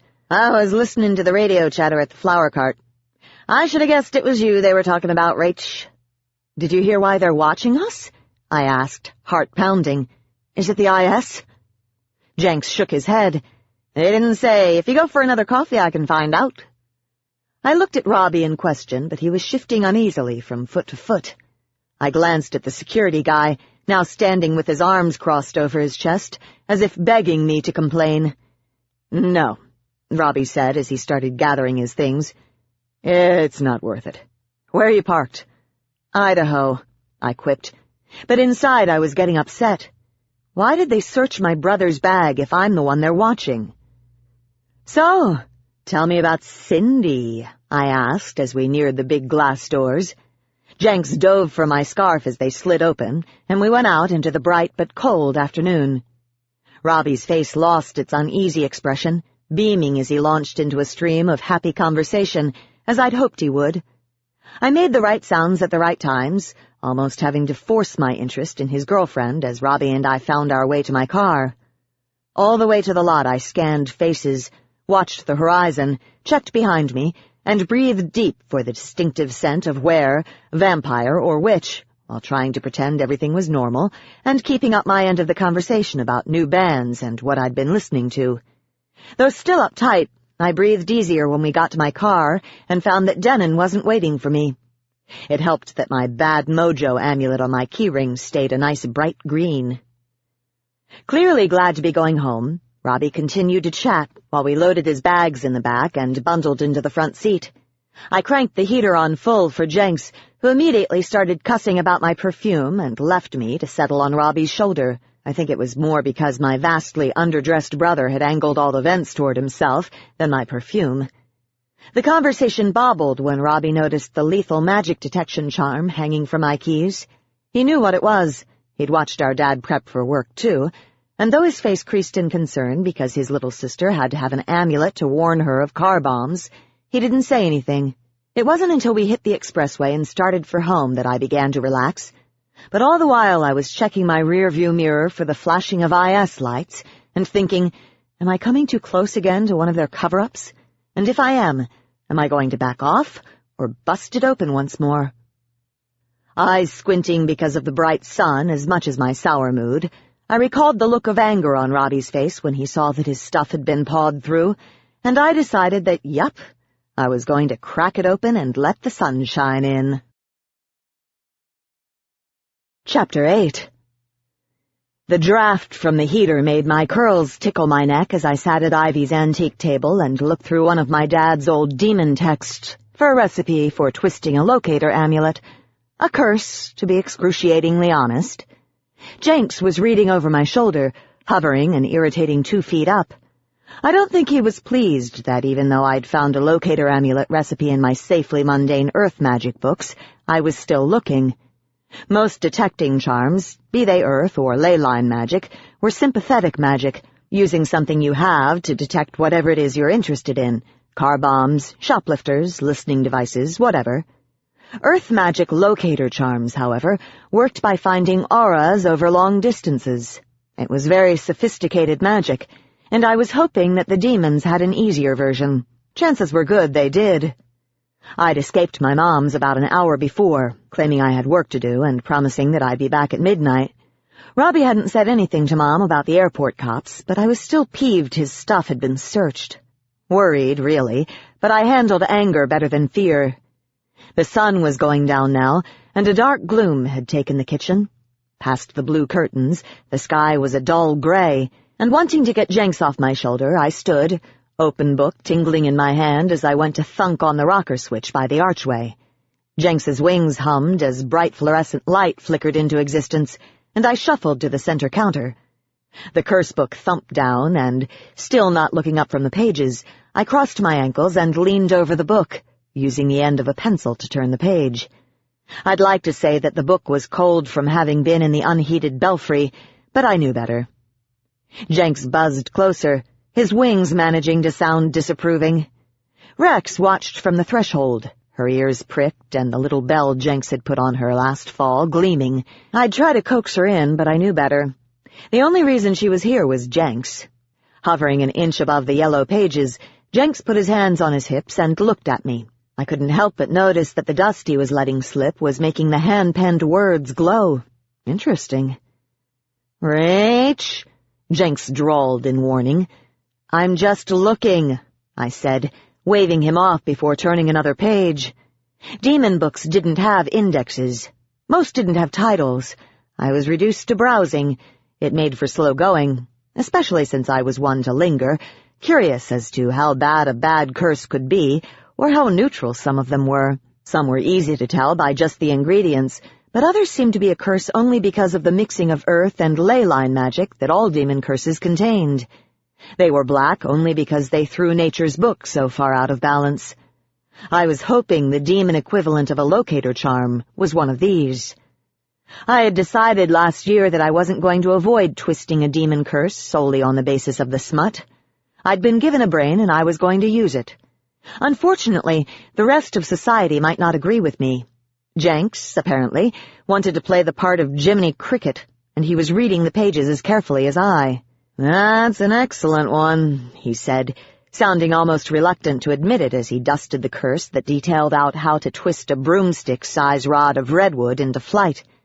There was an earth charm to do the same thing, but it was twice as complicated. I'd priced it out last year, deciding the only flying this little witch was going to do would be in the seat of an airplane. I said, turning the page. I could pay my rent for a year for just what the stick costs. The next page was a curse to turn human flesh into wood. Yuck. Jenks shivered, and I turned the page, sending his blue sparkles sifting to the floor. Like I said, some of these were really easy to tell they were black. "Rachel," Jenks coaxed, clearly thrown. "I'm not doing that one, so relax." His wings buzzed fitfully, and he sank an inch in height, preventing me from easily turning the page. Exhaling, I stared at him to get him to move by my will alone. Crossing his arms over his chest, he stared right back. He wasn't going to give an inch, but when two of his kids, in front of the dark kitchen window, started arguing over a seed they'd found in a crack in the floor, the distraction lifted him up enough so that I could turn the page. My fingertips resting on the faded yellow pages were going numb, and I curled them into a fist. But my heart started beating faster when I thought I recognized what was a locator charm under them. If I was reading it right, the demon curse used sympathetic magic, like a detection spell, not auras, like regular locator charms.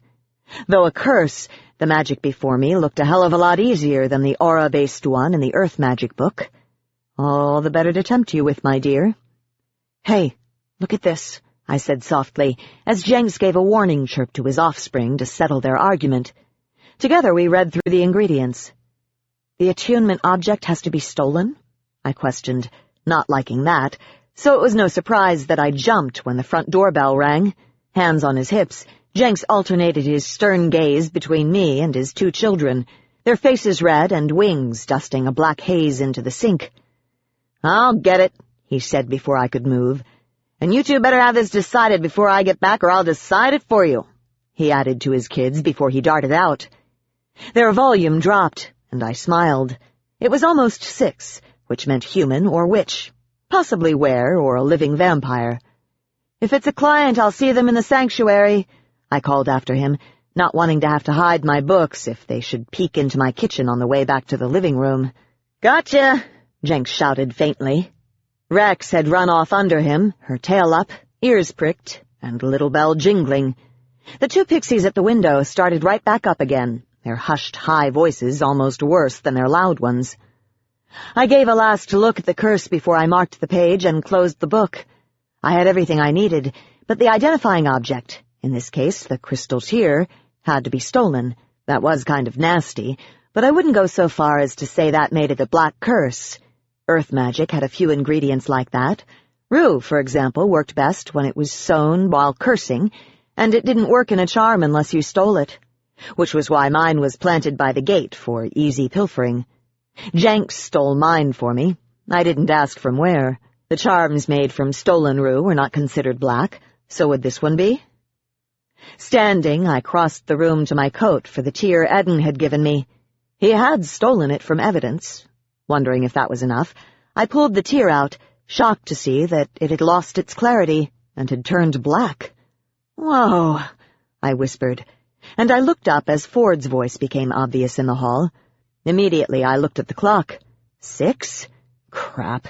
I'd forgotten he was coming over today. I was in no mood for his mumbo-jumbo, especially if it worked. Ford came in with a tired smile, his dull dress shoes making wet spots as they lost the last of their snow. Rex trailed behind with feline interest, sniffing at the salt and water mix. A mess of Jenks's kids were with him, all talking in a swirl of silk and pixie dust. Ford's brow was creased in pain, and they were clearly sending him into overload. "Hi, Rachel," he said, taking off his coat in such a way that it made half the pixies retreat, but they came right back. "What's this about you being followed at the airport?" I gave Jenks a dark look, and he shrugged. Gesturing for Ford to sit, I dropped the demon book on the stack I'd brought down from the belfry and wiped my hands on my jeans. "They were just harassing me," I said, not knowing how my brother fit into it, but sure it was me they were after, not him. "Hey, what do you think about this? It was clear this morning when Eden gave it to me." Ford sat at Ivy's spot and held out his hand, shaking his head when a trio of pixie girls asked him if they could braid his hair. I shooed them away when I came around the counter to give the tear to him, and the girls flitted to the windowsill to take sides in the seed issue. "Tinks tampons!" Jenks yelped when he saw the tear on Ford's palm. "What did you do to it, Rach?" "Nothing." At least it hadn't felt furry or wiggled when I touched it. Ford squinted as he held it to the artificial light. The argument at the sink was starting to spill into the rest of the room, and I gave Jenks a pointed look. The pixie, though, was with Ford, fascinated by the black swirls running through the gray crystal. "Eden gave it to me to make a locator charm," I said, "but it didn't look like that. It must have picked up the emotions at the airport when they were following us." Ford looked at me over the tear. "You got angry?" "Well, a little. I was more peeved than anything else." Jenks darted to the window as the argument reached an eyeball-hurting intensity. "Peeved nothin'. She was like a pimple on a fairy princess's ass, red and ready to pop," he said, then started speaking to his kids too fast for me to follow. Instant pixie silence ensued. "Geez, Jenks," I exclaimed, warming. "I wasn't that upset." Ford shifted the tear back and forth between his fingers. "It must have absorbed the emotions from not only you, but everyone there."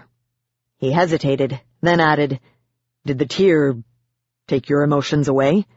Seeing his hope, I shook my head. He thought it might be a way to help him muffle emotions, perhaps. "No," I said. "Sorry." Leaning across the corner of the table, Ford handed the tear back, doing a pretty good job of hiding his disappointment. "Well," he said, settling into Ivy's chair and pulling Rex onto his lap, "I'm on the clock. Where would you be most comfortable?" "Can't we just have coffee instead?" I suggested as I tucked the tear back in my coat pocket for lack of anywhere better. I'm not in the mood to try to remember Kisten's killer. Stupid cat won't let me touch her, but a perfect stranger gets headbutts and kitty kisses. His dark eyes went to the silent coffee maker. "Like anyone ever is?" he said softly. "Ford," I whined, and then one of the pixie kids shrieked. Ford shuddered and turned a shade whiter. Irritated, I looked at Jenks. "Jenks, can you get your kids out of here? They're giving me a headache." "Jamoke gets the seed," Jenks said flatly, cutting off the rising protests with a sharp wing chirp. "I said you wouldn't like it," he exclaimed. "Get out. Jamoke, ask your mother where she hides her seeds. It'll be safe there until spring." It also would ensure that she wouldn't die without someone else knowing where she hid their valuable seed stash. Pixie lifespans sucked. "Thanks, Papa!" the exuberant pixie shouted, then fled, trailing the rest of them in a calliope of sound and color. Relieved, I came around the counter to sit at my spot. Ford looked better already, and he shifted to a more comfortable position when Rex followed the pixies out. Jenks dropped down before him in his best Peter Pan pose, hands on his hips. "Sorry," he said. "They won't come back." Ford glanced at the coffee maker again. One of them is still in here. I shoved the demon text next to the mundane university textbooks to make some space. Cheeky bugger, I muttered, standing up to get Ford a coffee. Jenks's brow furrowed, and he made a harsh whistle. Smirking, I waited to see who the eavesdropping pixie was, but no one showed. Maybe I could fritter all our time away, and that would be that. Talk about Jenks, maybe. Thanks, Rachel, Ford said with an exhale. I could use some caffeine. It's real, yes? Pouring a cup, I slid it into the microwave and hit fast cook. Decaf is cruel and unusual punishment. Jenks was buzzing around the kitchen like a firefly from hell, shedding sparkles to make artificial sunbeams. I can't find anyone, he grumbled. I must be getting old. Are you sure? Ford cocked his head and seemed to be listening. Yup, it's a person. A smile came over Jenks as the sensitive man included pixies as people. Not everyone did. I'll go do a nose count. Be right back. He zipped out, and I opened the nuker. Ford's cup was steaming, and leaning close as I set it by him, I whispered, "Can we go out and talk about Jenks instead of me?" "Why?" Ford asked, as if knowing I was stalling, then took a sip. "His emotions are stable. It's yours that are jumping like bunnies in a fryer." I frowned at the connotation, then sat in my own chair, pulling my cold coffee close.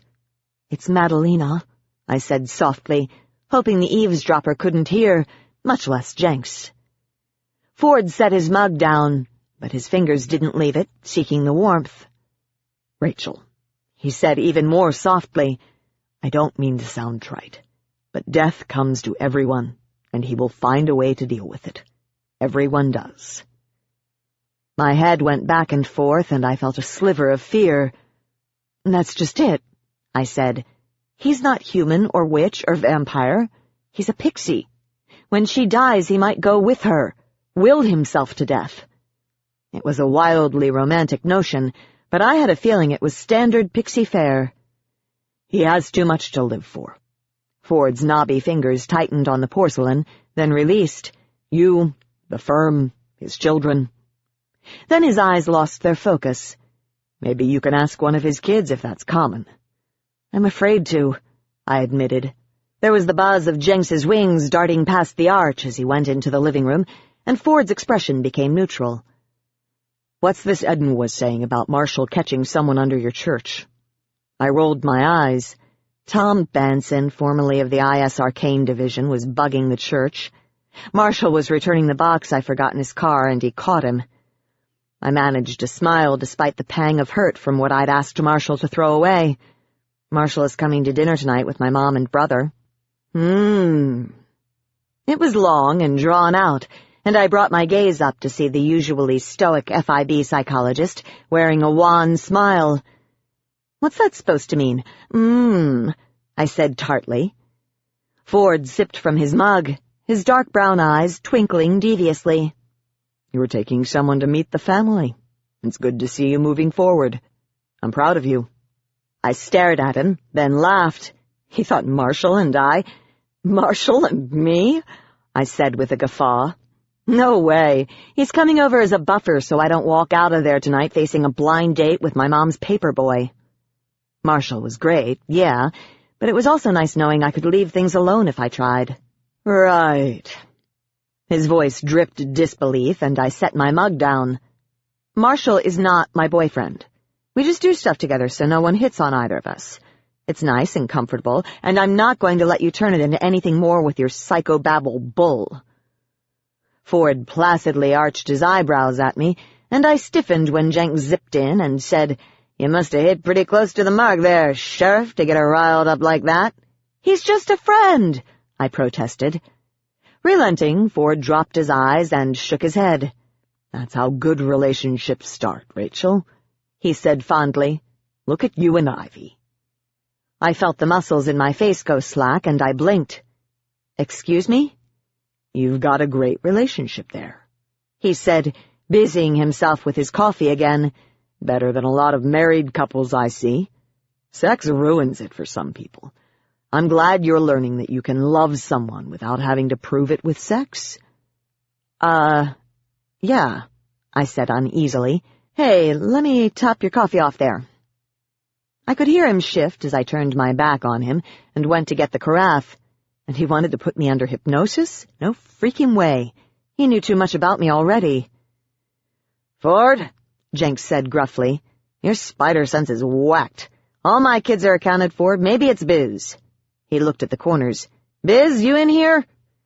I smiled as I poured half a cup into Ford's mug. "Not while the sun is up, he's not. I saw him on the front eve when I went out for the paper this afternoon." Taking a sip of coffee, Ford smiled. "There are 3 emotion sets in this room other than mine. Someone's nose got counted twice. Look, it's okay," he added when Jenks started dripping green sparkles. "Forget about it." The soft strains of ZZ Top's Sharp-Dressed Man drifted into existence, muffled but annoying. It was Ford's phone, and I eyed him with interest, thinking it an odd sort of tune for the straight-laced guy, but then my lips parted when I realized it was coming from my bag. My phone? But I knew I'd had it on vibrate. At the very least, it wouldn't be playing that song. "Cripes, Jenks," I said, scrambling for my bag. "Will you leave my phone alone?" "I haven't touched your phone," he said belligerently. "And don't be blaming it on my kids either. I bent their wings back last time, and they all said it wasn't them." I frowned, wanting to believe him. Unless it was general nuisance, Jenks's kids usually didn't make the same mischief twice. Dropping my bag on my lap, I pulled out my phone, finding the call to be from an unlisted number. Then why does it keep going off vibrate? I almost died of embarrassment the night I tagged Trent. Flipping it open, I managed a courteous, "Hello?" Jenks landed on Ford's shoulders, smiling. It started playing White Wedding. Ford laughed, and I pulled the phone from my ear. There was no one there. Clicking through the menu, I put it on vibrate. "Leave it alone," I growled, and it went off again. "Jenks!" I exclaimed, and the pixie flew up to the ceiling, grinning from ear to ear. "It's not me!" he chimed out, but he was having too much fun for me to believe him. It wasn't worth trying to catch him, so I dropped the phone in my bag and let it ring. Ford was very still, and a wave of apprehension swept me at the look in his eyes. Scared, almost. "Someone else is in this room," he said softly, and Jenks's laughter cut off. I watched as Ford pulled out his amulet. It was a swirl of emotions, confusing and chaotic. No wonder he liked to work one-on-one. "Both of you, go back by the fridge," he said, and it was as if the warmth left my body. Shit, what in hell was going on? "Go," he said, waving, and I stood up, totally creeped out. Maybe it's a demon, I thought. Not really here, but here on the other side of the ever-after, looking at us with his second sight. The sun wasn't down yet, but it was close. Jenks silently landed on my shoulder, and we backed up until the amulet shifted to a frustrated black.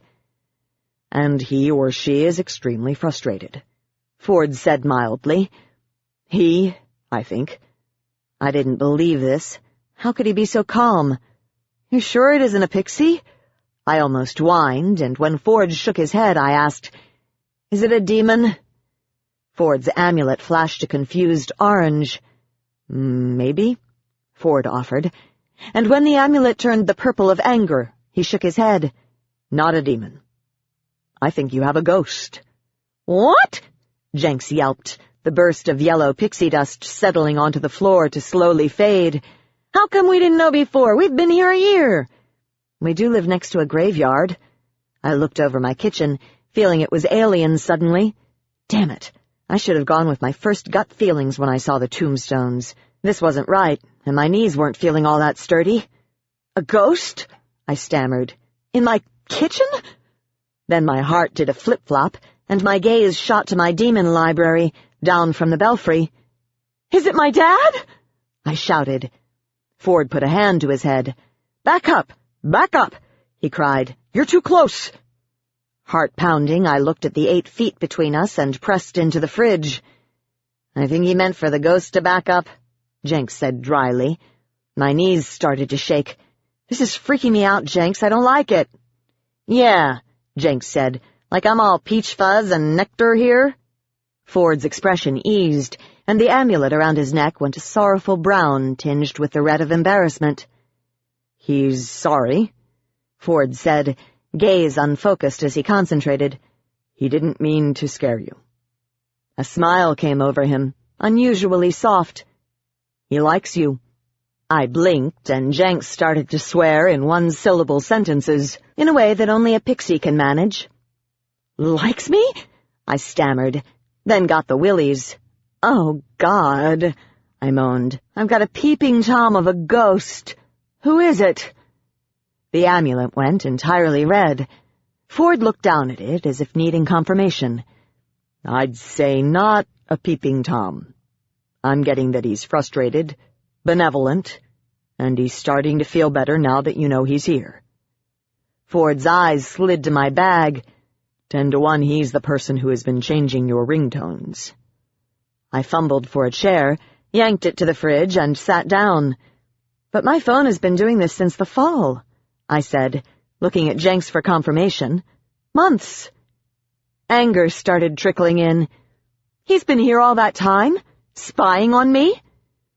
Again the amulet went an embarrassed red. He's been trying to get your attention, Ford said gently, as if the ghost needed an advocate. I put my elbows on my knees and dropped my head into my hands. Swell. Clearly frustrated, Jenks landed on the sill beside his brine shrimp tank. "Who is it?" he demanded. "Ask him his name." "Emotions, Jenks," Ford said, "not words." Taking a calming breath, I looked up. "Well, if it's not my dad—" I went cold. "Kiston?" I warbled, feeling my entire world take a hit. God, if it was Kiston. There was a spell to talk to the dead who were stuck in purgatory, but Kiston's soul was gone. Or was it? Ford seemed to waver, and I held my breath. "No," he finally said, and the amulet swirled with black and purple. I don't think he liked Kiston." Jenks and I exhaled together, and Ford straightened in his chair. I didn't know what I was feeling. Relief? Disappointment? "Sir," Ford said to a corner in the kitchen, and my skin crawled. "Think about your contact to this plane. That would be Rachel, probably." Again I held my breath. Jenks was shedding gold sparkles. Colors shifted across Ford's amulet, but I didn't know enough to interpret them when they were all mixed up like that. "I'm feeling the excitement of a past danger shared," Ford said softly, "of fondness, gratitude, heavy gratitude to you." His eyes opened, and I stifled a shiver at the alien look in them. They were his, but they carried the shadow of the soul of the person he was picking up on. "Have any of your clients died?" Ford asked. "Someone you were trying to help?" "Brett," Jenks said. "Peter?" I blurted out, but the amulet went a negative gray. "Nick," Jenks said nastily, and the color on the metal disc became a violent shade of purple. Ford blinked, trying to divorce himself from the hate. "I'd say no," he whispered. This was really weird.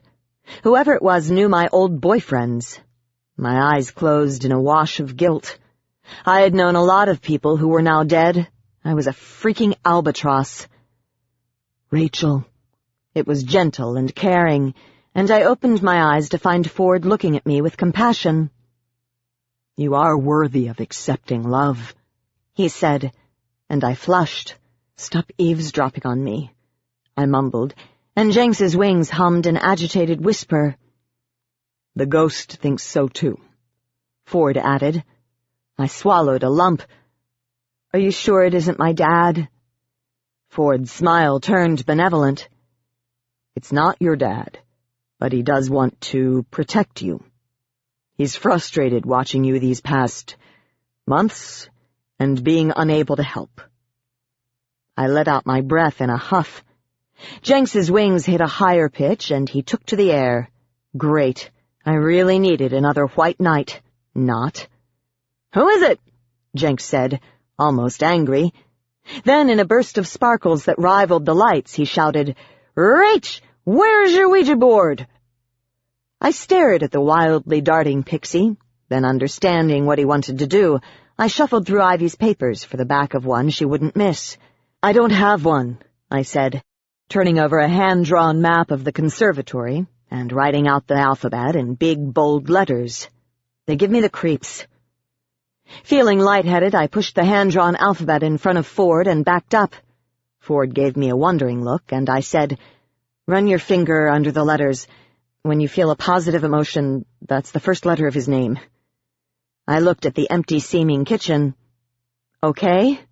The amulet went gold in affirmation, and I sat down to hide my shaking knees. This was really, really weird. "I'd say he's okay with that." But Ford looked uneasy for the first time. With a single finger, he began at A, running over them with a deliberate slowness. I watched as he paused at one, then backed up. "P," Ford said. My thoughts flashed to Peter, then Piscary. One dead, the other really dead. Both impossible. But what if it was Peter? He was living as an undead, but if his soul was in purgatory, and I could get it into his body, would he be whole? Was this Ivy's answer? I licked my lips and watched Ford reach the end of the alphabet and start over. "I," he said, then hesitated. "Yes, I." My exhale was long. Not Peter, then. But Piscary? Ford had said the ghost was benevolent, and the vampire hadn't been. Unless it was a trick. Or Piscary had been a good man before he'd become a vampire. Did their souls renew themselves at death, not disintegrate? Revert to a state before everything went wrong? Ford reached the end and started again. "E," he said, looking as if he was more relaxed. Not Piscary, then, and I felt better. "Pie," Jenks said snidely. "Did you kill a baker we don't know about, Rachel?" I leaned forward, breathless. "Shut up, Jenks." Ford's finger stopped again almost immediately. "R," he said, and I felt myself go cold, then hot. No freaking way. "Oh my God!" I shouted, jumping to my feet. Jenks hit the ceiling at my outburst, and Ford covered his ears, eyes closed in pain. "I know who it is!" I exclaimed, eyes wide and my heart pounding. I could not believe it. I could not freaking believe it. But it had to be him. "Rachel!" Jenks was in my face, shedding gold sparkles. "Stop! You're killing Ford! Knock it off!" His hand to his head, Ford smiled. "It's okay," he said, grinning. "This is good stuff. From both of you." Wonder filled me, and I shook my head as I looked around my kitchen. "Unbelievable," I whispered. Then more loudly said, "Where are you? I thought you were at peace." I stopped, hands falling to my side, disappointed somehow. Wasn't saving Sarah enough? Ford was leaning back in his chair, grinning as if he was witnessing a family reunion, but Jenks was pissed. "Who the hell are you talking to, Rach? Tell me or I'm going to pix you, so help me tink." Hand gesturing at nothing, I stood in the middle of my kitchen, still not believing it. "Pierce," I said, and Ford's amulet glowed. "It's Pierce." Chapter 9. The dusty box my mom had brought over last fall was pretty much empty. There was a scarily small T-shirt from Disneyland, some bric-a-brac, my old diary, which I had started some time after my dad died, and I realized pain could be remade once you gave it the permanence of words. The books that had once filled the box were now in the kitchen, but the 800-level ley line arcane textbook Robbie had given me for the winter solstice hadn't been among them. I hadn't thought it was here, but I had wanted to check before I went over to my mom's and got her stirred up by looking for it in her attic. It had to be somewhere. But it wasn't in my closet, and sitting back on my heels, I pushed a long curl out of my eyes and exhaled, gazing at the single-paned, night-darkened stained-glass window my bedroom had. Without the book, I had no hope of recreating the spell I'd done 8 years ago to give a spirit in purgatory a temporary body. I was missing a few hard-to-find ley line tools as well, not to mention that the charm needed a whopping big boost of communal energy. Being at the closing of the circle at Fountain Square on the solstice would do it. I knew that from experience. But the solstice was come and gone. I was banned from the Howlers Arena, so that was out, even if they did have a game in the snow. New Year's was my next best bet. They didn't close the circle, but there would be a party, and when people started singing Auld Lang Syne, the energy flowed. I had 3 days to find everything. It didn't look good. "Well, Tink loves a duck," I said, and Jenks, resting on my dresser among my perfumes, buzzed his wings. The pixie hadn't left my side since finding out we had a ghost. I thought it was funny. Pierce had been here almost a year. Why it bothered Jenks now, I had no idea. Though our hour had come and gone, Ford was still in the kitchen, slowly talking to Pierce 1 letter at a time, as I listened in while whipping up a batch of earth magic locator amulets. The demon curse would have been easier, but I wasn't going to twist demon magic in front of Ford. I had a bad feeling I'd done the complex charm wrong, since nothing happened when I invoked the first potion with a drop of my blood and spilled it on the amulet. Mia was probably outside the 1/4-mile radius within which it worked, but I should have smelled something. "You think the book is still at your mom's?" Jenks asked, his wings a blur, though his butt was still settled on my dresser. The sound of his kids playing with Rex was loud, and I wondered how long the cat would last before she hid from them. "I'll find out tonight," I said firmly, as I refolded the box and shoved it into a pile of boots. "I must have left it at Mom's when I moved out," I said around a stretch to get the kinks out of my back. "It's probably in the attic along with the stuff to do it. I hope." I stood, glancing at my alarm clock. I was meeting Marshall at his apartment in less than an hour, and from there we were driving to my mom's so it would look more like a date. Finding an excuse to get up into the attic might be hard, but Marshall could help. I didn't want to ask my mom about the book. The first time I'd used it, I'd gotten in major trouble with the IS. Hands on my hips, I gazed at the unusual sight of the back of my closet. Shoes and boots were everywhere, and the thought of Newt possessing me, clearing out my closet in the search for her memory, rose up.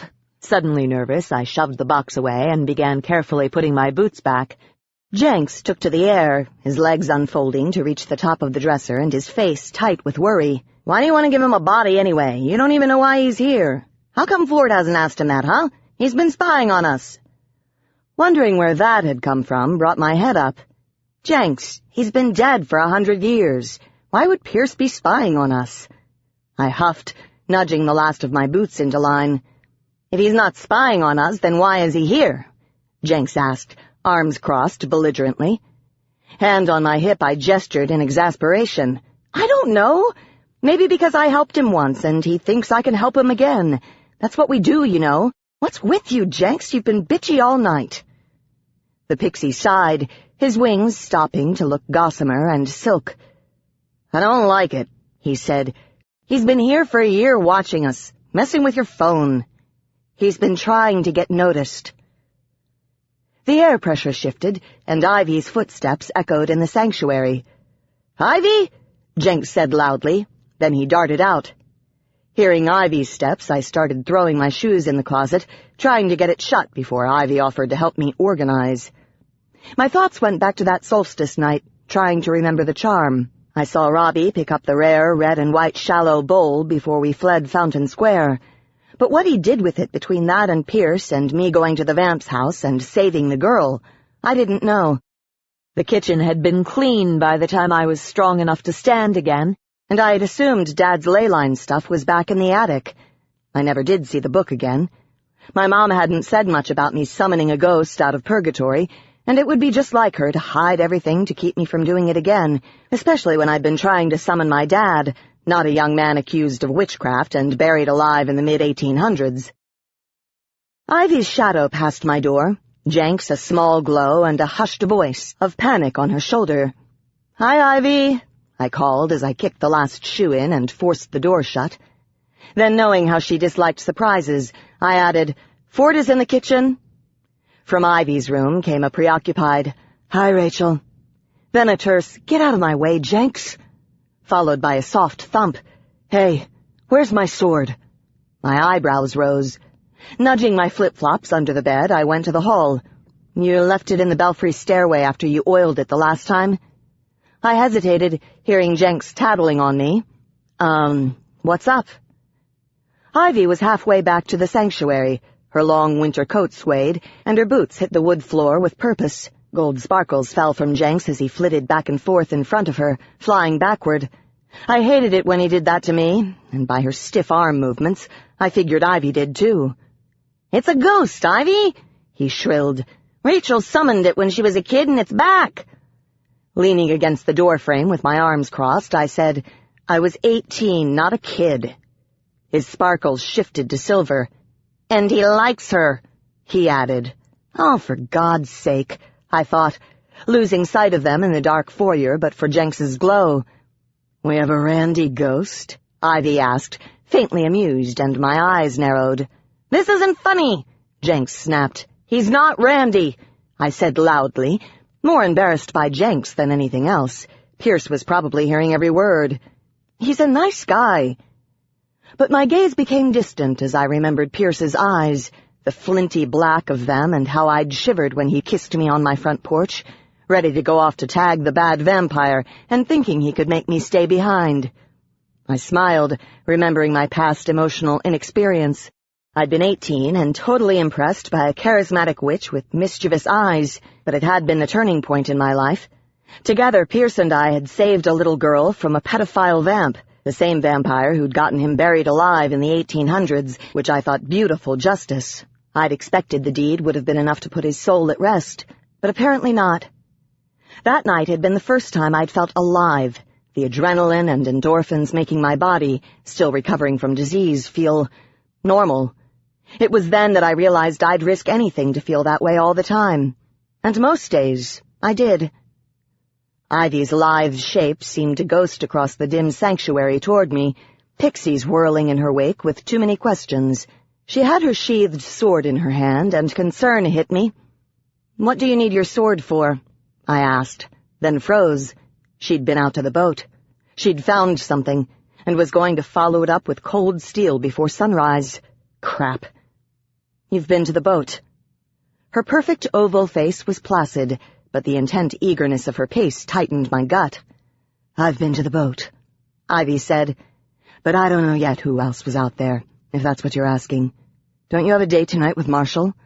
"It's not a date," I said, ignoring Jenks hovering nearby, shedding frustrated sparkles. "He's rescuing me from my overzealous mother. How come the sword if you don't know who was at the boat?" "The hell with the sword, Ivy!"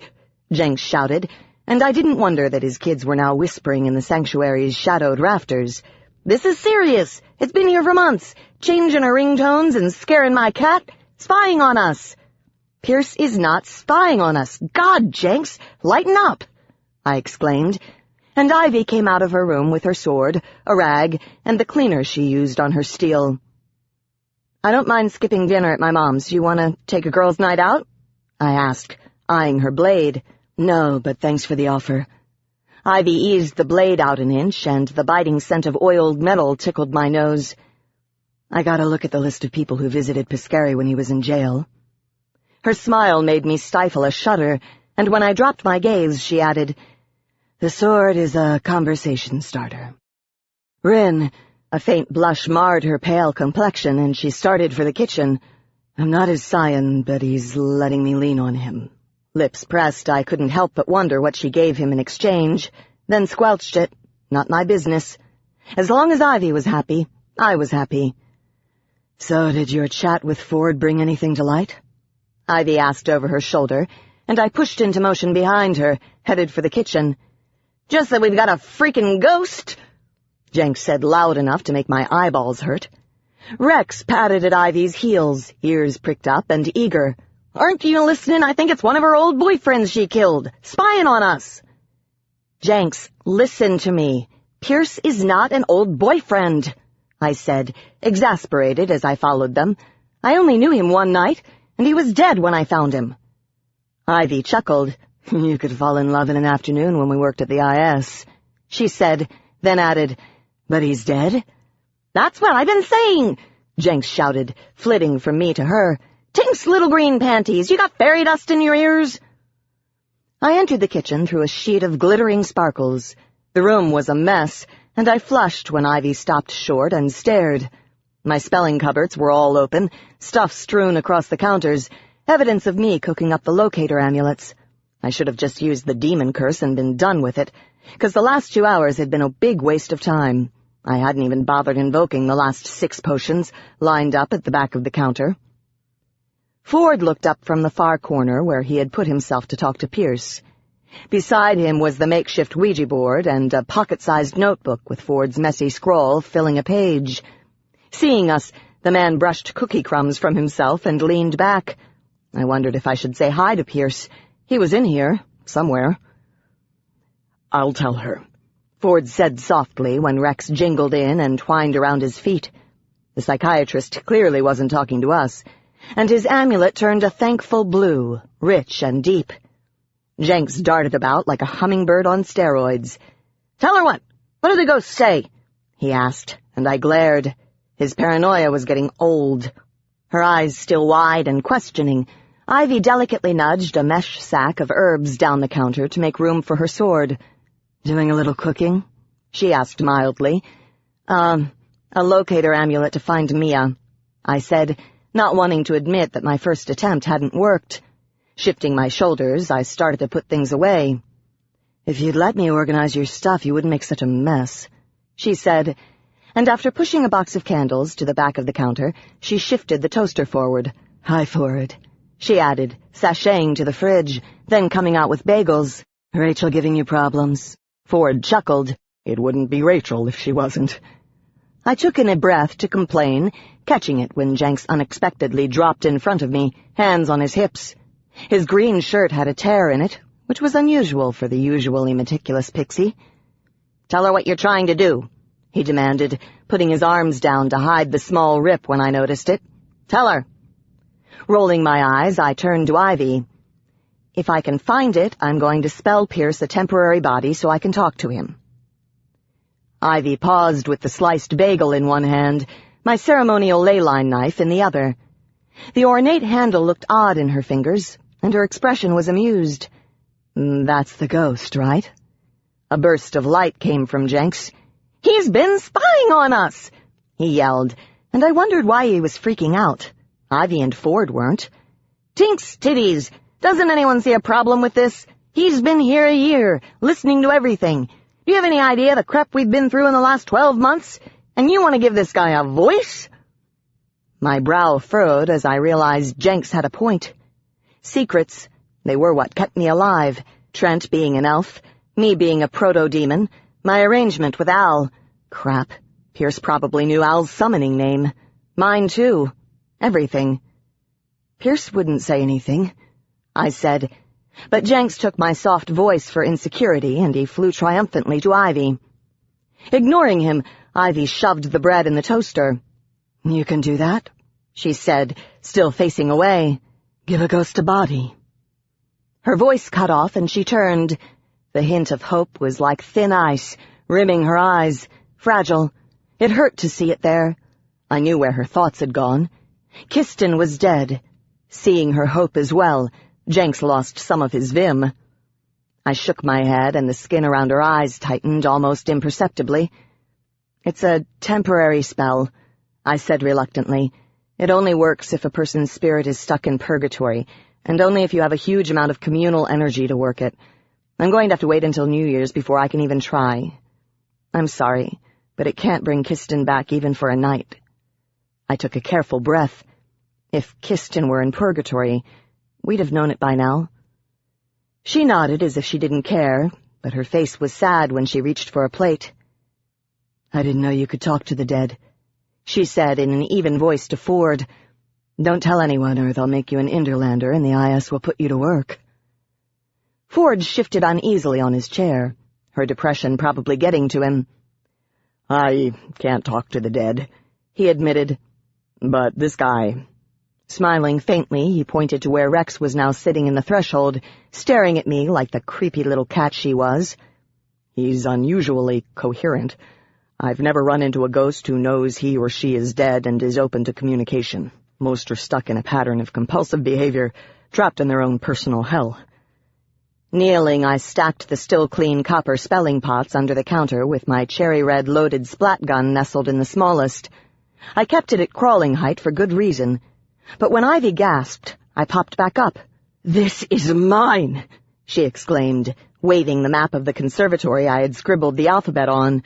Ford was scrunched back in his chair, and her eyes were going black. "Sorry," Ford offered, shrinking back while trying not to look as if he was.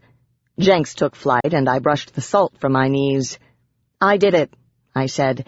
"I didn't know it was important. Sorry. I'll erase it." Ivy stopped short and fumed, her short black hair with the gold tips swinging as Jenks landed protectively on Ford's shoulder. The man winced at the close contact, but he didn't move as Ivy seemed to catch herself. "Don't bother," she said stiffly, and when her bagel jumped in the toaster, she smacked the paper back down on the table in front of Ford. Wincing, I wiped the crumbs from my ceremonial knife and slid her a table knife instead. Leave it to a vamp to slice her bagel with a ceremonial device designed for black magic. Ivy slowly lost her stiff posture as she layered a thick swath of cream cheese on the bagel. She glanced at the drawer where I'd stashed my knife, and with what I thought was a huge concession on her part, she broke the silence with a terse, "It's not a big deal." Ford tucked his amulet away as if getting ready to leave. "Going out, Ivy?" he asked. She turned with her bagel on a plate and leaned against the far counter. "Just chatting with a few people," she said, flashing her sharp canines as she took a careful bite. "I've been out to the boat," she said around her chews. "Thanks for waiting. I appreciate that." The man bobbed his head and the tension in the room eased. "Find anything?" I already knew the answer, and I dipped below the level of the counter to shove my 20-pound bag of sea salt into a back cupboard. The deep fat fryer went in front of it, and I shut the door with a hard thump, thinking the last couple of hours had been a real waste. I couldn't remember the last time I'd worked a charm and gotten no result. Maybe I could ask my mom. She was good at earth charms. It might be an excuse to get into the attic, too. "An undead vampire killed Kiston," Ivy said, her gray silk voice holding so much repressed fury it chilled me. "But we knew that already." "He smells familiar," she added, and I turned with a stack of ceramic spelling spoons in hand. Her eyes were going black, but I didn't think it was from my rising pulse. "Which is good," she said, her voice almost husky. "He's probably a Cincy vamp and still here, as Rin Cormel suggested. I know I've smelled him before. I just can't place him. Maybe I ran into him in a bloodhouse once. It'd be easier if the scent wasn't 6 months old." That last was more than slightly accusing, and I quietly returned to putting things away. I was glad I hadn't been there to watch Ivy discover she knew the vampire who had killed Kiston. It had to be someone outside the Camarilla, or she would have noticed his scent the morning we'd found Kiston.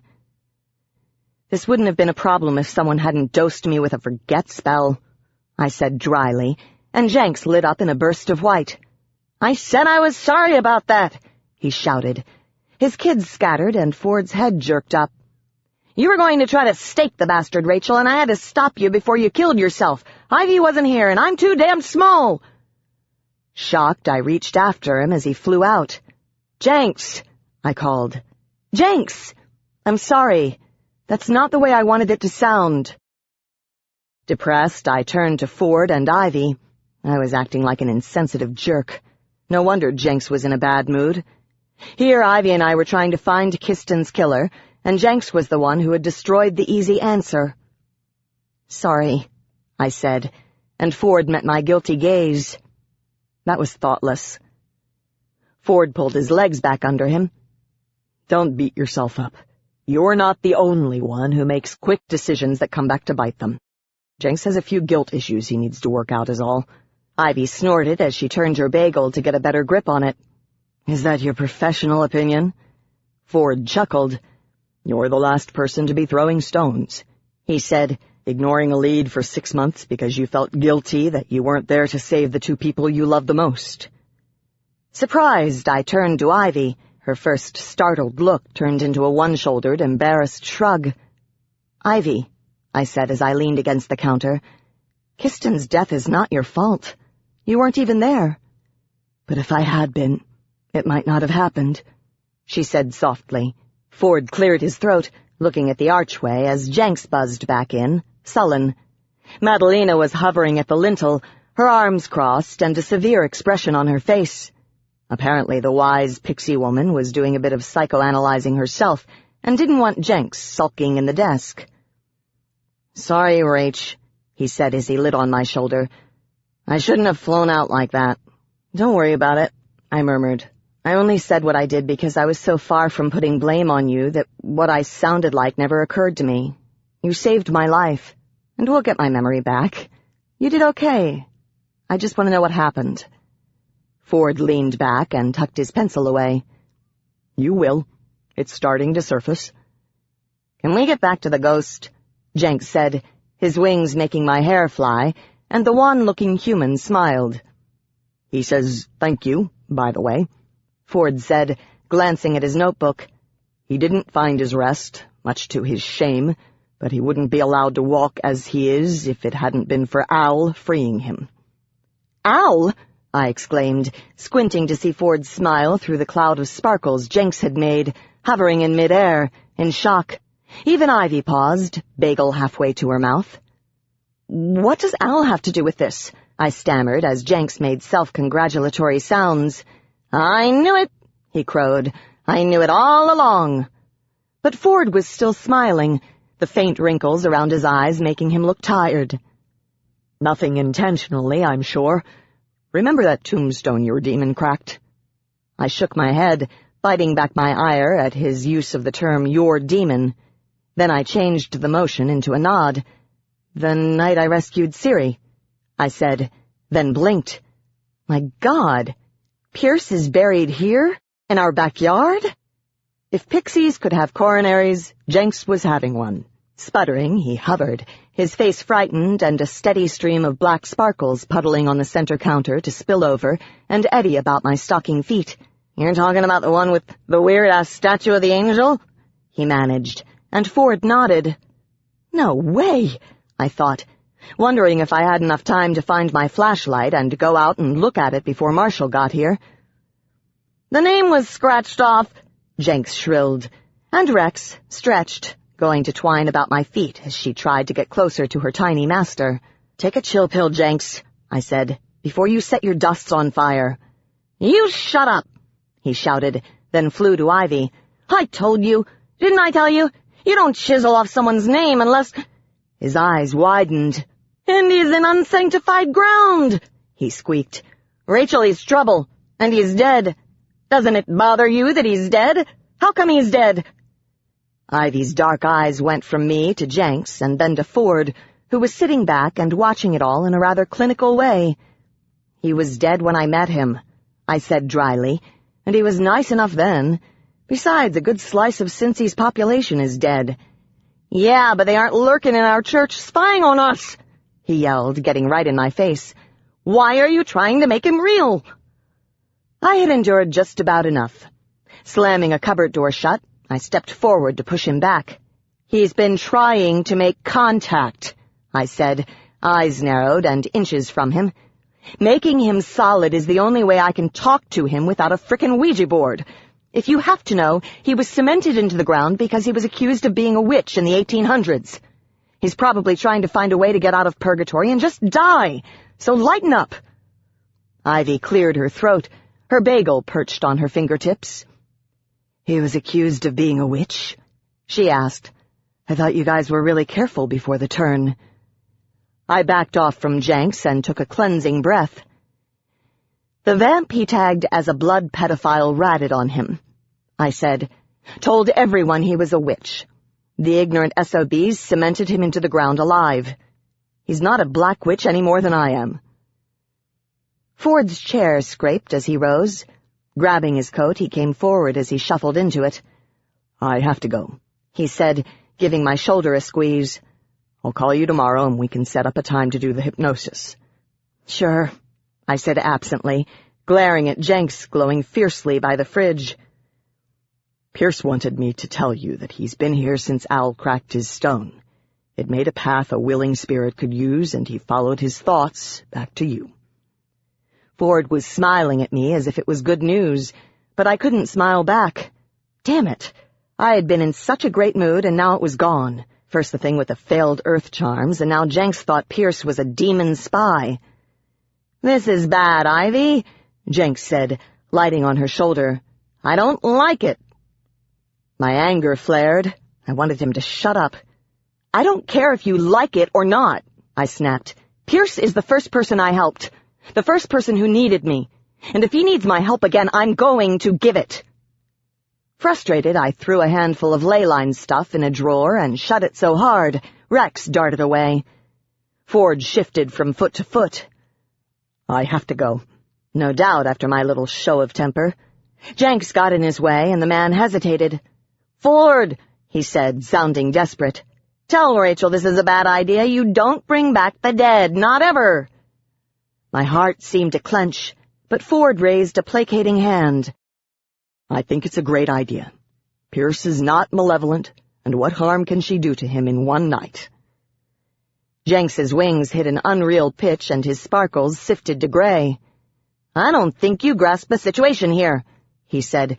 "We don't know this guy from Tink. So Rachel feels sorry for him and brings him back for a night. He was buried alive in blasphemed ground. We don't know the way to bring him all the way back from the dead, but I bet a demon does. And what's to stop this guy from whispering in some demon's ear, exchanging our secrets for a new life?" "That's enough!" I shouted. "Jenks, you need to apologize to Pierce right now." Trailing a ribbon of sparkles like a wayward sunbeam, Jenks flew to me. "I will not," he said vehemently. "Don't do this, Rachel. You can't risk it. None of us can." Jenks hovered before me, tense and determined. Behind him, Ivy looked at me. Suddenly I didn't know what to say.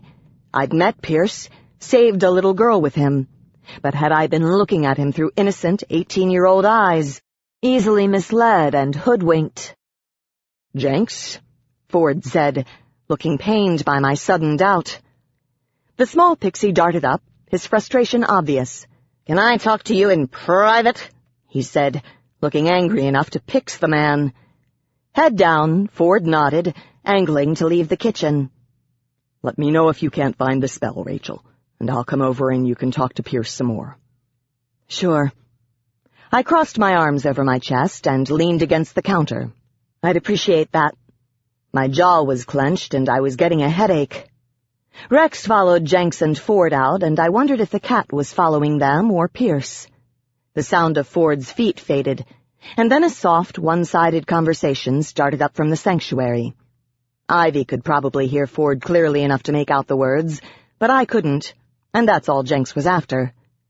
Forcing my teeth apart, I looked at Ivy across the long length of the kitchen.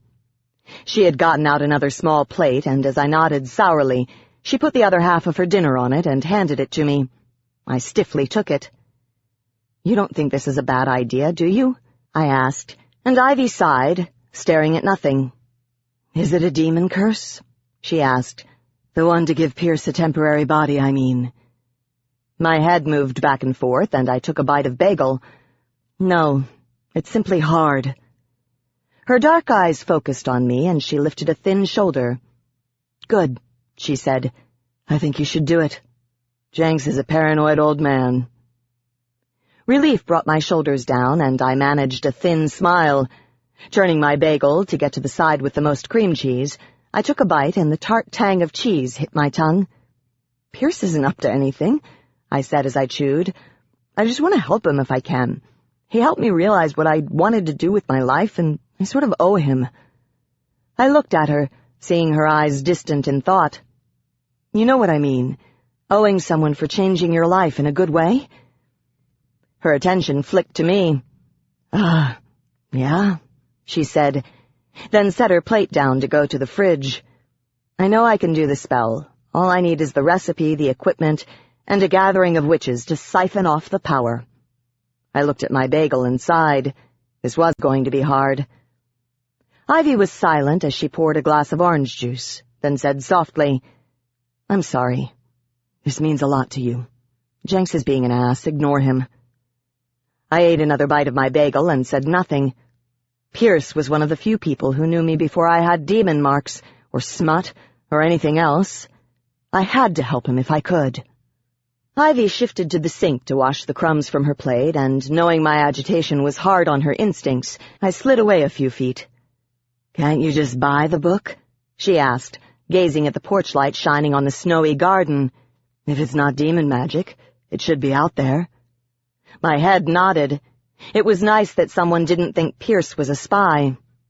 "I'm sure it is, but level 800 arcane ley line textbooks aren't common.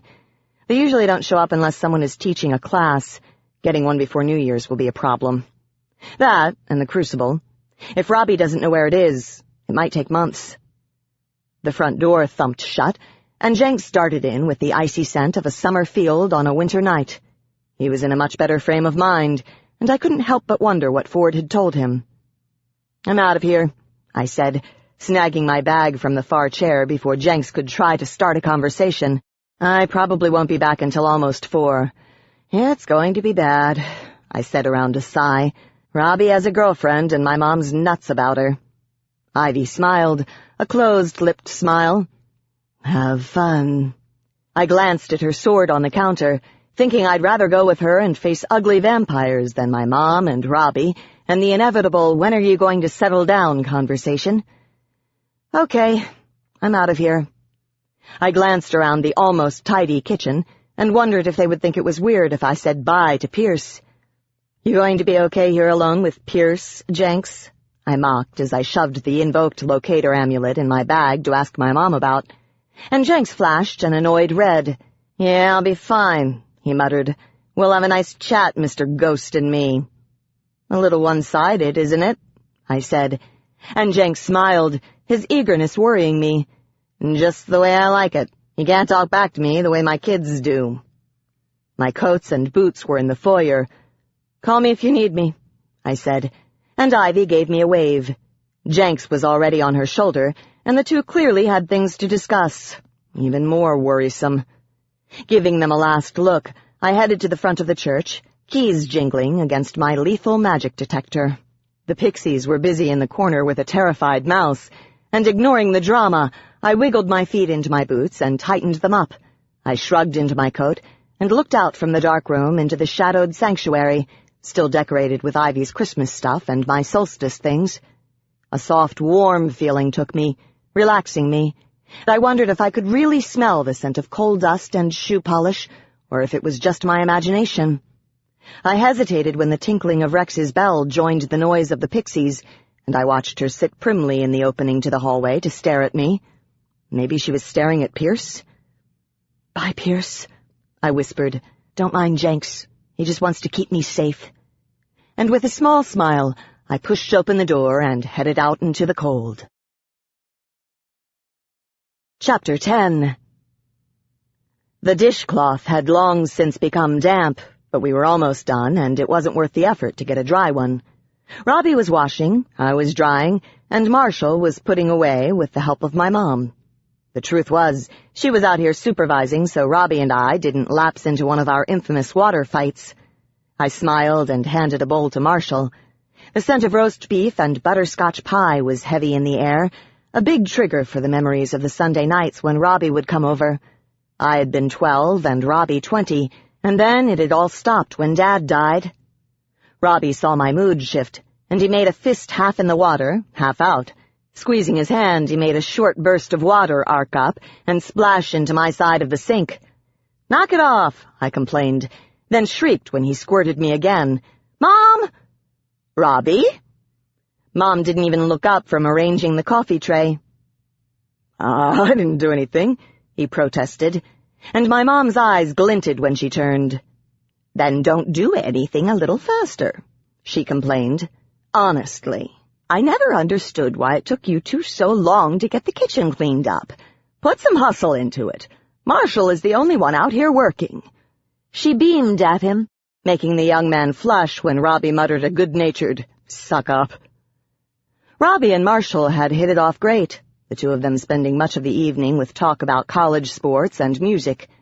Marshall was closer to Robbie's age than mine, and it was nice seeing my brother actually approve of one of my boyfriends.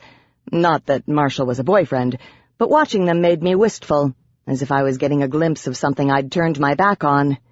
This was what a normal family must be like, With siblings bringing new people into the family, becoming part of something bigger, belonging. It didn't help that most of the dinner conversation had centered on Robbie and Cindy. They were obviously serious about each other, and I could just see my mother becoming happier by the moment because Robbie might start a family and find himself part of the circle of life. I'd given up on the white picket fence after Kiston had died. Finding out my kids would be demons was the nail in the coffin. But seeing Robbie getting kudos for doing something I deemed not socially responsible for me to pursue was irritating. Sibling rivalry sucked. With Marshall here, I could at least pretend. Both Mom and Robbie were impressed that he'd just sold his own business with enough profit to put him through getting his master's without having to work at all. The swim coach thing now was just to lower his tuition and give him a whole lot more disposable income.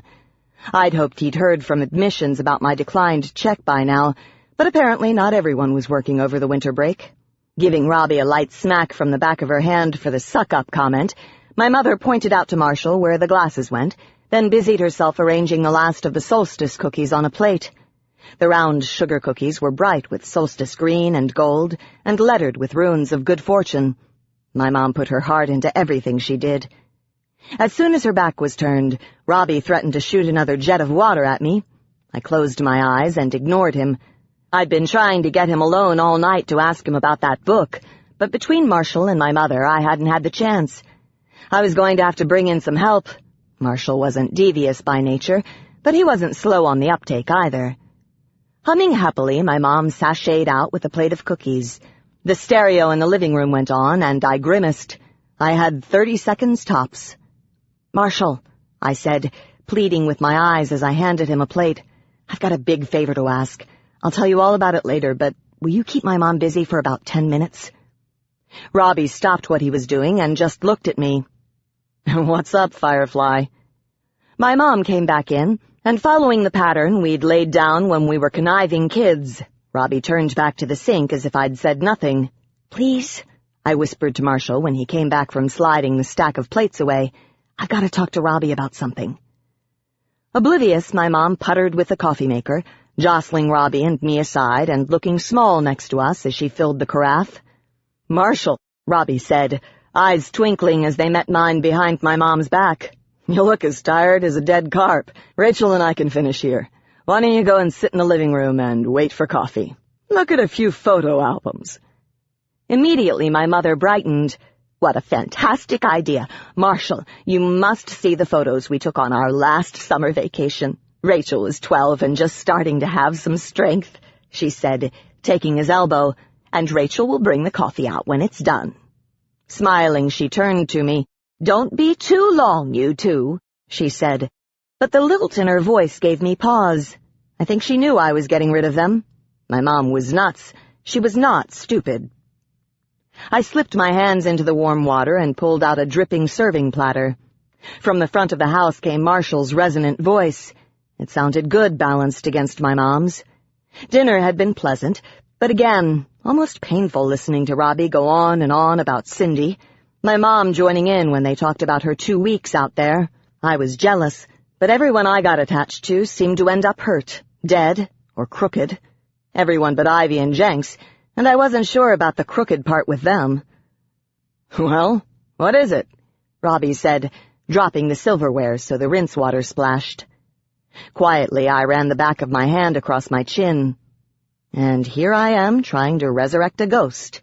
Maybe I could be friends with a ghost. I wouldn't be able to kill him. "Remember that book you gave me for the winter solstice?" I asked. "No." My eyes came up, but he wouldn't meet them. His jaw was clenched, making his long face appear longer. "The one that I used to bring—" I started. "No." It was forceful, and my lips parted when I realized he meant no as in, "I'm not telling," not, "I don't know." "Robbie," I exclaimed softly. "You've got it?" My brother rubbed his eyebrows. It was one of his tells. He was either lying or about to. "I've no clue what you're talking about," he said, as he wiped off the suds he'd just put there. "Liar," I accused, and his jaw tightened. "It's mine," I said, then softened my voice when Marshall raised his voice to cover us up. "You gave it to me. I need it. Where is it?" "No." His gaze was intent and his voice determined as he scoured the pan the roast had been in. "It was a mistake to give it to you, and it's going to stay right where it is." "Which is—" I prompted, but he continued to scrub, his short hair moving as he did. "You gave it to me!" I exclaimed, frustrated and hoping he wasn't going to tell me it was 4 time zones away. "You have no right to try to summon Dad again." Only now would he look at me, and his temper was showing. "Mom had a devil of a time pulling herself back together after that little stunt. Took me 2 weeks and almost $500 in phone bills." "Yeah, well, I spent 7 years putting her back together when you left after Dad died, so I think we're even." Robbie's shoulders slumped. "That's not fair." "Neither is leaving us for a stinking career," I said, my heart pounding. "God, no wonder she's so screwed up. You did the same thing Takata did to her. You're both exactly alike." My brother's face became closed and he turned away. Immediately, I wished I could take it back, even if it was true. "Robbie, I'm sorry," I said, and he flicked a glance at me. "I shouldn't have said that. It's just, I really need that book." "It's not safe." "I'm not 18 anymore," I exclaimed, dish towel on my hip. "You sure act like it." I dropped the dry silverware in the drawer, slammed it shut, and turned. Seeing my frustration, Robbie softened, and with his voice carrying a shared pain, he said, "Dad's at rest, Rachel. Let him go." Peeved, I shook my head. "I'm not trying to talk to Dad. I need it to talk to Pierce." Robbie huffed as he drained the sink and rinsed the cooking pan under tap water. "He's at rest, too. Leave the poor guy alone." A faint excitement lifted in me at the memory of the night Pierce and I had spent in the snow of Cincinnati. It had been the first time I had really felt alive, the first time I'd ever been able to help anyone. Pierce is not at rest. He's in my church, and has been for almost a year, changing my phone's ringtones and making Jenks's cat stare at me. Robbie turned, shocked, and I reached to turn the water off for him. "You're kidding." I tried not to look smug, but he was my brother, and it was my right. "I want to help him find his rest. Where is the book?" I asked, as I took the pan and shook the water from it. He thought for a moment as he rummaged under the sink for the cleanser, dusting a little in the sink and then replacing it where it had sat for almost 3 decades. "The attic," he said as he started to scrub. "I've got Mom's crucible up there, too. The really expensive red and white one, and the bottle to hold the potion. I don't know where the watch is."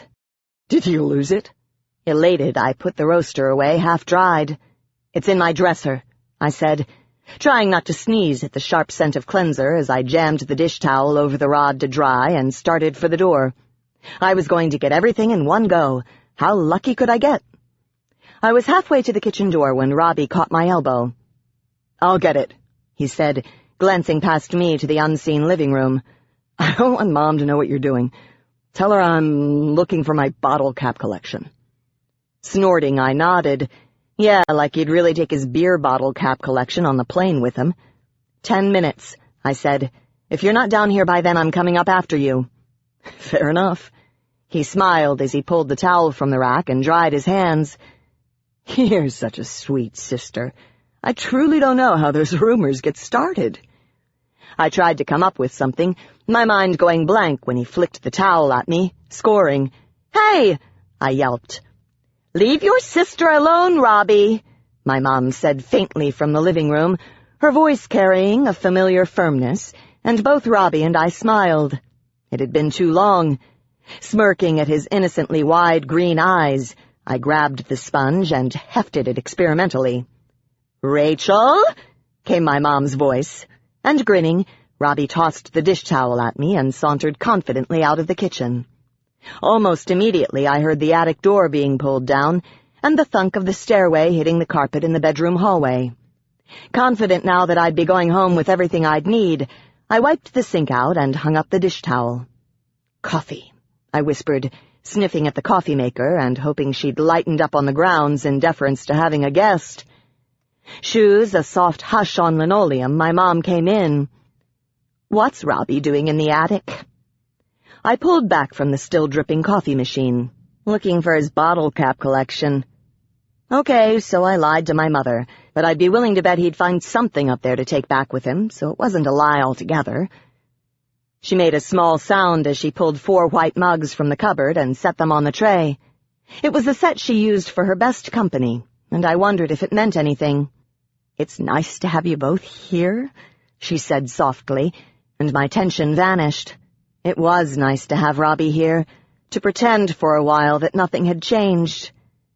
My mom busied herself, fussing with the tray as the last of the coffee dripped into the coffee maker, and again I noticed how young her hands were. Witches lived for almost 2 centuries, and we could almost pass for sisters, especially since she had stopped dressing down.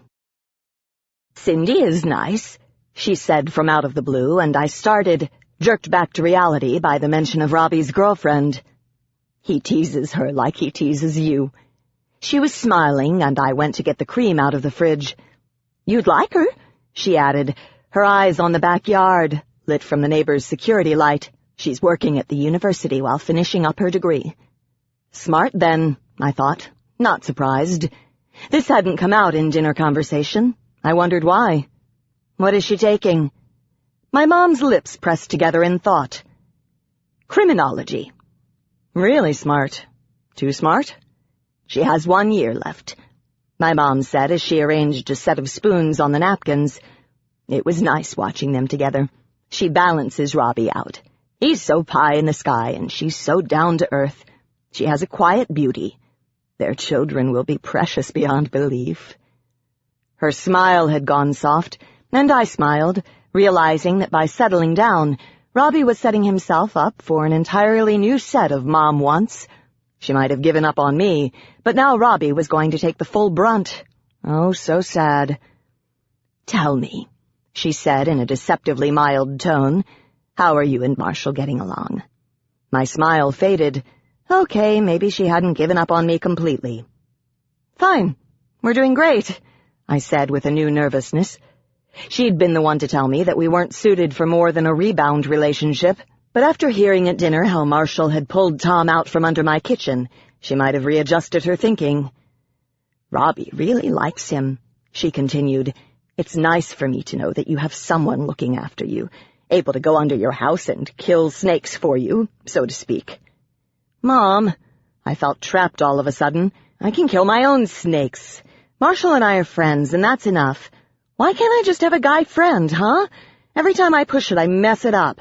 Besides, you told me he wasn't a long-term solution but a short-term diversion." I was whining, and she set the sugar bowl down and turned to face me.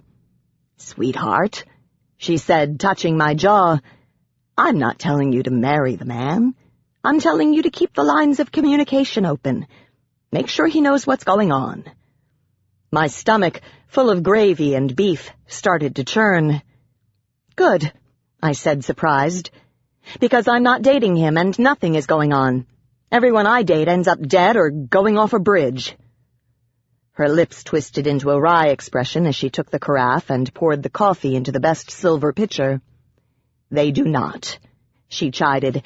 "I really like Marshall and he's been good for you, but he's too safe, maybe, to keep your interest.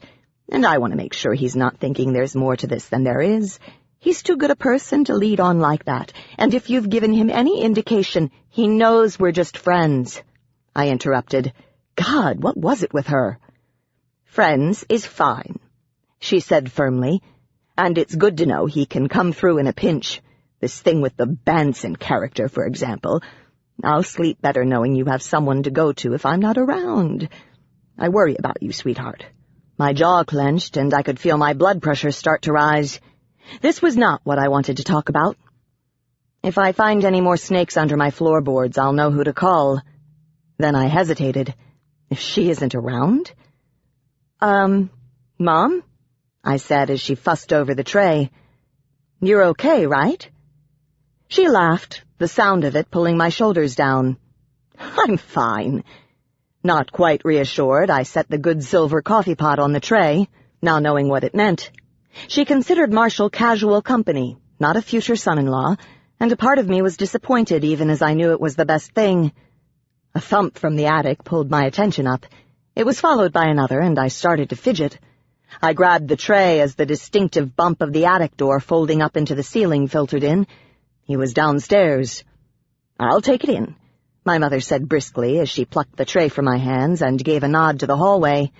Poor Marshall must be bored sitting there by himself. "See if Robbie needs any help with what he pulled out of the attic. Bottle caps. I thought I threw those out." "Thanks, Mom."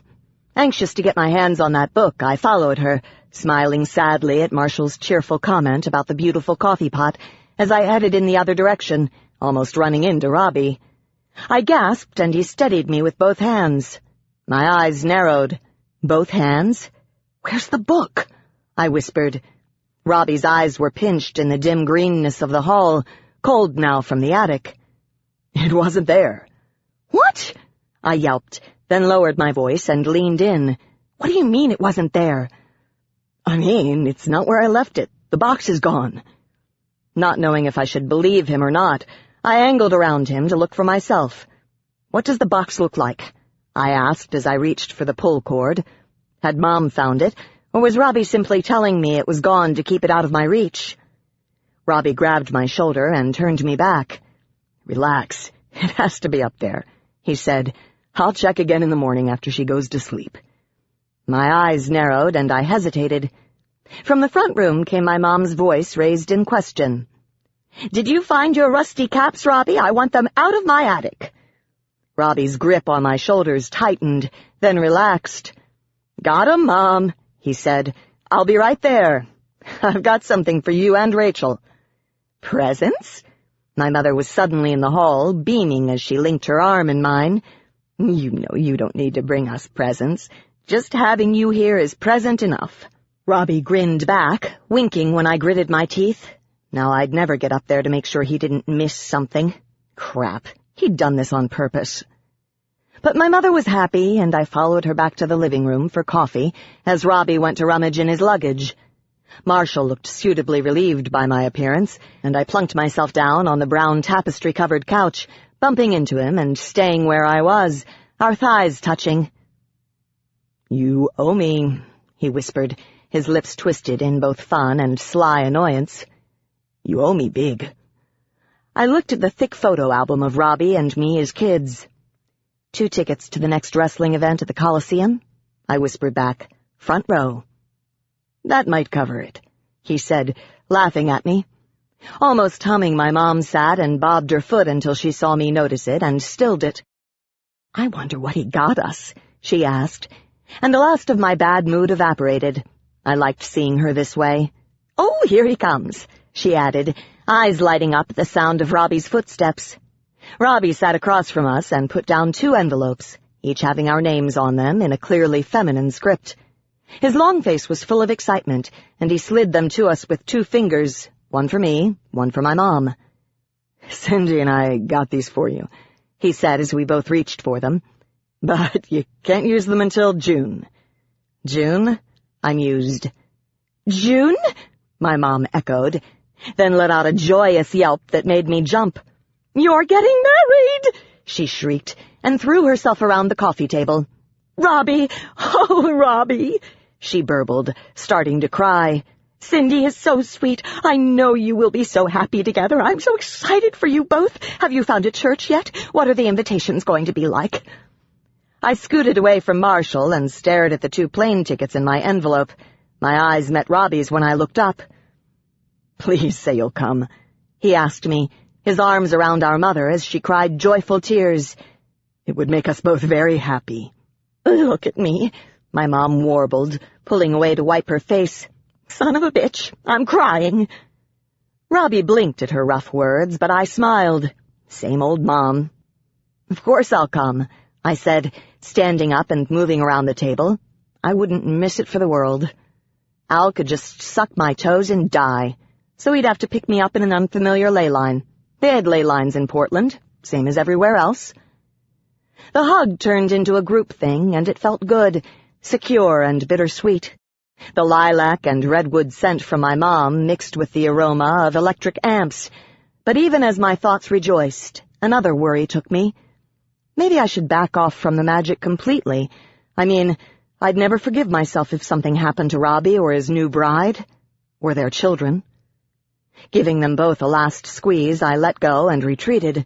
Marshall, standing forgotten, swooped in and shook Robbie's hand, smiling as he offered his condolences. My eyes were wet, and I smiled through the worry. "I'm really happy for you, Robbie," I said, meaning it. "When's the date?" Robbie exhaled as he let go of Marshall's hand, becoming truly relaxed. "We haven't said it yet. It's going to be determined by the caterer, I'm afraid." He grinned, embarrassed. My mom continued to weep happy tears, promising to help in any way she could. Robbie turned from me back to her, and I smiled awkwardly at Marshall. Nothing like your brother announcing he was getting married to make an awkward situation even better. Someone's phone started to ring, ignored until I realized it was mine. Relishing the chance to extricate myself, I fled to the front door where I'd left my bag and searched it, thinking break on through to the other side must be Pierce's idea of a joke. Not bad, considering he had 150 years of music to catch up on. "Sorry," I said when I read Eden's number. "I should take this. It's my cop friend's dad, the one in the hospital." My mom made flustered waving motions, and I turned my back on them for some privacy. A ping of adrenaline pulsed through me. I didn't think this was about Glenn, but I didn't want to tell them I was working on bringing in a banshee. Robbie thought I was irresponsible enough already. My mom and Robbie's excited conversation retreated to background noise when I flipped the top open and put it to my ear. "Hi, Eden," I said in greeting, immediately recognizing that he was in the office by the faint chatter. "What's up?" "Don't have your TV on, do you?" he said, and a second flush of adrenaline built on the first. "What is it?" I said, looking for my boots. My first thought was Glenn, but Eden sounded excited, not upset. "Mia is at Circle Mall," he said, and my eyes darted to my bag, glad now I'd brought the charm. I didn't need it, but I'd know for sure if I'd done it right or not. "She was in the food court," Eden was saying. "Her and her baby soaking up the ambient emotions. I'm guessing it wasn't enough because a fight broke out and turned into a riot. Never would have found her otherwise." "Holy shit," I breathed, then covered my mouth. My eyes went to my mom's, and she sighed when I leaned against the wall to put on my boots. "Is Remus there?" "Yep," Eden said dryly. "We've got most of the bystanders out, and the mall locked down. It's a mess. I'm on my way there now, and I'd like you there to help bring her in. She being an Interlander and all. I don't have many of them on my payroll." He didn't have any on his permanent payroll for legal reasons. My hands were shaking as I shrugged into my coat, but it was excitement. "I can be there in 10 minutes, 5 if I don't have to park my car." "I'll tell them you're on the way," he said, and I made a noise so he wouldn't hang up. "Wait, I'm going to be a while. I need to go back and get Jenks. If I was bringing in a banshee, I needed him. I'd like to have Ivy, too, but she was out." "Alex is on his way to get Jenks already," Eden said, and I zipped my coat closed and dug out my keys, smacking the bad mojo amulet with my knuckles. "I called the church first, and he wanted in on it."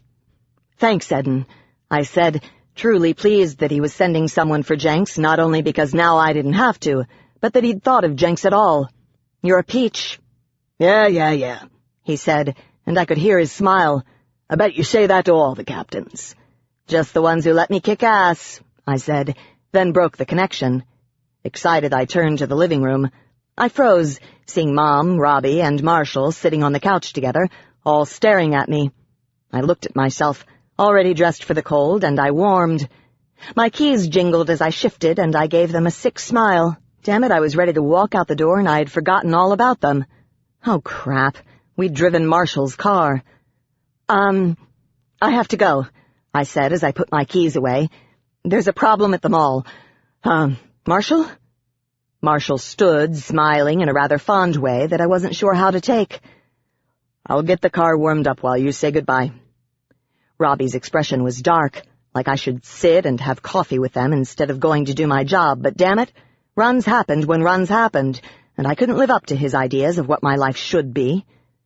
"Rachel," he started, and my mother put a hand on his knee. "Robbie, shut the hell up." Marshall made a guffaw he quickly shifted into a cough, but I felt miserable. "Don't worry about it," the tall man muttered from beside me, then purposely bumped into me as he put on his shoes. It's not a problem. Mom, Robbie protested. My blood pressure spiked. Maybe we should have brought 2 cars, but then I'd be leaving Marshall alone here, and that wasn't any better. Putting her hand heavily on Robbie's shoulder, my mother stood. Marshall, I'll pack your pie up for you. It was nice to see you again. Thank you for coming over. Marshall looked up from tying his boots and smiled. It was a real pleasure, Mrs. Morgan. Thanks for having me. I enjoyed the pictures. She hesitated, a hint of her worry showing. Then she nodded and hustled into the kitchen. I'm sorry, I said to Marshall. Marshall touched my shoulder through my coat. It's okay. Just bring the pie out with you, okay? Your mom makes great pie. Okay, I whispered, and he turned and left. A brief gust of cold air blew in. It was snowing again. I still felt bad, and when I turned from shutting the door behind Marshall, I almost ran into Robbie. My head snapped up, and immediately my worry turned to anger. He was staring at me, and I stared right back, eye to eye, me in my boots and him still in socks.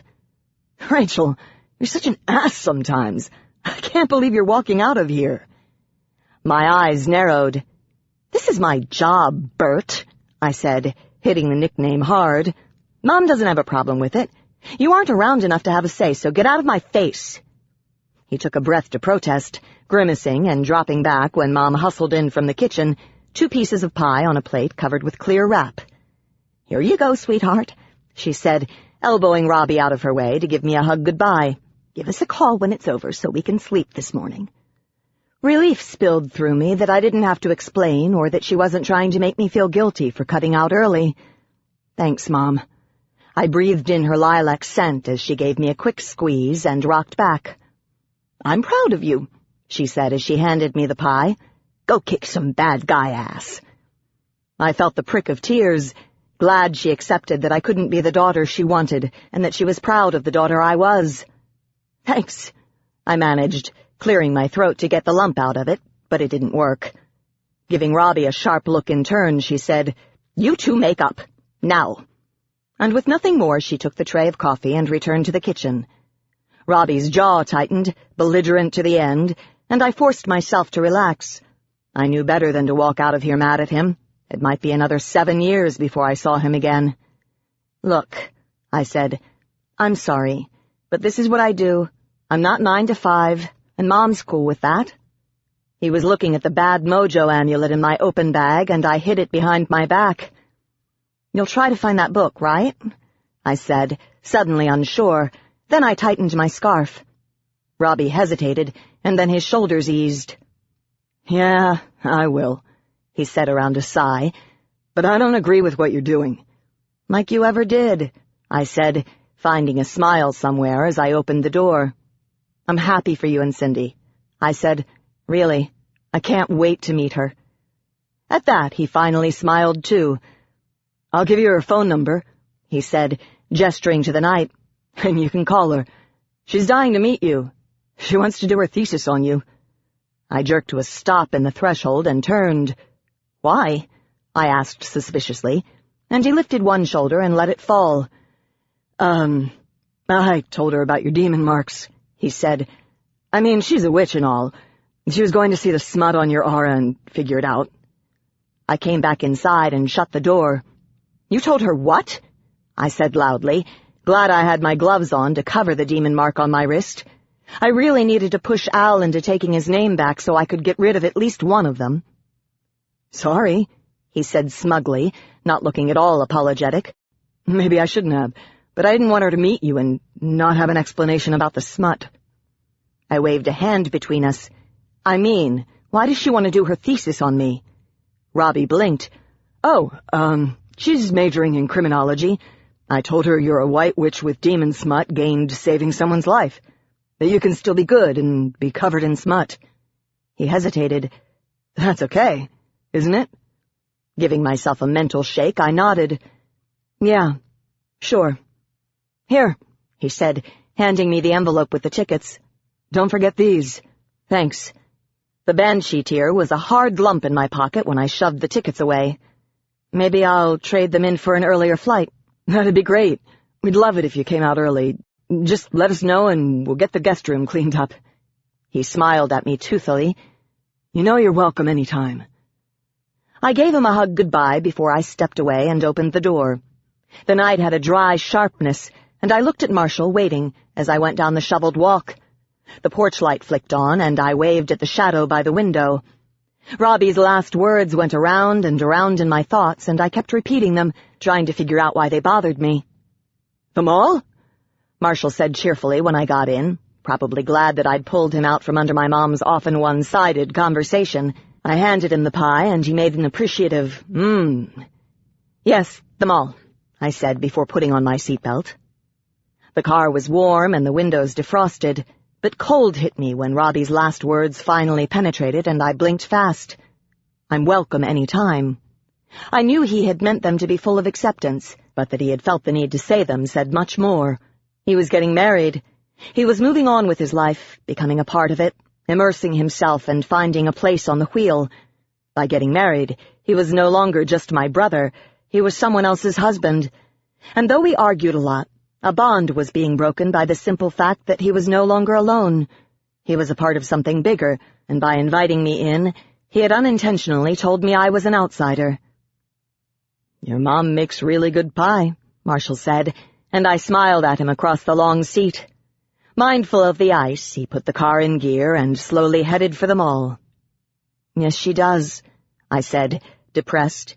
Maybe I should look at it as if I hadn't lost a brother, but had gained a sister. Right. Chapter 11. I hesitated at the edge of the crowd, gaze fixed on the placid vamp being led under the yellow tape to the waiting IS cruisers at the curb. "I don't know," the cuffed man said, sounding bewildered. "I don't give a fuck what a Ware thinks of my mom. He pissed me off." The undead vamp's response was mostly unheard, and I watched the two meld into the lights and excitement of 6 IS cruisers, 2 news vans, 8 FIB vehicles, and all the people who went with them. Everyone's lights were on, revolving if they could. The cold night air had the feeling of wrap-up, and I sighed. I hated being late to a riot. I wasn't going to wait for Marshall, who was still parking his car. They wouldn't let him in. I'd be surprised if I got in without some trouble. Invited or not, the FIB didn't trust me anymore. Stupid-ass prejudice. How many times did I have to prove myself? Chin high and eyes scanning, I edged through the crowd to where the yellow ribbon met the wall, deciding I would just slip under the line and hope for the best. My motion to dip under the tape was halted, however, when I almost knocked heads with a familiar face doing the same thing. "Hi, Tom," I said acerbically as I drew back. "We just keep running into each other." The former IS agent dropped the tape, his shocked expression turning to frustration. He took a breath to say something, then clenched his jaw. Silent, he shoved his hands into his pockets and walked away. Surprised, I stared after him until the snow and the crowd took him. "Huh," I muttered. Then, sort of disappointed he hadn't stuck around to exchange barbs, I dipped under the yellow tape and yanked the closest door open, eager to get out of the cold. The air was still between the twin sets of doors, and I could hear voices echoing, raised in anger and frustration. A cluster of FIB uniforms gathered past the second set of doors, and I decided that was my best bet. "Sorry, ma'am," a low voice said, and I jerked my hand from the inner door, instinct pulling me back before a thick-fingered hand could touch me. It was a dead vampire, a fairly young one by the looks of him, set to be door guard. Heart pounding, I cocked my hip and gave him an up-and-down look. "I'm with the FIB," I said, and he laughed, the rim of his blue eyes thinning as he started to pull an aura. "Witches don't work for the FIB," he said. "You look more like a reporter. Get behind the line, ma'am." "I work outside the lines, and I'm not a reporter," I said, looking up at his clean-shaven face. Any other time I would have stopped to enjoy the view, but I was in a hurry. "And knock off the aura crap," I said, ticked. "My roommate could eat you for breakfast." The vamp's eyes went full black. The background noise of angry people abruptly vanished. The blood drained from my face, and I found my back against the outer doors. "I'd rather sip you for breakfast," the undead vampire murmured, his voice running like cool fog through my soul. A pulse from my scar sent a shock of reality through me. Damn it, I hated it when vampires didn't recognize me. My gloved hand had covered my neck, and I forced it down and my eyes to open. "Go find a rat," I said, even as his playing on my scar felt really good. My thoughts went to Ivy, and I swallowed. This was so not what I needed. Vamp Boy blinked at my unusual resistance, and with that slight show of confusion, his hold on me broke. Damn, I had to quit teasing the dead ones. "Hey, Farkas!" A masculine voice shouted from beyond the glass, and he turned, even as he kept me in his vision.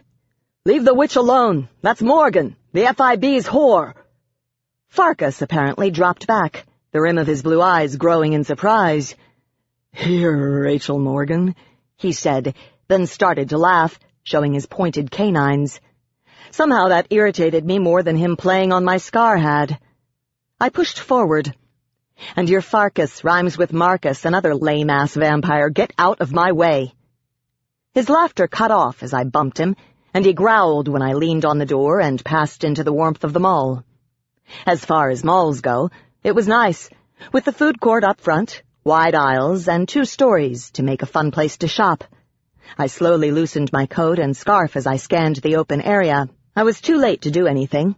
Thick in the air was the choking scent of angry were and the spicy tang of angry vampire, all mixing with the aroma of burgers, fries, and Asian food, ruined by too much grease. Over it all was the sound of 80s pop done instrumentally. Surreal. The surrounding shops on both levels had their gates down, and employees were clustered behind them, loud with gossip. The lower floor was a mess, with several tables sporting broken legs and everything shoved out of place. A red smear on the floor and pilings gave me pause, until I decided the splatter pattern wasn't right for blood. It was ketchup, which might be why the humans had gathered by the ice cream counter. Young kids wearing too much black mostly, but there were some late shoppers braving the encroaching Interlander shopping hours, too. They looked scared, but there were no paramedics. At the other end of the food court were the Interlanders, and here was where the lawsuits would come from. Most had makeshift bandages pressed against their arms or legs. One was flat out on the floor. Wares and vampires. No witches, who were like humans in that they knew to get out of the way when predators fought. It was quiet over there, and most looked confused, not angry. Clearly the riot had ended as quickly as it had started. So where's the little instigator, I thought, not seeing anyone matching Mia's description among the walking wounded. Stopping in the middle of the open hall, I dug the locator amulet out of my bag with a faint, foolish sense of optimism. Maybe I'd done it right and didn't know it. But as I held the smooth disk of wood in my hands, it stayed a slightly damp disk of wood. No glow, no tingle, nothing. Either I'd flubbed the charm or she wasn't here. "Damn," I whispered, brow furrowed.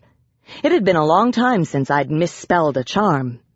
Doubt in one's abilities wasn't healthy when you worked with high magic. Self-doubt led to mistakes. Double damn. What if I really messed up one day and blew myself to bits?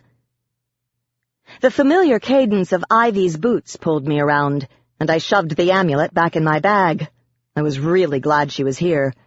Bringing in a banshee, even a cuffed one, was not as easy as it sounded, which was probably why the IS was either ignoring or covering up her activities.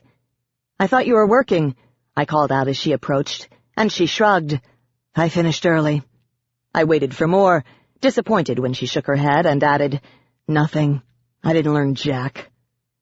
Jenks was with her, and he lit on my offered fist, looking tired and cold. "You're late," he said. "You missed all the fun." A passing vampire, with his hands cuffed, snarled at us, trying to scratch at the new blisters on his neck. "Pull your damned wings off and then see if you can fly," he muttered, lunging, and making the IS cop with him jerk him back. "Shove it up your ass and make a breath mint out of it," Jenks shouted after him, and I wondered just how much fun I had missed, and if it would be showing up on our doorstep in about 48 hours after it posted bail. "Making friends, I see," I said, gazing at the aftermath. Ivy took my elbow and began leading me from the Interlander side of things. The IS officers were watching me, and I felt uneasy. "What took you so long?" she asked. "Eden said he called you." "I was at my mom's. It takes 3 times as long as it should to leave." I exhaled loudly, not seeing Mia anywhere. "It's over? Where's Mia? Was Remus with her?"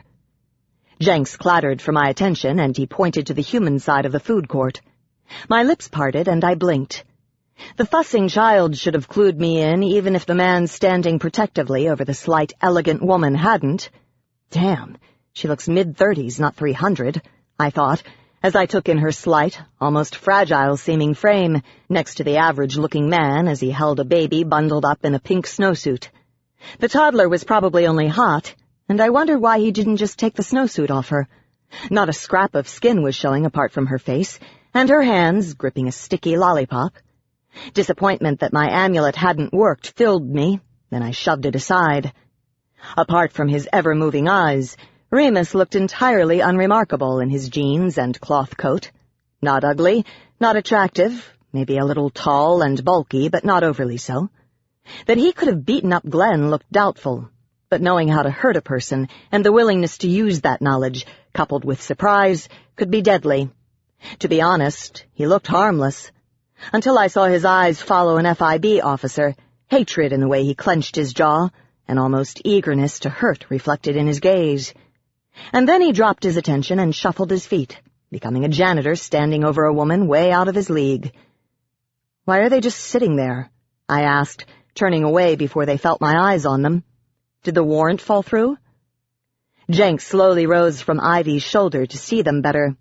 "No, Eden's got it, but both of them are quiet right now, and he doesn't want to do anything until he gets more people out of here.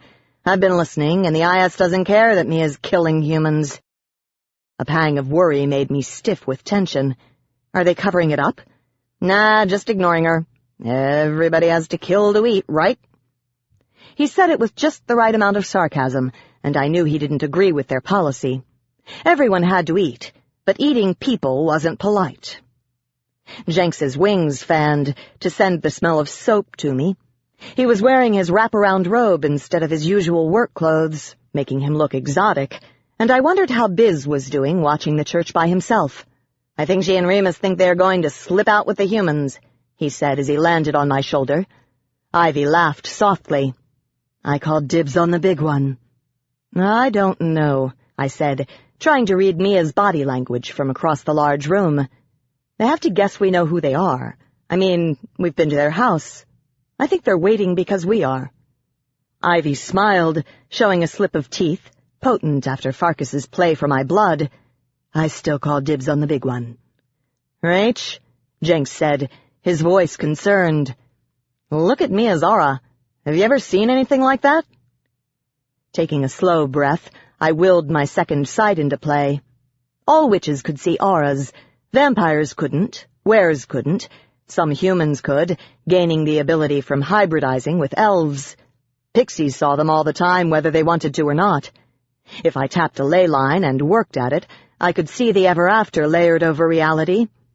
This far out from the center of Cincinnati, it would likely only be stunted trees and frozen scrub. When I'd been in my early teens, I'd spent a lot of time overlaying the ever-after on reality, until a trip to the zoo cured me. The tigers had known what I'd been doing, and they started for me as if they could walk through the glass to reach me. I didn't look at auras much. It was illegal to screen employees by their auras, though I knew for a fact some food chains did. Dating services swore by them. I was of the opinion that you could tell more about people in a 5-minute conversation than by looking at their auras. Most psychiatrists agreed with me, whether they were human or Interlander. Exhaling with a long, slow sound, I turned back to the cluster of humans. Blues, greens, and yellows predominated, with the accompanying flashes of red and black to give evidence of the human condition. There was an unusual amount of orange in a few people's outer fringes, but everyone was upset, and it didn't surprise me. Remus's aura was a nasty, ugly red with a sheen of purple, and the yellow of love at its core. It was a dangerous combination, meaning that he lived in a world that confused him, and that he was moved by passion. If one believed in that kind of thing. Mia's. Jenks clattered his wings, shuddering almost. Mia's was not there. Sort of. I mean, it was there, but wasn't. Looking at her predominantly blue aura was like looking at the candles of a protective circle when the candles existed both here and in the ever-after. It was there, but sort of displaced sideways, and it was sucking in everyone else's aura with the faint subtlety of the incoming tide filling a tidal pool. The baby's was exactly the same. "Look at Remus," Jenks said, shifting his wings to tickle my neck. "His aura isn't being touched at all, even by the babies, and he's holding her." "That might explain why he's still alive," I said, wondering how they managed it. I'd been told that banshees didn't have any control over whose aura they sucked up along with ambient emotions, but clearly that wasn't the case. Ivy stood beside us with her hip cocked, looking miffed that we were discussing things she couldn't see. It was with an unfamiliar enthusiasm that she straightened and smiled, saying loudly to someone behind me, "Eden, look, she finally made it." I dropped my second sight and turned, finding the squat, muscular man almost to us. "Hi, Eden," I said, shifting my bag up higher and unintentionally making Jenks take flight. The captain of Cincinnati's FIB department shuffled to a stop, his khakis and starched shirt saying he was in charge as much as the badge pinned to his belt and the blue FIB hat he had dropped on his graying head. The gray seemed to be heavier now, and the few wrinkles deeper. "Rachel," he said as he extended his hand, and I shook it. "What took you so long?" "I was at my mom's," I said, watching the cops behind him start to gossip about us, and he raised his eyebrows knowingly. "Say no more," he said, then went silent when a ware walked past, limping and with a nasty gash on his forearm. "You gotta keep 'em separated," Ivy murmured, then turned to us, her expression sharp. "You really think having those two in with the humans is a good idea?" Eden put a thick hand on my shoulder and turned us away, moving slowly to the cluster of FIB officers by the kiddie rides. "I've got 3 plainclothes with them. We're getting people out one by one, nice and easy." I nodded, seeing the cops in there now. Ivy seemed less than convinced, and at her sigh he held up a hand. "We're waiting for social services to get here to take custody of the kid," he explained.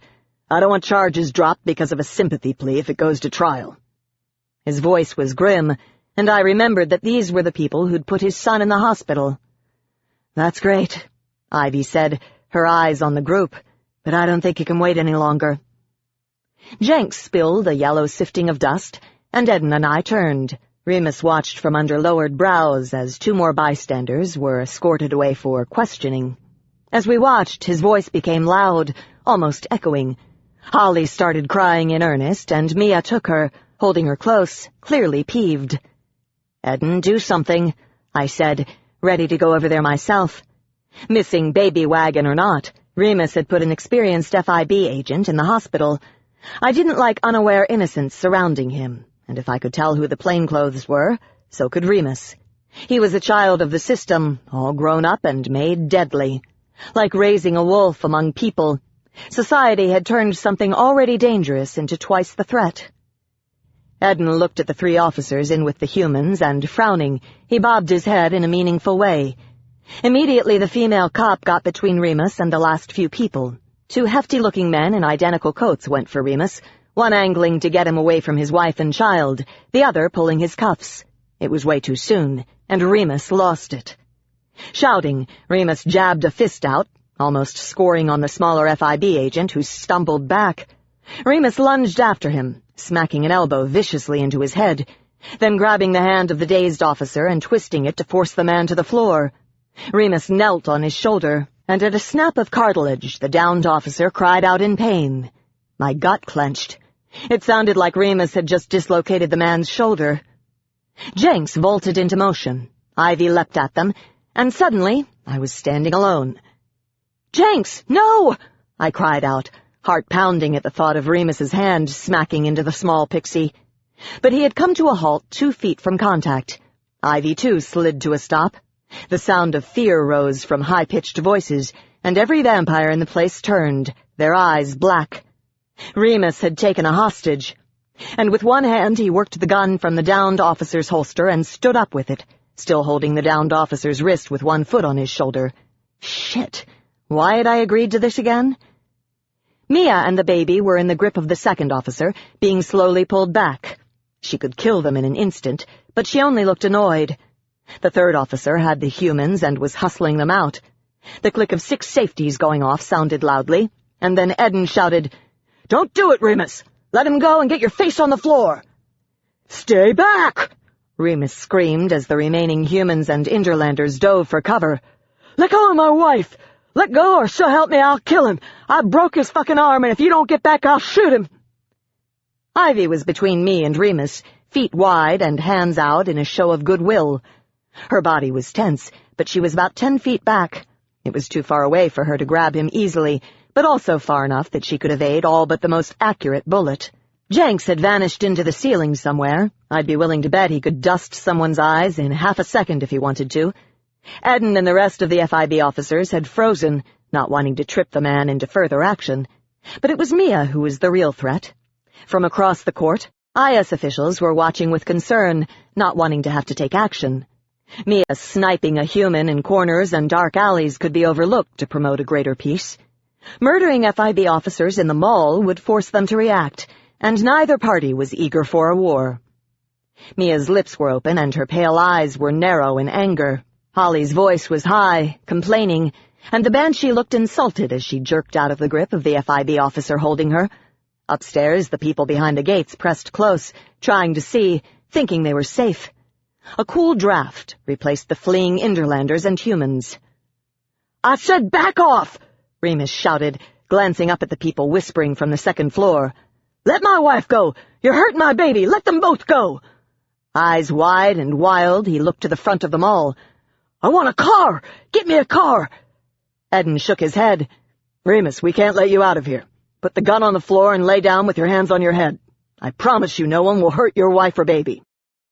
Remus looked panicked. The officer he had pinned under his knee was sweating, panting in pain, expression tight and probably kicking himself for letting Remus get his gun. The IS personnel inched closer. Ivy didn't move, but I saw her tense. So did Mia. "Stop!" she shrilled, letting the toddler slip gently to the floor where the little girl stood, gripping her mother's leg, her eyes wide and silent at last. "Remus, stop," she said softly, her voice elegant and holding an odd accent. "This isn't going to help me. This isn't going to help Holly. Listen to me. You're going to hurt Holly if you do this. She needs a real father, Remus, not a dead memory. She needs you." The man brought his attention from the upper floors and focused it on his wife. Grief marked his expression. "They'll take you from me," he begged. "Mia, I can get us away. I can keep you safe." "No." Mia started for Remus, and Ivy intercepted her, holding her in a loose but unbreakable grip, 6 feet back. Holly wobbled unsteadily after her, again latching onto her mother's leg for support. The IS personnel watched, tensing, one hand on her daughter's blonde head. Mia gave Ivy a mocking look, then focused on Remus. "Love," she said, her well-born voice full of persuasion. "It's going to be all right." She glanced at Ivy, and in a voice carrying strong conviction, she said, "Let me go. I can calm him. If you don't, he's going to kill that officer before you can move, and I will lose the only man I can love. You know what he means to me. Let me go." Ivy's grip tightened, and Mia frowned. "I can give him peace," she insisted. "It's what I do." "You hurt my friend," Ivy said softly, and a shiver ran through me at her anger. "It was an accident," Mia responded coldly. "Leaving him like that was a bad decision. We will accept our mistake and do what's necessary to make reparations. I have not lived this long by risking my life or letting my instincts rule me. I can calm him." Her voice changed, becoming softer, but her eyes were almost black with what looked like vampire hunger. "No one will get hurt," she said. "Let me go. The law can decide what is just." Yeah, like I believe that. Remus's breathing was harsh, and the man under him was gasping in pain, eyes trying to stay open as the agony pulled them shut. Mia hadn't said trust me, but I'd heard it. Ivy must have too, for she hesitated only briefly before she slowly released the Banshee. My pulse hammered as the woman stood free, shaking her coat as if she were shaking off the memory of Ivy's touch. Eden shouted, "Back off!" And I felt the tension wind tighter even as everyone retreated. A faint dusting of gold was sifting down, and Jenks dropped to my shoulder. Mia picked up Holly, and with the toddler on her hip, she went to Remus as calmly as if they were shopping for peanut butter. "Let the officer go," she said, laying a light hand on his shoulder. "They will separate us," he pleaded. Behind him, FIB officers were creeping closer, but Eden waved them to a stop when Mia caught sight of them. "I love you, Mia," Remus said, desperate. "I love Holly. I can't live without both of you. I can't go back to that place in my head." Mia made a shushing noise and smiled at him. "Let the man go," she said, and I wondered if this had played out in their living room before they had fled, leaving Glenn for dead. "Once they hear what happened, we can return to the way we were." I doubted that, but Remus shifted in uncertainty. Around me, the officers tensed. "Let them cuff you," she whispered, the small woman on tiptoe to almost whisper the words in his ear. "I will protect you. We will not be separated. If you love me, trust me." My eyes narrowed in suspicion. Trust me? Jenks's wings clattered, and I glanced at him. "I don't like this," he said in a sing-song voice. Yeah, me either. I was a witch, damn it. Banshees were way out of my league. Mia put a small hand against his cheek, and with Holly happily babbling between them, Remus exhaled, his shoulders slumping and his chin dropping to his chest. "I'm sorry," he said, carefully sliding the safety on the gun before tossing it to spin on the floor, away from everyone. "Thank you, love," she said, smiling, and I wondered if the young-seeming but age-old woman was going to throw him to the mercy of the court, letting him take the blame for Glenn's injuries while she hid behind the excuse of being a bystander. She was up to something. I could feel it. Remus let go of the man's wrist, and the FIB officer cried out in relief. Eden gestured, and the men behind Remus moved, jerking him off their fellow officer and cuffing him. From the other side of the food court, the IS officers buzzed, some of them swearing, most laughing. Ivy pulled herself together, trying to find her usual svelte elegance. Her eyes were black when they met mine. A pulse of fear went through me, then vanished. She looked away, and I resolved to keep my distance for a while. I should have brought my perfume. "Be careful," Mia demanded as the officers handled Remus roughly. A woman cop had closed in on her and Holly, and seeing it, Remus stopped, his arm muscles straining and a fearful look in his eyes. "No," Mia demanded in a high voice before Remus could react. "Don't separate us. I can keep him calm. I never wanted to cause any trouble. We were just sitting there." Jenks snickered from my shoulder. "Didn't want to cause any trouble. Does she really think we're buying that crap?" "Yeah, but look at him," I said, gesturing at the man. Under Ivy's watchful attention, Mia had rejoined him, and he was again docile. Meek, almost. Creepy, definitely. It was easier this way, and less embarrassing, seeing that the IS was watching. Not to mention the news vans out front. If it hadn't been for Ivy, this would have been a lot more difficult. As long as Mia didn't want to cause trouble, Ivy could keep her in line, and with that, Remus would do the same. Beside me, Eden huffed in satisfaction.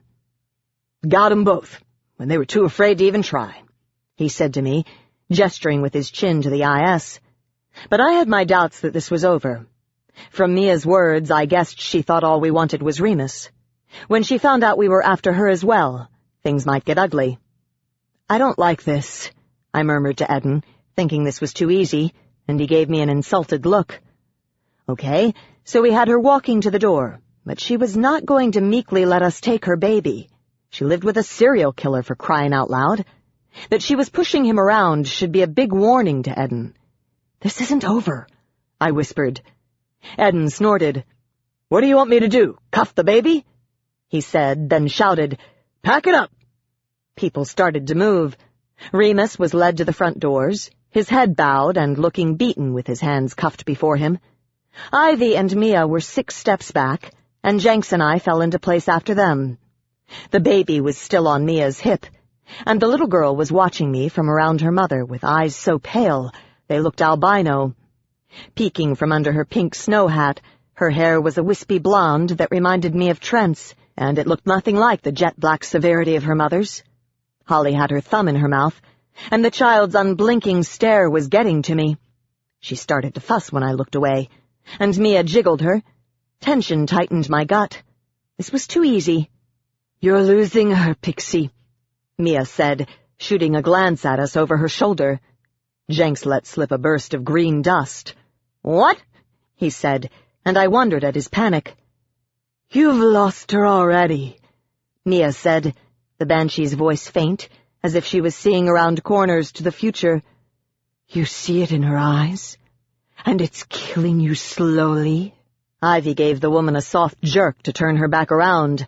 "Leave him alone," she said, then glanced at Jenks, her eyes crinkled up in disgust. "She's trying to feed off you," she said. "Don't listen. She's a liar." Mia chuckled, and Jenks's wings fluttered against my neck. "I don't have to lie, and it doesn't matter if he listens to me or not. She's going to die. And you, silly vampire." She looked askance at Ivy, and Ivy paled. "I told you that you were weak. What have you done in 5 years? Nothing. You think you're happy, but you're not. You could have had everything. But now she's gone, even though she's right next to you because you were afraid. It's over. You were passive and you lost. You may as well be what everyone wants you to be, because you aren't ever going to find the guts to be who you want." I felt the blood leave my face. Ivy's jaw clenched, but she kept us moving forward at the same steady pace. Holly gurgled happily. Angry that Mia was hurting my friends, I snarled. "What about me, Ms. Harbor? Got anything in that bag of hate for me?" She turned her cold blue eyes to me, and the corners of her mouth lifted. Her eyebrows arched slightly, making an expression of pure, delighted malice. Then Ivy pushed her through the double set of doors, and they were gone. It was snowing still, and I hesitated in the chill airlock. "Get in my bag, Jenks," I said, standing between the doors while FIB personnel eddied past us. The pixie seemed to be in shock, unable to move, and I reached up for him. "I'm going," he snarled, wings clattering as he dropped into my waiting bag, and I zipped it closed. I'd put a hand heater that deer hunters use in there, and I knew he'd be all right. My knees felt funny as I left the mall and entered the snow, and I slowed to try to see if Marshall was anywhere. No Marshall, no Tom, just faces craning to get a look at something. My breath steamed, and I was reaching for my gloves when the child protection van pulled in under the tape the FIB had strung up. "Mia!" Remus called out as 2 men tried to force him in the back of a cruiser. His voice was panicked, and I watched the banshee stiffen in Ivy's grip. Only now did she realize we were after her, too. "Remus! Run!" she shrieked. The baby started to cry, and Remus exploded into motion. His entire face changed. Gone was the panic, replaced by a delicious satisfaction. He moved, hooking a foot behind one of his captors and giving a yank. The man went down, slipping on the snow, and Remus went with him, slamming his fists on the man's throat. From there he rolled to take the other man down. Just that fast he was gone, spinning under the car and shoving through the crowd. "Get him!" I cried, seeing him up and running awkwardly from the cuffs. "Run, Remus!" Mia shouted, urging him on. Ivy shoved her at the nearest FIB officer, then leapt for the cruiser. She landed on the hood, and the car's shocks squeaked when she jumped off. I heard her booted steps in a fast cadence, then nothing. In a belated rush, FIB officers started after them on foot or scrambled into their cars. It had been only 3 seconds, but Eden had lost him. The news crews were going nuts, and I looked for a place to hide. I hated news vans. A soft thump pulled my attention from the cold parking lot. Someone gasped and pointed, and I followed a mittened finger to a blue lump on the snowy pavement. "Eden?" I called, unheard over the noise. It was the FIB officer Ivy had shoved Mia at. The banshee was gone. Seeing several people trying to help him, I scanned the parking lot for Mia's long blue coat and a pink snowsuit. Crap on toast. I'd known this was too easy. "Eden!" I shouted. Then I saw Mia almost 30 feet away, head down and walking fast. Holy cow, how had she done that? Adrenaline pulsed through me, and I hesitated for a split second. It's a banshee. I shouldn't be doing this. But if I didn't, who would? "Hold on, Jenks," I said loudly, then looked for Eden's gray hair. "Eden!" I shouted again, and when he looked up, I threw my bag. "Take care of Jenks!" I exclaimed when he caught it, and then I ran after Mia. Why am I doing this? They don't even trust me. "Miss! Oh, miss!" a news reporter said, getting in my face, and I elbowed her out of my way. Cries rose up behind me, and I couldn't help my smile. In 3 seconds, I was through the ring of watchers. Darkness replaced the glare. A muffling silence pushed out the noise. Action replaced a frustrating inaction. I was moving, and I had a clear and definite goal. Mia had a good head start, and probably a car, but she also had a baby, and Holly was not happy. Following the sound of a frustrated toddler, I ran through the parked cars, the blur of gray and falling snow quickly becoming a background nothing. The puddles of overhead light were flashes of interruption. I ran, chasing a weak prey, gaining fast. Holly's whining grew faint when Mia's awkwardly running form vanished behind a dumpster next to a delivery entrance. In 6 seconds, I was there. I skidded to a stop at the mouth of the walled parking lot, not wanting to get beamed by anything. My eyes scanned the open bay, finding Mia with her back to a padlocked door and Holly clutched to her. The small overhead light showed her proud, scared determination, and I struggled for breath. She had no way out. Ivy would catch Remus, and I would bring Mia back. It was done. God help me if it's not that easy. My pulse slowed, and I raised a placating hand. "Mia, think about it." The woman clutched her daughter so tightly the baby started to cry. "You kill her," the banshee said, the anger a stark fury. "You can't care for her. If you take her from me, you'll kill her as surely as if you drowned her in a well like a cat." "Holly will be fine." I took a step forward. The tall walls hiding the delivery entrances surrounded me. It seemed warmer without the wind, and the snow fell peacefully between us. "The people at social services will take good care of her. You can't raise a child on the streets. If you run, that's all that's left for you. I've seen your house, Mia, and you can't live like that. You don't want to force Holly to live like that. Give me the baby, and we'll go back. Everything will be okay. There can be a peaceful end to this." Helpless as she looked, I couldn't bring a banshee in alone by force. But if I had her baby, she wouldn't run off again. I'd been moving forward all this time, and now only a few feet separated us. "What do you know about peace?" Mia said bitterly, jiggling Holly in a vain attempt to get her to stop fussing. "You've never lived without running. It's all you do. Run, run, run. You know you can't stop. If you do, it will kill you." I halted, surprised. "You don't know anything about me." Her chin lifted and she shifted Holly so they were both facing me.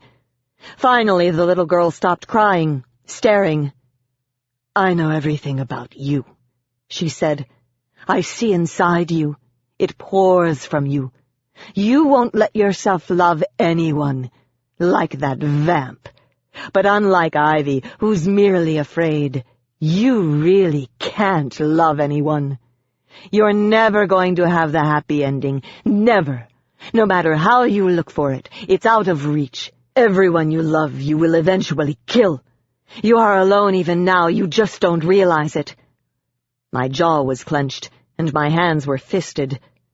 "It won't work, Mia," I said, thinking she was trying to upset me to make herself stronger. "Put the baby down and your hands behind your head. I'll make sure Holly is okay." Damn it! Why hadn't I brought my splat gun? "You want my baby?" Mia mocked. "Fine. Take her."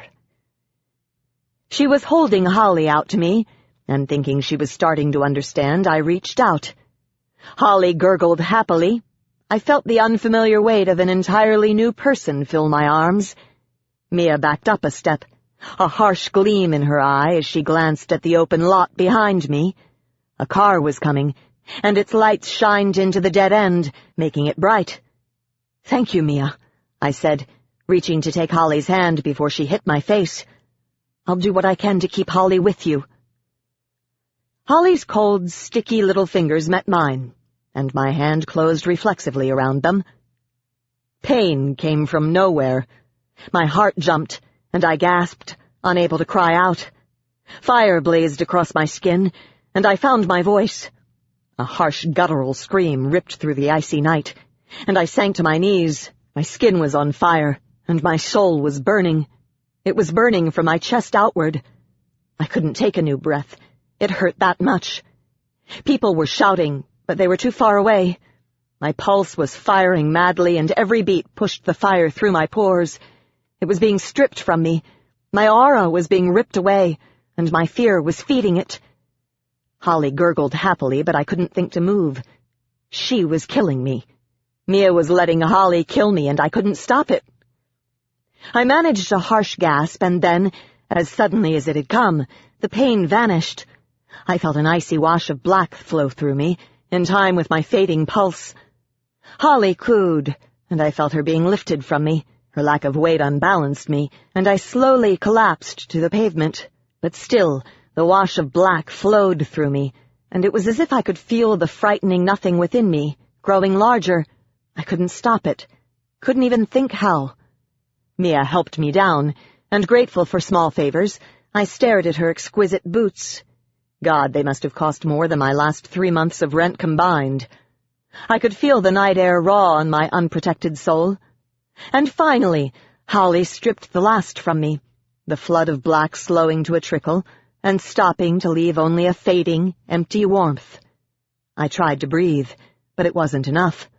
The snow hurt where it hit my skin, and I whimpered. "I will not let them take Holly," Mia said as she stood over me. "You're filthy animals, and you'd kill her, even if only by accident. I worked too hard for her. She's mine."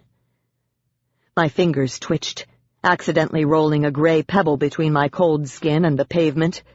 Mia stepped away and vanished, her footsteps fading quickly. I heard the slamming of a car door and then the cars idling away. All that was left was the falling snow, each flake making a soft tap as it landed on my eyelashes and cheeks. I couldn't close my eyes, but it didn't seem to matter as my fingers quit moving and the heavy blackness finally smothered me.